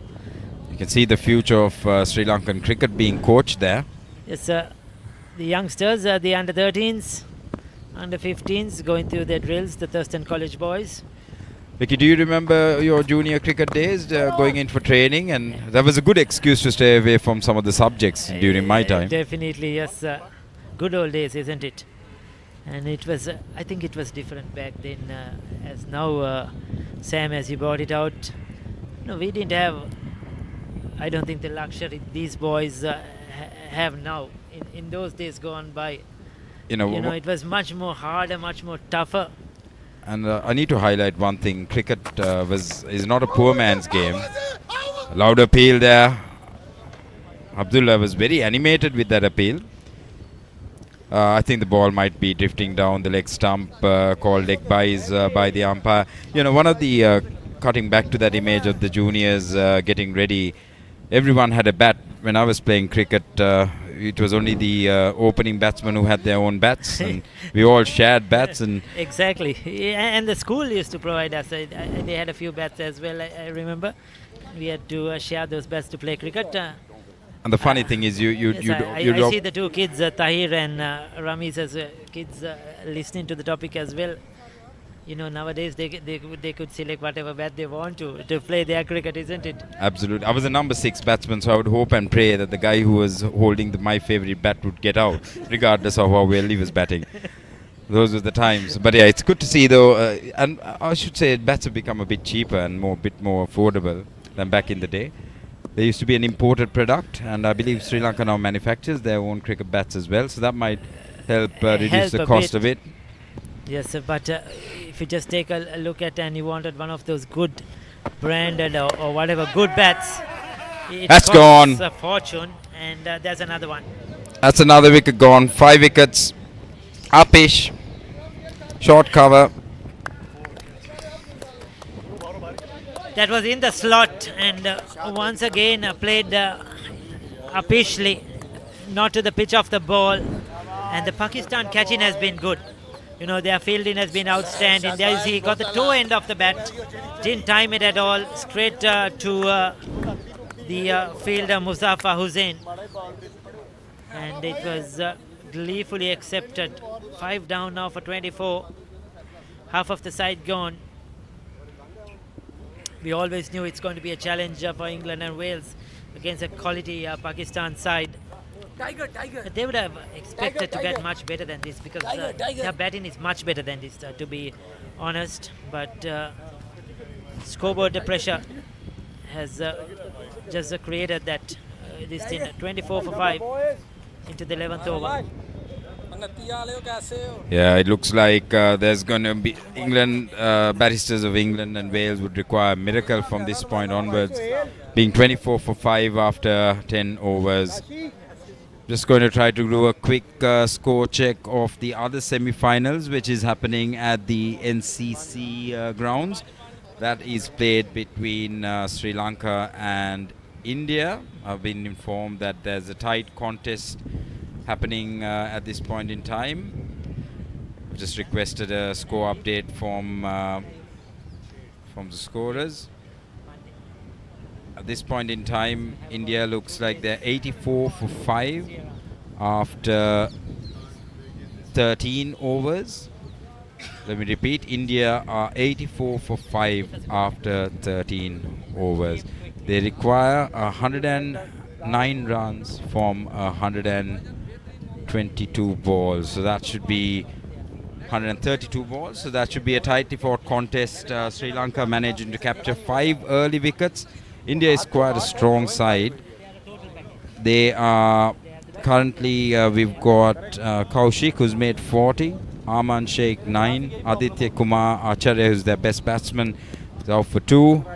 We've got Rohit Rajpal 10 runs out of 12 balls. So that's a quick update from the other semi-finals happening at the NCC cricket grounds. You can also listen to that live on the Lawyers Cricket YouTube channel.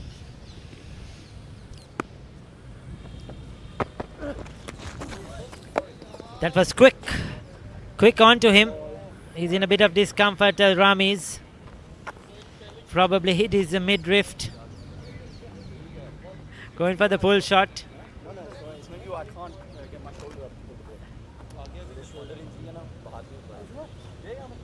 He's had a few knocks today, isn't it, Ramiz, when he was bowling that return catch, which quite hit his fingers quite hard. He was in some pain. Now the very first delivery, going for the ball shot. Ooh, that would have hurt definitely. That really would have hurt. You know where the batsman is trouble when he loses the grip of his bat.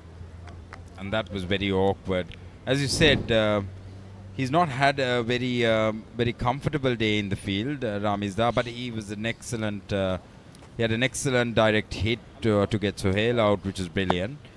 And he bowled very well, I believe. Especially in that opening spell, isn't it? Absolutely. He had 3 wickets after 7 overs for 50 runs. And that was his contribution today. I thought he did really well.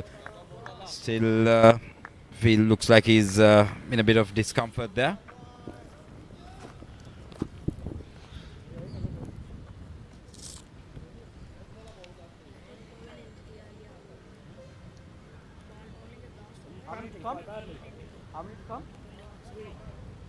He's carrying a groin injury as well, I am told, but has come out to bat.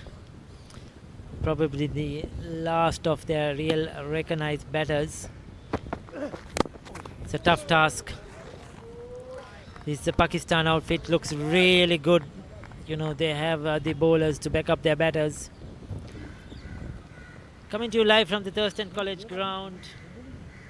We have the Thurstan Rugby ground towards the left of us. Host of our cricketing grounds, and nearby we have the Bloomfield cricket ground as well, neighbouring. You walk a little distance, we have the SSC, the Mercantile Cricket Association grounds, the NCC grounds, the CCC grounds. So it's a very sort of a busy area when it comes to venues and cricket. So there you go, he's limping. So this is not good news for Ramiz. I think he's going to struggle with that groin injury. Starting to feel for Ramiz because he's hobbling around. It looks a bit like Glenn Maxwell in that game. I wonder whether he'll be able to pull off a similar performance. I can bet you that the Barristers of England and Wales needs him to do a bit of a Glenn Maxwell for them to have any chance of winning this game today. Or at least to keep us entertained, isn't it? Absolutely. It's vital that the spectators are given something to look forward to.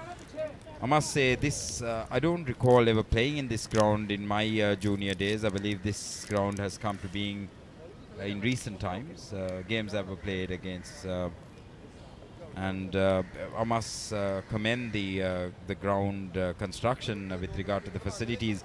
You can see there's some nice outdoor nets. There's a rugby training area. So the kids were training rugby at we say 8:30 in the morning. That I found very encouraging. And the juniors are also training their cricket. I believe these are students from Thurstan College.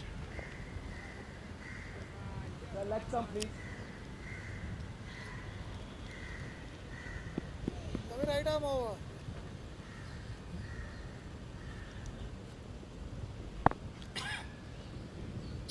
So there you go, 25 for 5. We're in the 11th over. We'll see who has after this delivery. Khadija is down there on the boundary line. I have Tahir Khan, fondly known as TK, from the Barristers of England and Wales. 11 overs down. Tahir, bit of a tough day in it. Yes, it had been. Although the first half we really fought well. However, in the second half, so far, there have been some good catching by the Pakistani team when we have given it some cheaply wickets in the outset. But as they say, it is never over until it is over. So we still have 5 wickets and we're going to give a fight till the end. Tahir, what do you look forward to the upcoming batsmen? What do they have to do? I think what we have to do is first we just have to settle in with a partnership, and once that is in, after that we can just whack it, and I think 8 to 10 runs and over is possible at this ground, as the outfield is pretty much fast, as well as they have the fast bowling which we can utilize to our advantage. Right. Nice, Tahir. All the best for that. Thank you so much. Over to you, Sam and Ricky.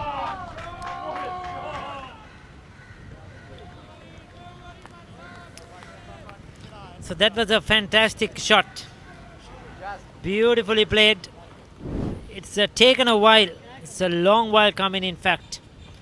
But finally, we saw Sangari,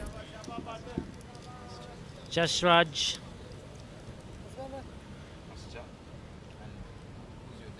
picking up that foolish delivery, driving it through the offside for 4 runs.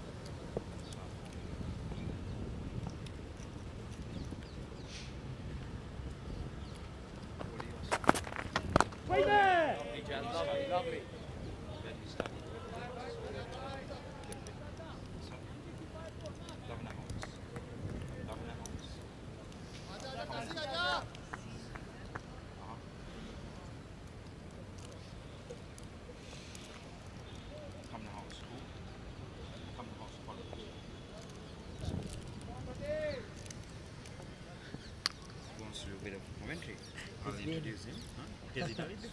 No, yesterday also he was here, but...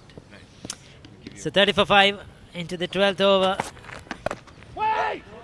Trying to squeeze it on the offside, Jashraj.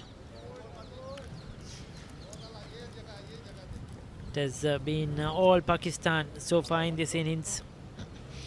They just kept on piling the pressure, picking up wickets at regular intervals.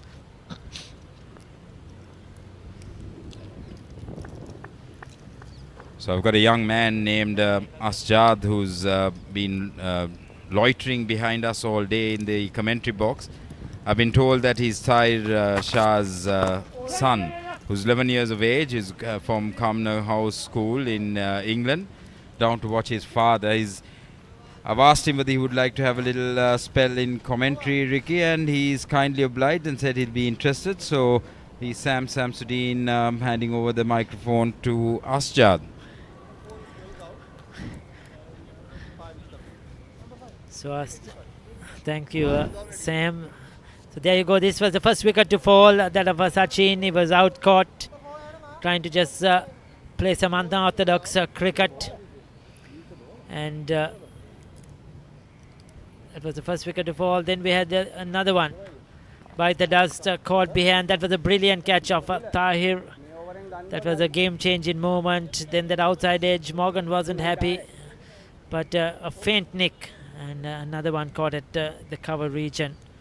The last wicket to fall, that was of Ahmad. So 5 wickets down for, what is it, 40 on the board. And it has been a real struggle. 31 for 5, beg your pardon, after 12 overs. So we have a young Asjab. Have I got the name right? Yes. Asjab, tell me, are you good as your dad when it comes to playing cricket? Sometimes, but today he hasn't played in his best in bowling. He got an unlucky catch there in gully.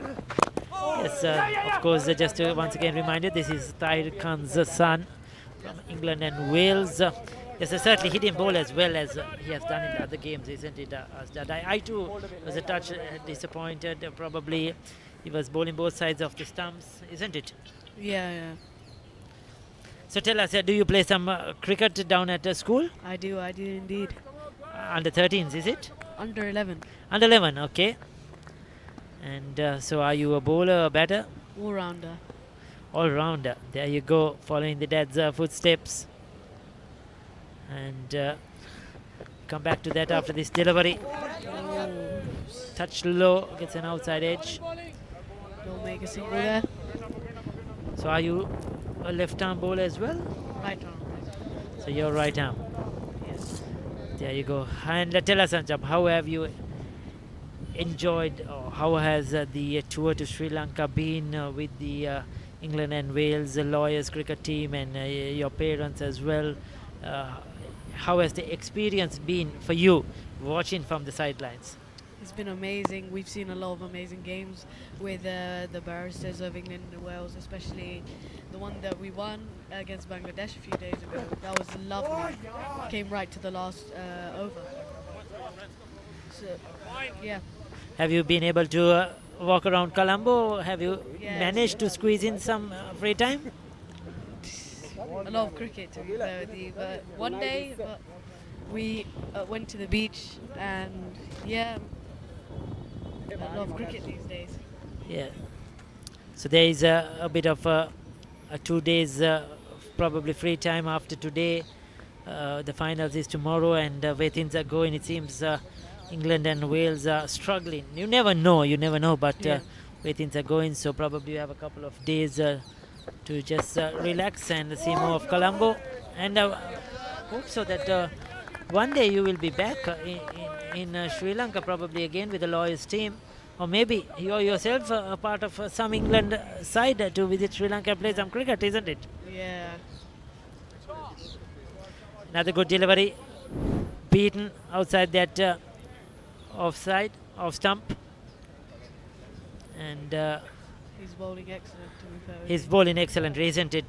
Perfect action, bowling at a good pace. A lot of swing as well. A lot of swing as well for Hamza Sheikh. Good run up, good action. That's what I like. High arm action. Very orthodox. Just Raj is doing a good job to defend it. Certainly. It has not been easy for the batters at all. So does Dad play regular cricket out there, or is it just straight away preparation and come for the World Cup? He plays regularly, he does. At club level, is it, or what he has? Is a part of a club, is it? Or? Yeah, he's part of a club. He went to play in Italy for European cricket. So that was on TV as well. I watched it. Didn't go there. That's wonderful. That's wonderful to hear. Cricket in the blood, isn't it? End of the over. 13 completed. 33 for 5. The Barristers of England and Wales are not doing so ideal right now. There's something extraordinary. A miracle has to happen, isn't it? Yep. They have to get out of this hole, but it isn't easy. Ramizda carrying an injury as well. Just probably the last two recognized batters, if you really may call it, for England and Wales. Safda Ali, 1 for 7. 2 for 7 to Muhammad Usman. 2 for 5 to Asma Sheikh. Mahmoud Abdullah, just 2 overs. They all have chipped in, but look at the economy rates, the top 3. They just haven't given anything away at all. No freebies. Stump to stump, bowling in the right channels, setting the right fields, and the fielders, they held on to their catchers. No drop chances. And Pakistan are dominating this game and looking to cement their place in the finals happening tomorrow at the SSC grounds. That's powerfully struck, but once again, straight to the fielder. So will you be over there to watch the finals tomorrow? Yeah, I hope so. Hope so, isn't it? Yeah. Final game, much look forward to. The SSC grounds, the international venue as well. A lot of test matches have been played. I mean, still Sri Lanka plays a lot of test cricket there at the SSC. So it's good to be there. Probably a bit of memorabilia. Take a photograph or two at the SSC. You could go back and show it to your friends. So next time England is playing Sri Lanka in a test match at the SSC. You can say I was there at that venue. And he's suffering an injury right now. Yes, he's in a lot of pain. Not easy running between the wickets. I think looking at the stage of the game, he's probably better off going off. I mean, without just risking it. I know he's trying his best, but it In really. previous games, he also had injuries, so He's been one of their star players, no he doubt. He has a couple of 40s, and he's bowled lovely, and the direct hit was Brilliant. outstanding. So yes, he'll go off the field. Hats off to him. Yes, he's had a brilliant World Cup. I mean, he's certainly taken on the responsibility as one of those senior players for England and Wales.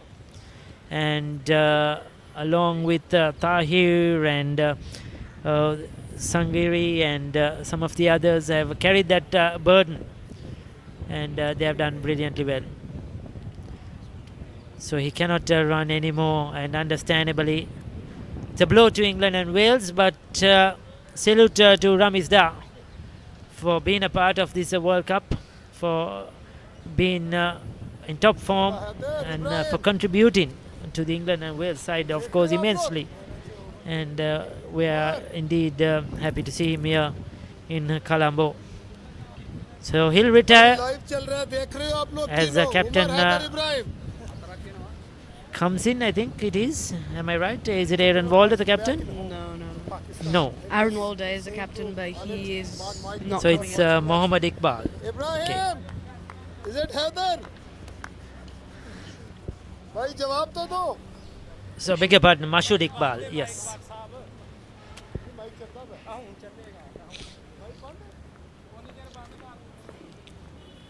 So 4 more deliveries left in this over.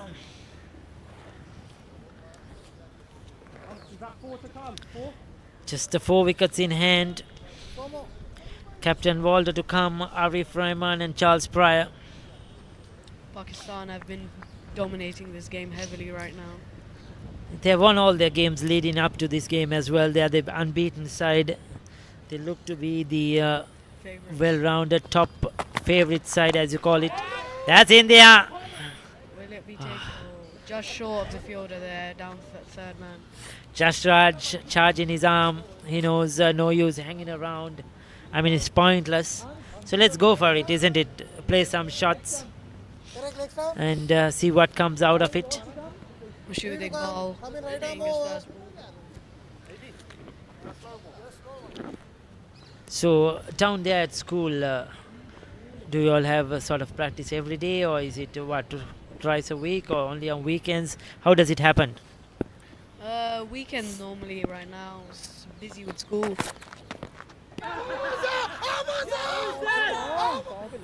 Heavily appealing there, the bowler. The umpire signals it's off the thigh guard. There was a bit of a noise, a bit of a deflection. But the umpire decides that hasn't got any bat on it. Very close to the glove as well. Yes. Might have been either, but it's very difficult to see that. In a split second you have to make a decision.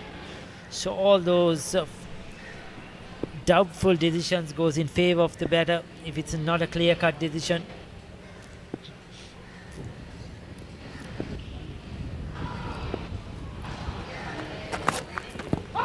That looks out. Is it down the leg side? He's lucky. Full and straight. Close, yes, that's really close. So that's the end of the over, isn't it? So 14 overs have been completed. Yeah, he's lucky that was slipping down the leg side. Yeah. And England in all sorts of trouble at the moment.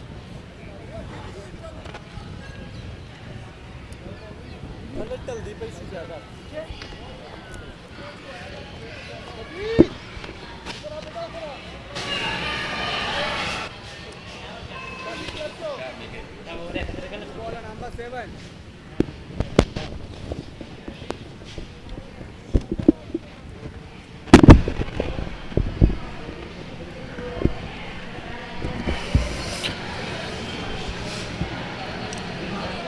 Sam Samsudeen back again.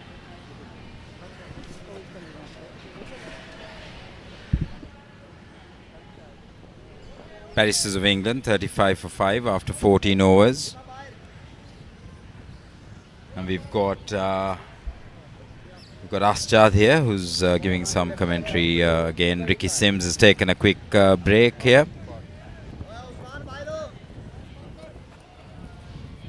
So what do you think, Asjad? How do you think your dad went today? It's not his best performance in bowling, but he got unlucky with a bang. It was coming off the bat nicely for him. New bowler coming in, Zohaib.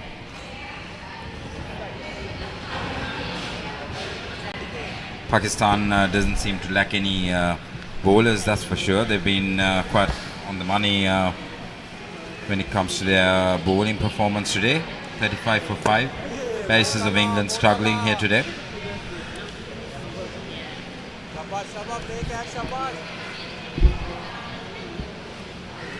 So what are you looking forward to when you head back, Asjad? What awaits you in England? Nothing much exciting really, except school. You should love school, Asjad. I mean, I used to love school. I quickly regret being too old to get there, to be honest. We had a good time, friends. Pretty sure you get up to a bit of mischief, do you? Or are you a goody boy?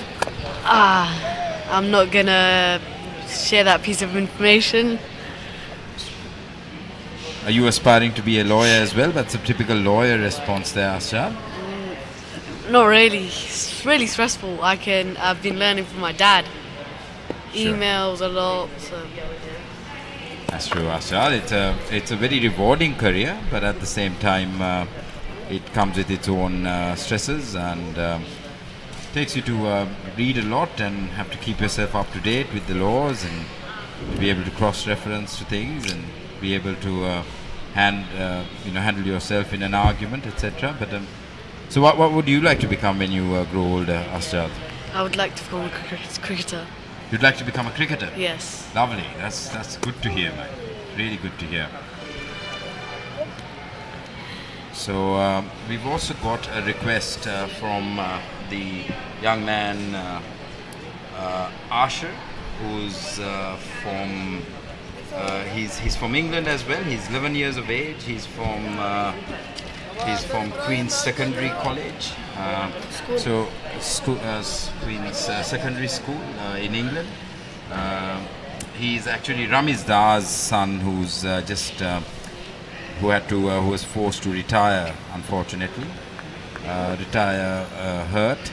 So at the end of the 16th over, we will say goodbye to Asjad, who's been tremendous in the commentary box and helped us out with the commentary. We just thought give him an opportunity to, we never know, he might end up becoming the next Tony Greig. Surely has the accent for it. He's pitched that quite high, no wheel, no ball. Races down to the boundary. Called by the square leg umpire as being above the waist of the batsman. So there, bad delivery by Abdul. I believe it's going to be a free hit now. That's correct. Shad, you clearly seem to have the knack for this commentary kind of thing. Do you ever see yourself as a commentator in the future, Shad? You never know at this age, you never know. But I must commend you for your courage to, as when I asked you whether you'd like to commentate and you were the first to go, yeah, why not? I'm happy to do that. It's good. You know, public speaking is one of the most feared things for many adults, and for you to be able to do it as well as you've done it at the age of 11, it's brilliant. At your age, I hardly could compose a sentence, and some would say that I struggle to compose a sentence even now.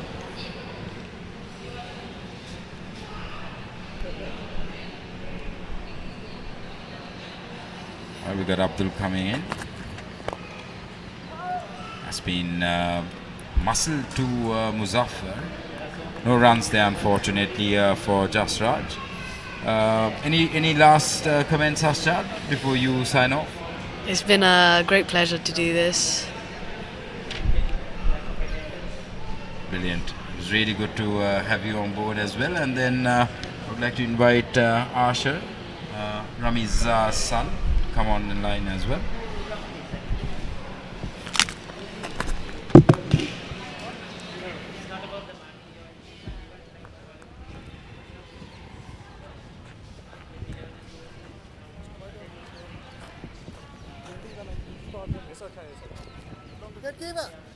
All right, we've got another young man who's also 11 years of age, who's just joined us in the commentary box, Asher, as I said, from Queen's Secondary School.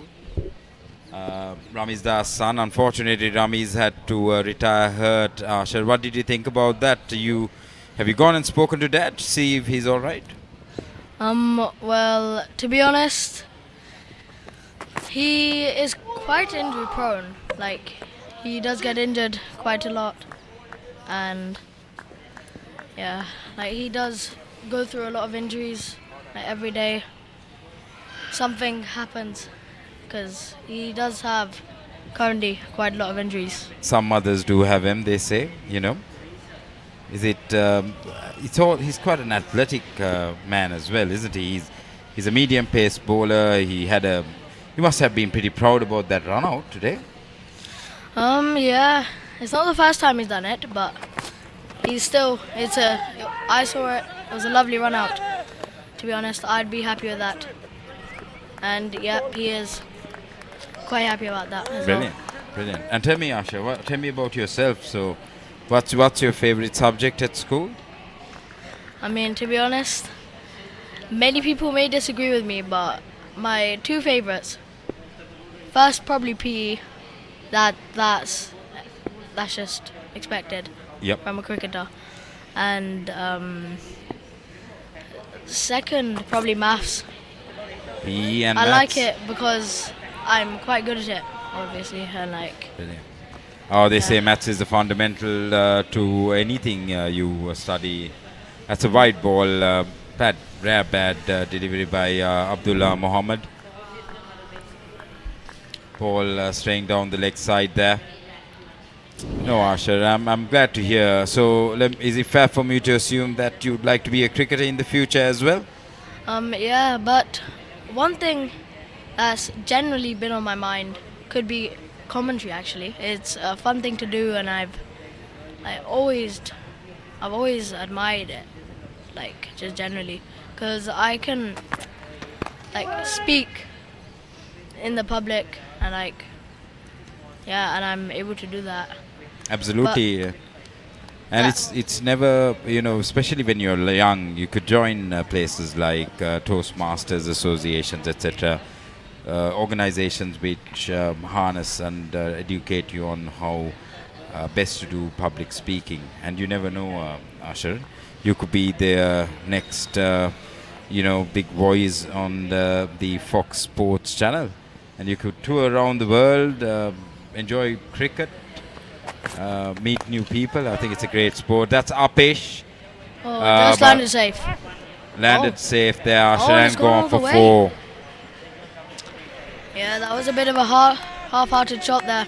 Just towed it. But luckily for Jasraj, it's gotten all the way due to a bit of a misfield. Jasraj is slowly coming into a bit of form there. I think he needs a drink. Made 19 runs out of 33 balls. Yeah, a bit of a misfield there, as you can see. Quick update from the other semi-finals, which is happening at NCC. We've got India, who's managed to stabilize the innings. 120 for 5 at the end of 19.2 overs. They need 73 runs out of 94 balls. I'm going to hand over to commercials. Ladies and gentlemen, when we come back after the refreshment, we'll resume the innings. Thank you.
Did they say they cut to commentary? Did it say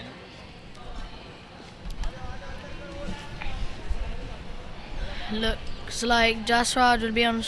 No, Mashood will be on strike for the next over. And Pakistan, they're doing really well. Oh, yep, taken. But wait.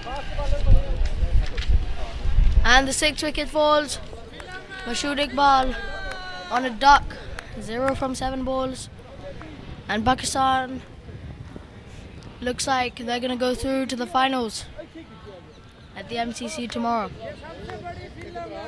You're right, young man. Chances are very low at this stage. 48 for 6. And that's, I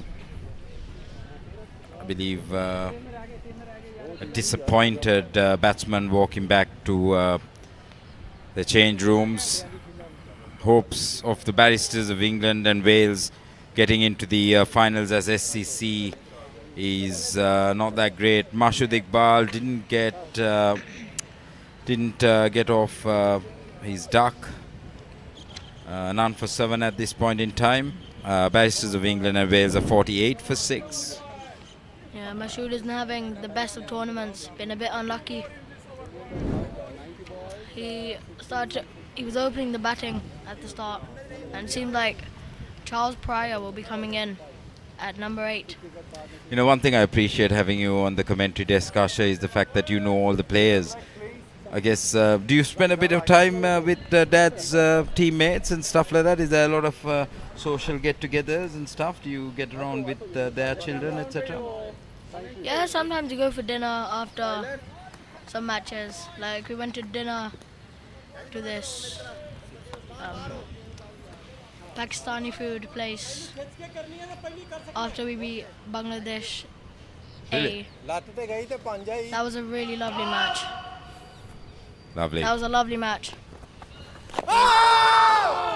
Oh, big appeal, I think. Zoib's causing a lot of trouble. Perhaps there was an inside edge there. Did you hear anything there, Asha? Did you hear, was there any bat on that before it went to the pads? I don't know actually. Charles Pryor with a very uncoordinated shot there. Very late. He tried to wait for it, but it didn't really turn from Zohaib. You might not receive that free soft drink next time you go to the club rooms. We're calling Charles Pryor uncoordinated. No, just that shot. He has a lovely defence, to be honest. He can stay there for a while. Sure. It's good to see. That ball went straight through. I think that's his straight delivery there. Didn't spin. Zohaib is a left arm. I believe he's a left arm off break bowler. Yeah, I mean, well, there are quite a few left arm orthodox bowlers in this tournament, which Barristers of England and Wales, they don't have a left arm spinner, and they only really have I think like 2 or 3 seamers, which 2 of them are the opening bowlers, as in Tahir Khan and Ramiz Dar. Yeah, I think that because a left arm spinner can create a nice angle to a right-handed batsman.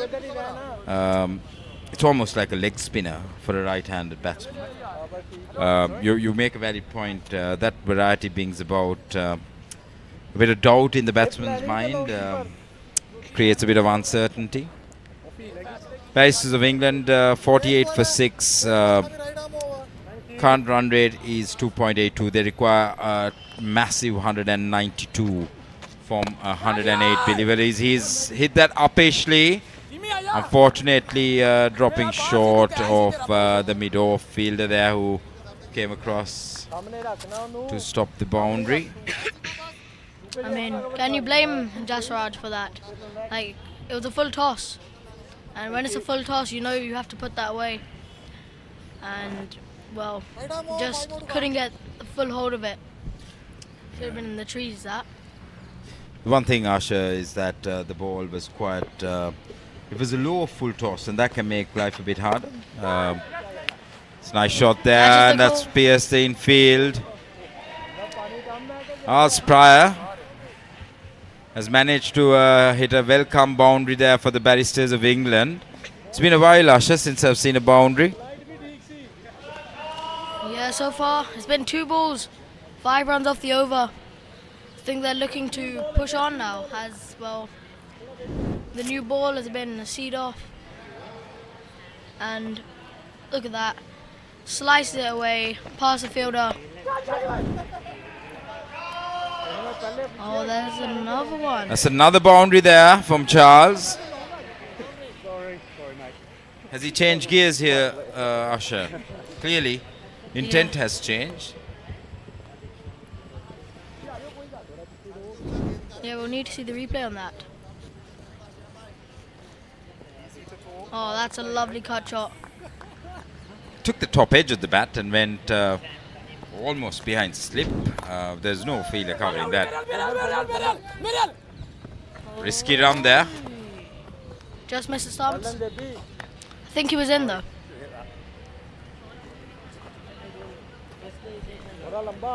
See, Barristers of England, especially Charles Pryor, seems to want to get a move on with the innings. And now we've got That's Jasraj. huge. That's a huge 6. Had Love a it. huge 6.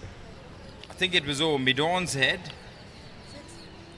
He's picked that up and put it over mid-off for 6. Great shot there. He hits a bad ball. That's a lovely shot. He's playing really, really well so far. 26 not out so far. That's the Yeah. Oh, there's a loud appeal, loud appeal. Umpire. Umpire tells the fielders to settle down a bit. Pakistan strongly believe that there was an edge. Did you hear anything there, Asha, on the mics? No, well, I don't think that was an edge. I heard something, but I don't think it was an edge though. Let's have a look at this replay. Oh, No, I don't think there was an edge there because it would have hit the outside and it would have changed direction perhaps. But that just turned straight past the batsman. Unless and otherwise we get a close-up, it's very hard for us to say. But the Pakistani fielders were jubilant. They thought they had the wicket in the bag. Yeah, well, Jasraj is a really key wicket for Pakistan to get, but he's not making it easy at all. And Charles at the other end pushing the run rate. Throws it in. Oh, Another good ball. Zoeb. It's been an expensive over for Zoeb. He's gone for nearly, let me just have a count here and check with this. He's gone for 16 runs of this over. Zoeb. Sorry. My apologies. It was 16 runs off the last over. Zoeb here is just on his score. He's only given 1 run. There's a loud appeal there, but I reckon the impact could be just outside of stump. That's closer. Oh. Ball's coming through.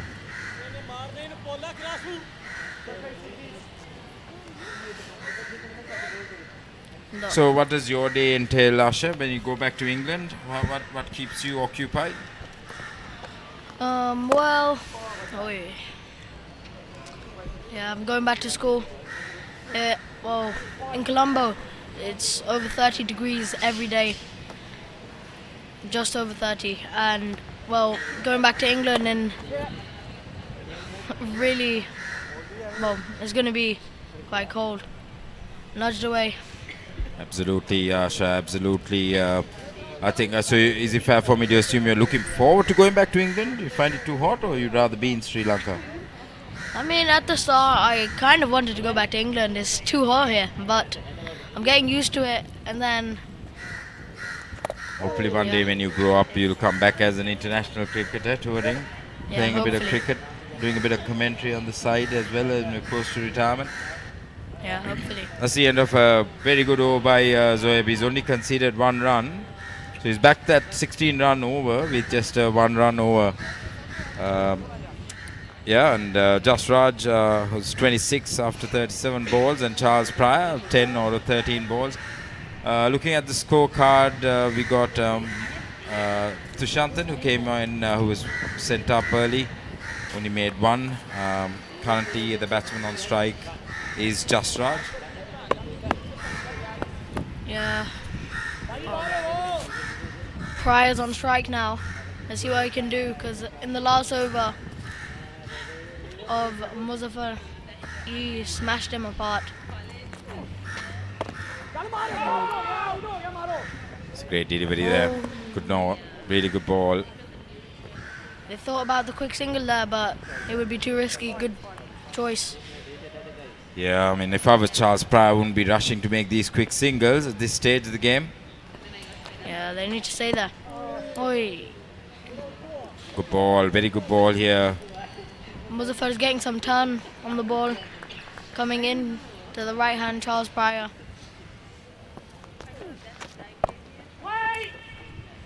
That's a nice shot. Straight to the fielder. And Hamza, who's bowled really well today so far. Oh, short ball. Again, same shot to the same fielder.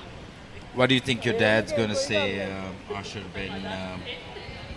when you're asking about the opposition? What do you think about Pakistan? They look like a very powerful side, don't they? Do you think they can go on to win the World Cup, the 8th edition of the Lawyers Cricket World Cup? To be honest, my heritage is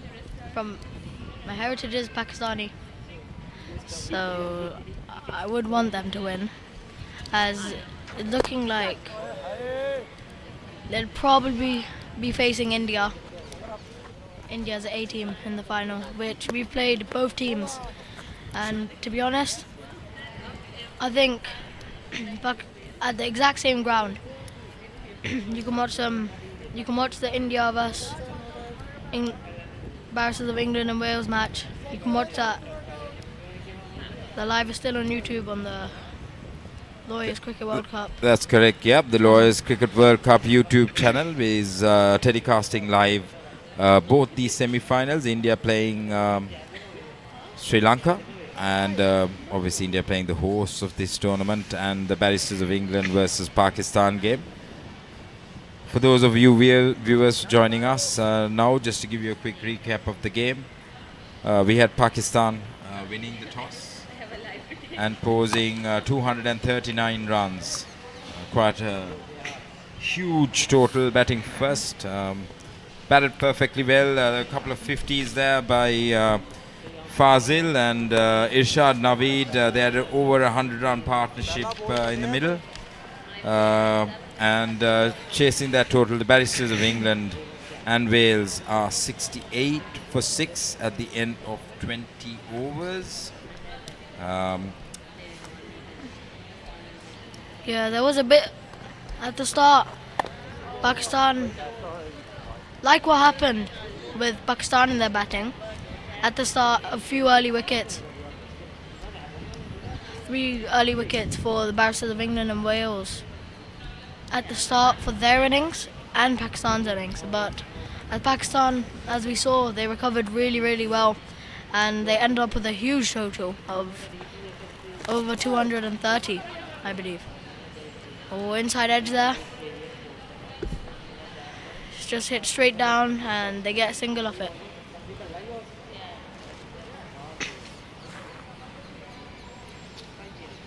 So far,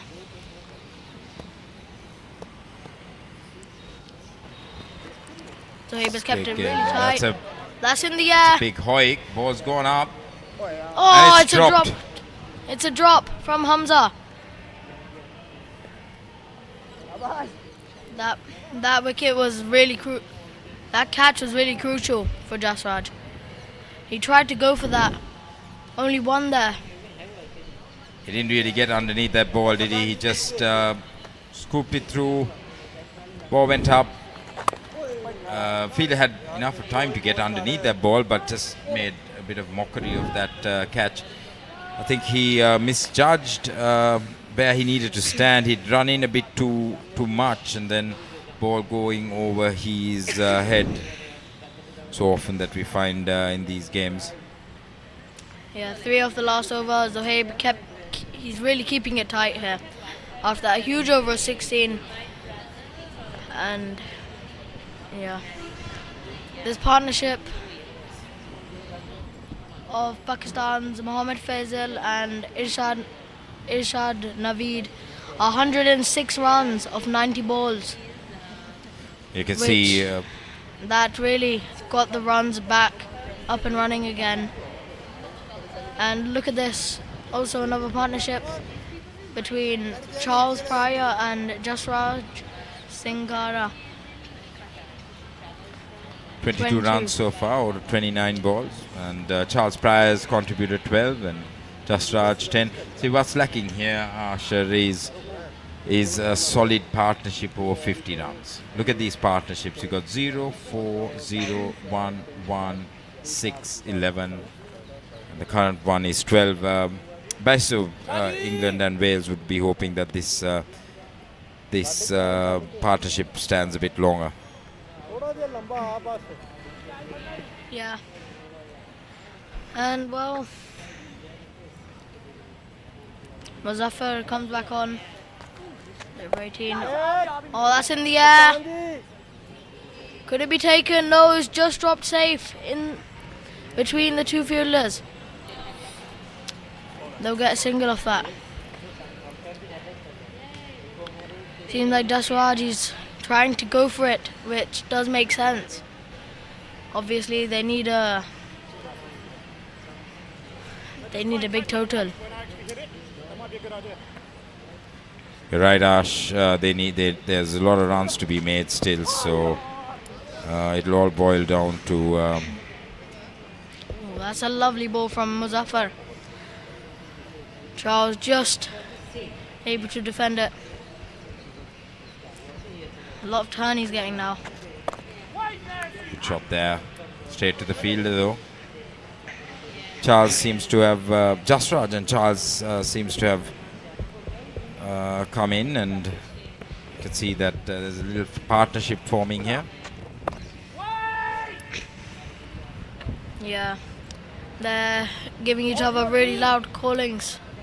They really need to build a partnership, which is what's going on. Short ball. Another dot ball here. Oh, seems to be overthrows. There's a single there. That was unnecessary from Pakistan, considering how they're going right now. There's no need to throw that down that quickly. I don't know what exactly happened. We need to get the replay on that. So how that led to overthrows. Oh, flighted one. That's a beautiful delivery. It's a beautiful delivery. The bowler just got excited, regardless of the fact that he's not hit the stumps. But really quick hands by the wicketkeeper. Yeah, that was a smart ball. Giving a little bit of flight there. Was Jasraj in? Yes, his foot in the crease, not out. It's brilliant all-round cricket there. That was a top-notch delivery outside the off-stump, ball spinning in at a good length. Fortunately, didn't spin enough to take the top of off-stump. One thing to admire was, Sajawal Javed Bhatt. What a quick set of hands he's got behind the stumps. He ripped off those balls. It was almost Dhoni-like, to be honest. Yeah. And one really crucial thing in a team is a great wicketkeeper. As well, both teams have pretty decent wicketkeepers, which there could be a lot of runs being in buys. Oh, flighted one that's in the air, and it seemed like it's found the gap. Hamza can't get to that. That's 4 runs there. Lofted shot down the cow corner area. It's a great shot there by, I believe it's Jasraj. He's picked that up early. He's taken it over. It's almost taken it over short mid.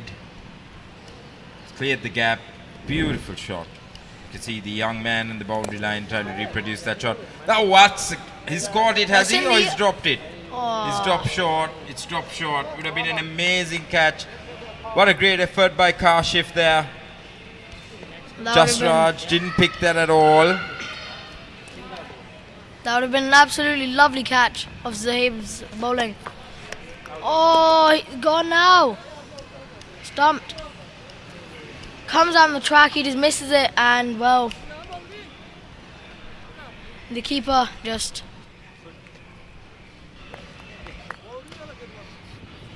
takes off the stumps. Barristers of England, Wales find themselves 77 for 7.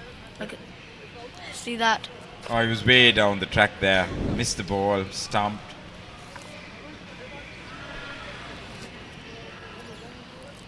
That's Quick update from the other semi-finals between Sri Lanka and India. India's just lost a wicket. There are 140 runs for 7 wickets. Sri Lanka batting first, I believe made 190 odd runs, and India now 140 for 7. So that's a very tight semi-finals going on there in the other ground, at the NCC cricket ground. Here at Thurstan, looks like the writing is on the wall. Looks like Pakistan will most probably go through to the grand finals, and the grand finals played at the Sinhalese Sports Club in Colombo International Cricket Stadium, to be telecasted live with a big crew of commentators and officials. Asher, are you interested in doing a bit of finals commentary as well? What are you planning to do tomorrow, Asher? Tomorrow it really depends if, well, the skipper who just came in, if he can perhaps save us here, play a skipper's role. Left-handed Aaron Walder takes his guard. Seems like he's ready to face. See what he can do, and well, it depends. I'm I wanted to see the MCC, which I guess tomorrow could be the chance to watch the final.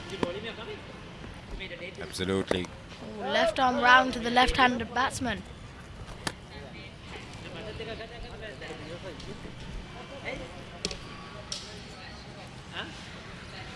Dot ball. We've got Zohaib rolling in.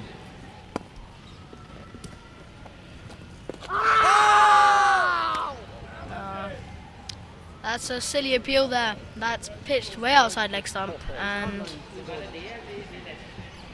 yeah, the impact, well,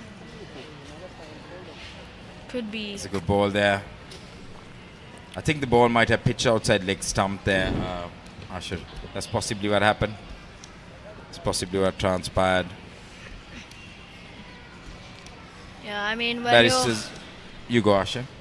when you're a left-hand off spinner coming around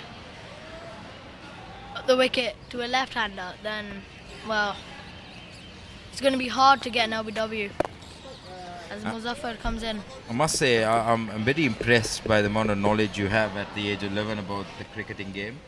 How often do you train? You seem to have a better understanding of the game than even myself and Ricky, to be honest. And his team of lawyers were behind that. Yeah, I mean, my father, he does coach back in England, and, well, I do train quite a lot. Sometimes I could be training 5-6 times a week. If it's that Pretty fit catches young the man. ball That's and it's another drop. Pakistan could be a run out and it's an overthrow. Shaftal wasn't really backing up there. That's one run. Well, Asha, I'm going to keep you going. Seems like you're doing a great job. Just going to get a quick break myself. I'm going to hand it over back to Ricky Sims. Ricky has been tremendous today. He's given me great company. We've had a good time. Seems to be busy cracking jokes with Khadija, the TV presenter. They seem to be on fire today, both of them. We did complain to the organizing committee about the lackluster lunch, which is conveyed to the organizing chair, Mr. Bhuvaneka Basnaik, who told me that it was for the interest of my health. On that note, I'll be back in about 10 to 15 minutes. I'm handing it over to Ricky, and we'll have Asher continuing with his commentary.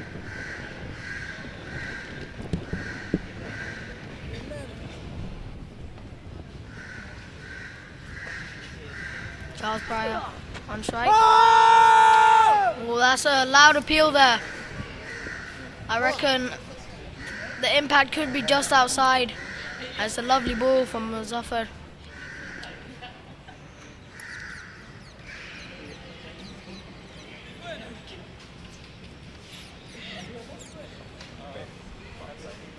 That's over. Asher, right?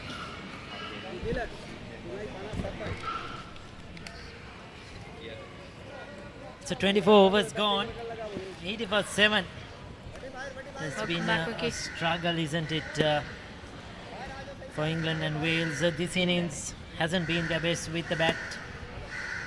But then again, Pakistan have a strong bowling lineup. They have troubled almost all the sides in this World Cup. Captain Wald is out there. Didn't have a bowl today.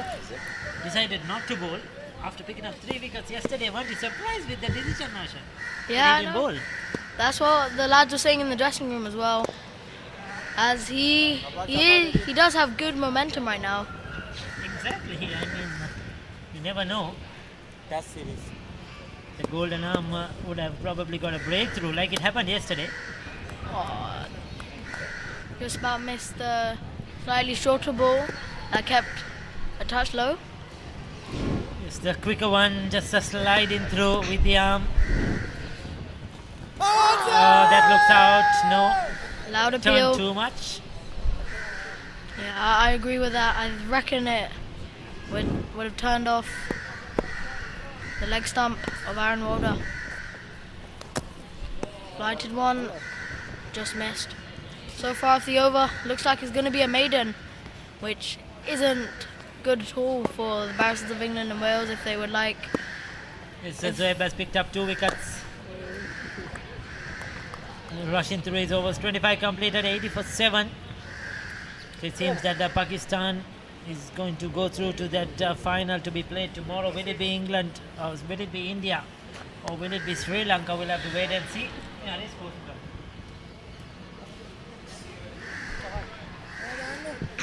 So 116.60 is the requirement here. Almost impossible.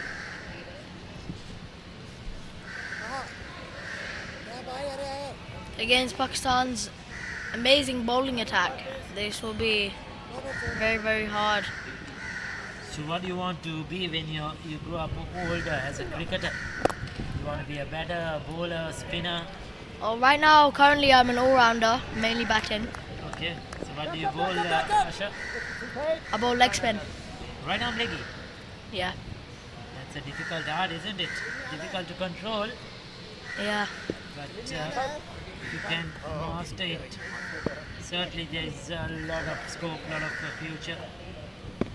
Right arm leggy. Oh. I reckon that could have pitched outside, like. It's way outside the leg stump, just ambitious appeal from the bowler. Oh, once again misses the outside edge. Muzaffar, after his over, that went for 16. Seems like he's had an amazing comeback after that. So in the other, that's in the air. Could be taken. No, it's just landed safe. Probably just a single. I don't think Aaron will ever go for the second. So there you go. Sri Lanka 192 for 8 in 35 overs. Pakistan India 146 for 7 in 25 overs. So 47 runs required, 60 deliveries, 3 wickets in hand. It's going to be down to a close game, that one. Sri Lanka and India. 47 of 60. Who will get through in that semi-final played at the NCC grounds? And that's one for you guys to watch. It's a nice shot from Charles Pryor, only for a single. Lofted it over the bowler and gone to long on for a single. And Wilder 2 off 12. That's in the air. Oh, it's just safe. He's living little misfield there. It's the Pakistani fielders just taking it easy. They know this game is in their hand at the moment. So taking it very, very easy. Barristers of England and Wales would like to hope for remis. So 26 overs have completed, 84 for 7.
Jumping.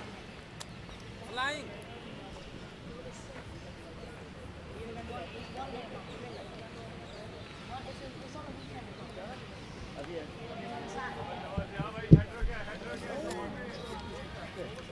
So it's 84 for 7 at the moment. Fall of wickets fell very, very quickly. You could see at regular intervals. There was a brief partnership for the 7th wicket of 29 runs. And since then, this ball chalo, 7 batsman runs for boys. the 8th wicket. Come on, be ready. But well in control, nothing big there at all. They needed a couple of big partnerships to challenge this score. And unfortunately, England and Wales have fallen short. I think we have a bowling change. And as you can see, the Barristers of England and Wales, Charles Pryor, he's doing really well right now, currently. And Aaron Walder, 3 of 13, just staying there. And a new bowler comes on. So we have Ziaul Sabur to do the bowling.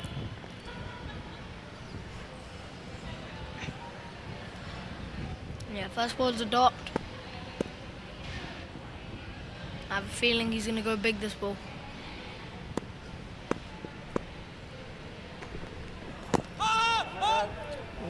Once again, sliding down the leg side. Pakistan, one thing about them, their fielding hasn't been the greatest. There was a few drop catches which could have been taken. So they held on to all the catches earlier on in the innings. I think they took the important ones, everything that came their way, probably a little bit relaxed, knowing they're in the driver's seat, not fully committed, just letting things slip away.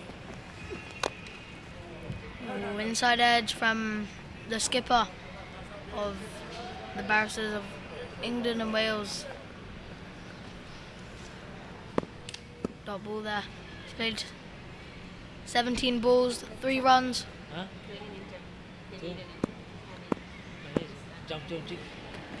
What's the name? Jump.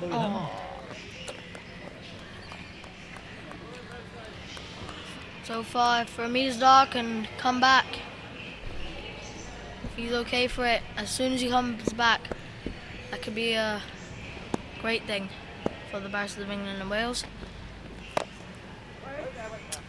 Likes to play through the offside, but unable to get it away. Another maiden over. This has been the pattern so far in this innings. Good overs being bowled. Another thing about Pakistan, throughout these 27 overs, there's only been 9 runs in extra for the Barristers of England and Wales. They've been very disciplined, isn't it, with the ball. We have hardly seen any wides bowled. There was a couple of wides when Sheikh was bowling, then he came back and picked up the wicket. But other than that, they've been really good. Down at the NCC grounds, it's a close game. 38 required, 48 balls. 3 wickets in hand for India versus Sri Lanka. And that's going to be a very, very interesting contest. Oh, slow ball there from Kashif. Oh, look at the sprint from the back. Just misses it there. Charles Pryor.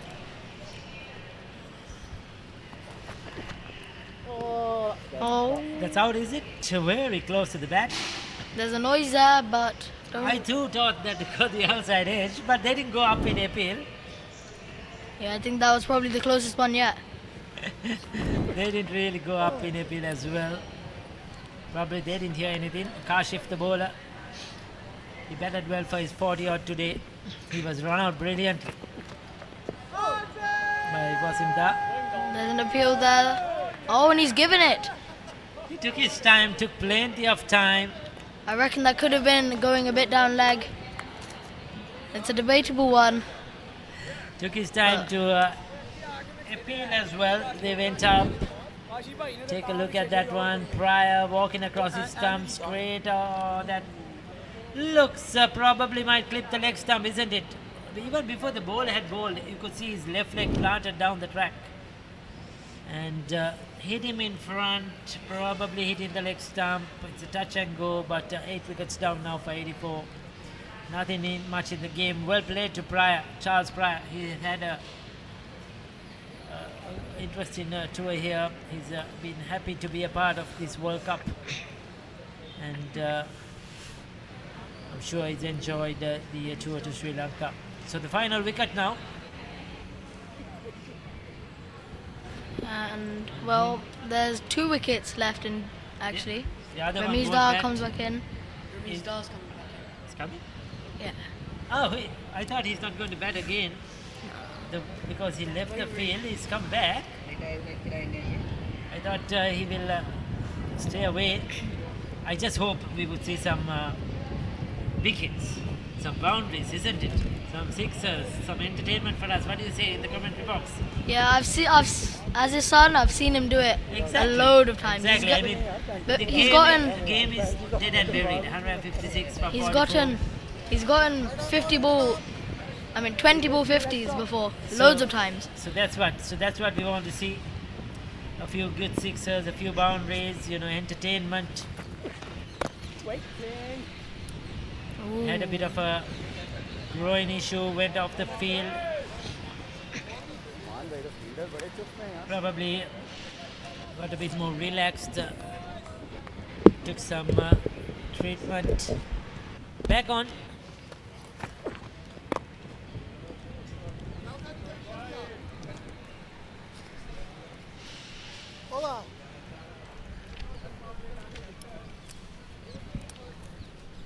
So 28 completed, 84 for 8. The lads, well, Pakistan's team, they scored 290 against Bangladesh B, I believe. And well, it's a huge total, and they also bowled extremely well. Yeah, and they had them 5 down under, I believe, 30 runs. It was a walk in the park for them in that game. Yeah, it was an easy one for them against the Bangladesh B. And I think the Barristers of England and Wales, quite a few new players here in the team. A few seniors as well, as in James Cartwright, who isn't playing this one, spectating. James has given up his cricket. He's had enough. Yeah, he had a really nice knock to end it against 21 India. balls. Batted for 21 balls. 5 runs. As Ramizda again being down there, 40 odd runs. He's now speaking with Aaron Holder. Hanging out to guide it through. Azia. 2.2 over. Yes, Zia just bowling stump to stump. He's a medium pacers. Yeah. Aaron not being able to get bat on ball much. He's missed most of the deliveries so far. He's faced Aaron. 1.3 overs. He's castled him. And another one bites the dust. Another one gone. Goes for the big one, captain. And he has to depart. Has a wry smile on his face. He knows it's all over. Looking to go downtown, but just completely beaten. For the Barristers of England and Wales, it's been a good World Cup for them. Yes, it's the final innings here for Aaron. It's been a good World Cup. I mean, they'll be really happy to be a part of this semi-finals, even though they're beaten. And they won a couple of games. Great work by them. And Khadija, whom does she have down on the ground? Their first time in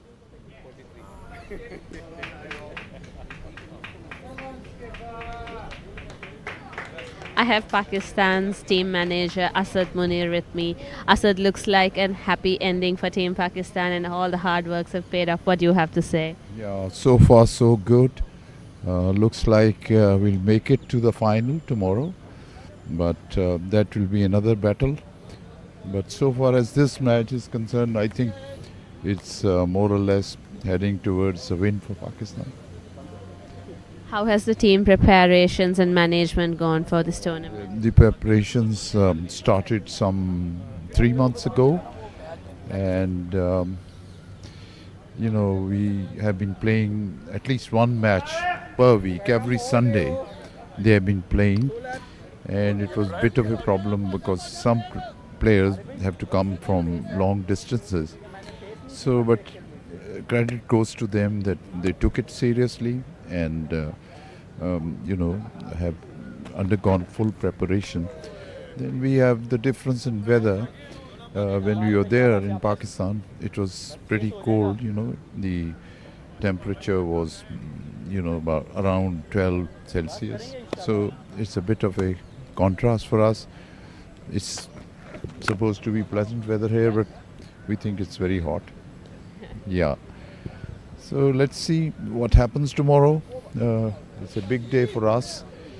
We have played India before.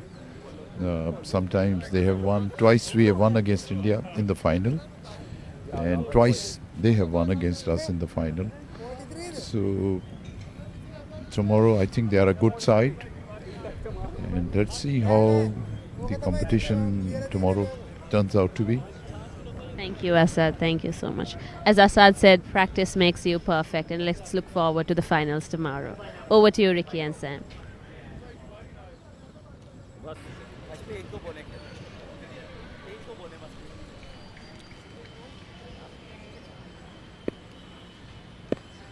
So 85 for 9. They get the single there. That's lovely running from Barristers of England and Wales. Ramiz down strike. Let's see what he can do.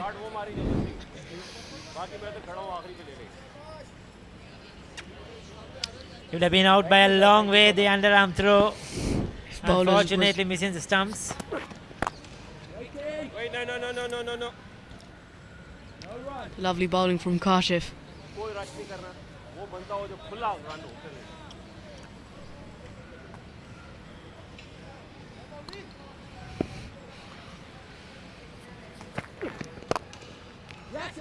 That's a lovely mid. Yes, a full-blooded drive. But they will only get the single there.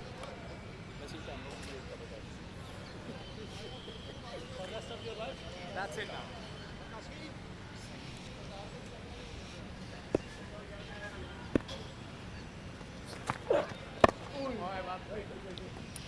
So it's right in the block hold. Arif Rahman has kept it out.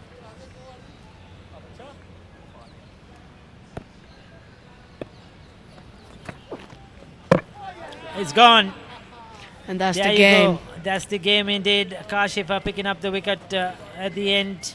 He deserves it. He played a very good innings too. He's played hard.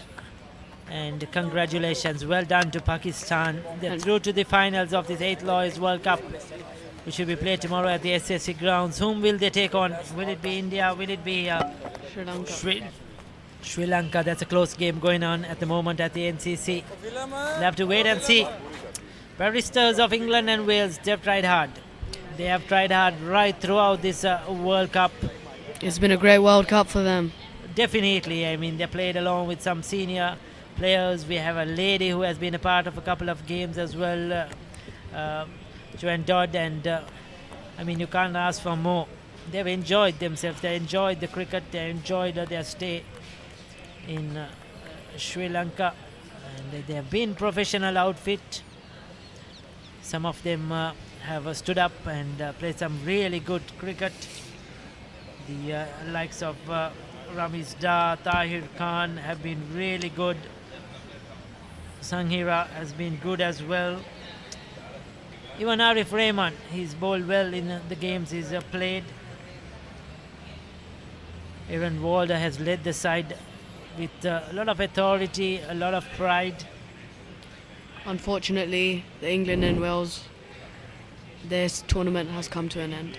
Yes, the tournament has come to an end, but not they'll be not very disappointed. Yes, they'll be disappointed with the results, but overall, they'll be happy. First time they've gone to the semis as well. There you go. So that's a huge achievement, especially on these conditions, hot, humid. 100%. Coming in from England, from colder conditions to play cricket and to perform well. They have done some amazing things, some very good performances, individual performances, and have been great ambassadors for the Lawyers cricket team. So well done to England and Wales. And Pakistan too, they played with pride. They played hard. They are a professional outfit, you could see. Pakistan cricket as always. They played lovely, Pakistani, and let's see if they can win the World Cup. Yeah, they seem the favourites when you look at the composition of the sides, all-round side. Definitely. Batting depth, powerful hitters, good fast bowlers, quality spinners. Still, there you go, just Singara breaking 34-46 to stand out there. Charles Pryor 17. The others are just telephone numbers. Unfortunately, Ramisda had to retire due to an injury, but nothing much. They needed some big scores to get them close to their target. 87 all out in 29.5 overs. The bowling, Safda Ali started brilliantly along with Muhammad Usman, who picked up 2 for 7. Ali 1 for 7. 2 for 5 in his 3 overs. Started off with 2 wides, Hazar Sheikh, but came back brilliantly. Zoeb Hassan 2 for 10 towards the end. Kashif Sohail picking up 2 for 2 as well. Zia Khan picking up 1. They all contributed. Look at those economy rates. Just Muhammad Abdullah, who has gone over 6 runs for 4 over, and Muzaffar Hussain, who's bowled 5 overs for 27. The rest have gone under 2 runs per over. Great economy rate. Just a 9 extras in a 29.5 overs, bowling out the opposition for 87. This Pakistan team has all-round batting. It goes deep, bowling. They have a lovely bowling attack, so they could possibly win the World Cup. Certainly, they stand a bright chance. This is how things started. Sachin promoted to open the batting, didn't last long. Then we had a good shot from Tahir to open his innings. Couple of boundaries thereafter. Guy Bowden, lovely mid-off drive. It's a Guy Murden. They never scored at that slip, and that flew off the edge. This was a good catch too. Brilliant taken. Close in there on the offside. That backward point. Wicket started to fungal. Morgan was out caught behind. He wasn't happy. He was really not happy. And then a couple of boundaries to England and Wales. And that's Mohammad Ahmed gone. Then there's a downfall. That was that boundary from Singara. Played a few shots. Ramiz Dar. He was limping there, and he was forced to retire there. He could not go longer.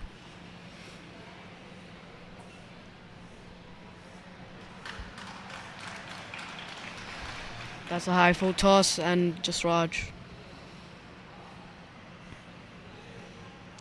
Jasraj Singera has played lovely throughout all the tournament. Yeah, he's had a consistent tournament, isn't it, with the bat. Scored those 30s and 40s. He'll be disappointed that probably he didn't get a big score and try to convert the 40 into a big one. As Charles Pryor played lovely today. Takes a lot of pride in his sports. Charles Pryor, had a chat to him yesterday. Enjoys playing sport. That was a drop catch on the boundary, Hamza.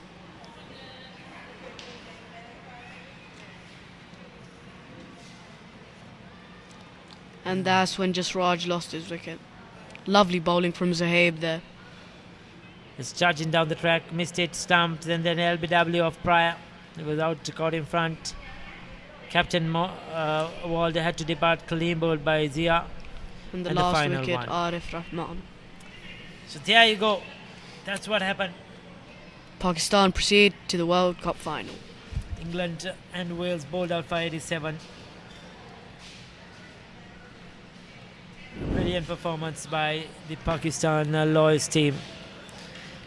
And Khadija has the winning captain, I think, on the boundary line. Thank you, Ricky. At the end of the semi-finals, I have the happy skipper Safdar again heading his team to the finals tomorrow. Safdar, what do you have to say? All praise to Almighty. Alhamdulillah, we have a good balanced side, and we are playing good cricket for last 2 weeks. Initially we lost 2 early wickets, but Alhamdulillah we recovered well. At the toss I said that 240 would be a good score here on this pitch, and we scored 239. This target was 240, but as our medium pacers, fast bowlers started the second innings, the English had no clue. So it was an easy game for us, and Alhamdulillah, no stress. So our team will be inshallah fresh for tomorrow, as tomorrow is the final, the most important game, and we are looking forward for that. How excited and proud are you today, sir? I'm not proud. I am very content, and I thank Almighty.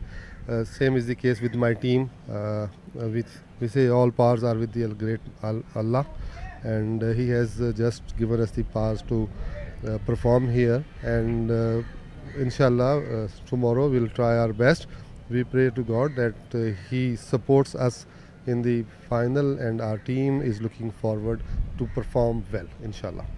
Thank you, Safdar. Congratulations on the win and all the best for tomorrow's finals. Thank you. Over to you, Ricky. Khadija down with the winning captain Safdar Ali. He's very, very happy, I'm sure, proud of his team, and we are looking forward to see them perform tomorrow down at the SSC. 15 runs of 24 balls is what India require to qualify for the finals. Seems that they're comfortable at the moment. 3 wickets to spare. Yes, they're looking good. So there you go. Irshad Naveed 60 of 46, Mohammad Fazil 55, Kashif Sohail 33. They really did well. Ramiz Dar 3 for 50, Muhammad Ahmad 1 for 44, and Tahir none for 49. Jasraj Singhara 34, Charles Price 17, Tahir Khan 6, Muhammad Usman 2 for 7, consistent bowling, Haza Sheikh 2 for 5, and Zoaib Hassan 2 for 15. Pakistan winning by a massive score of 152 runs and qualify for the 8th Lawyers World Cup final to be played tomorrow at the SSC grounds.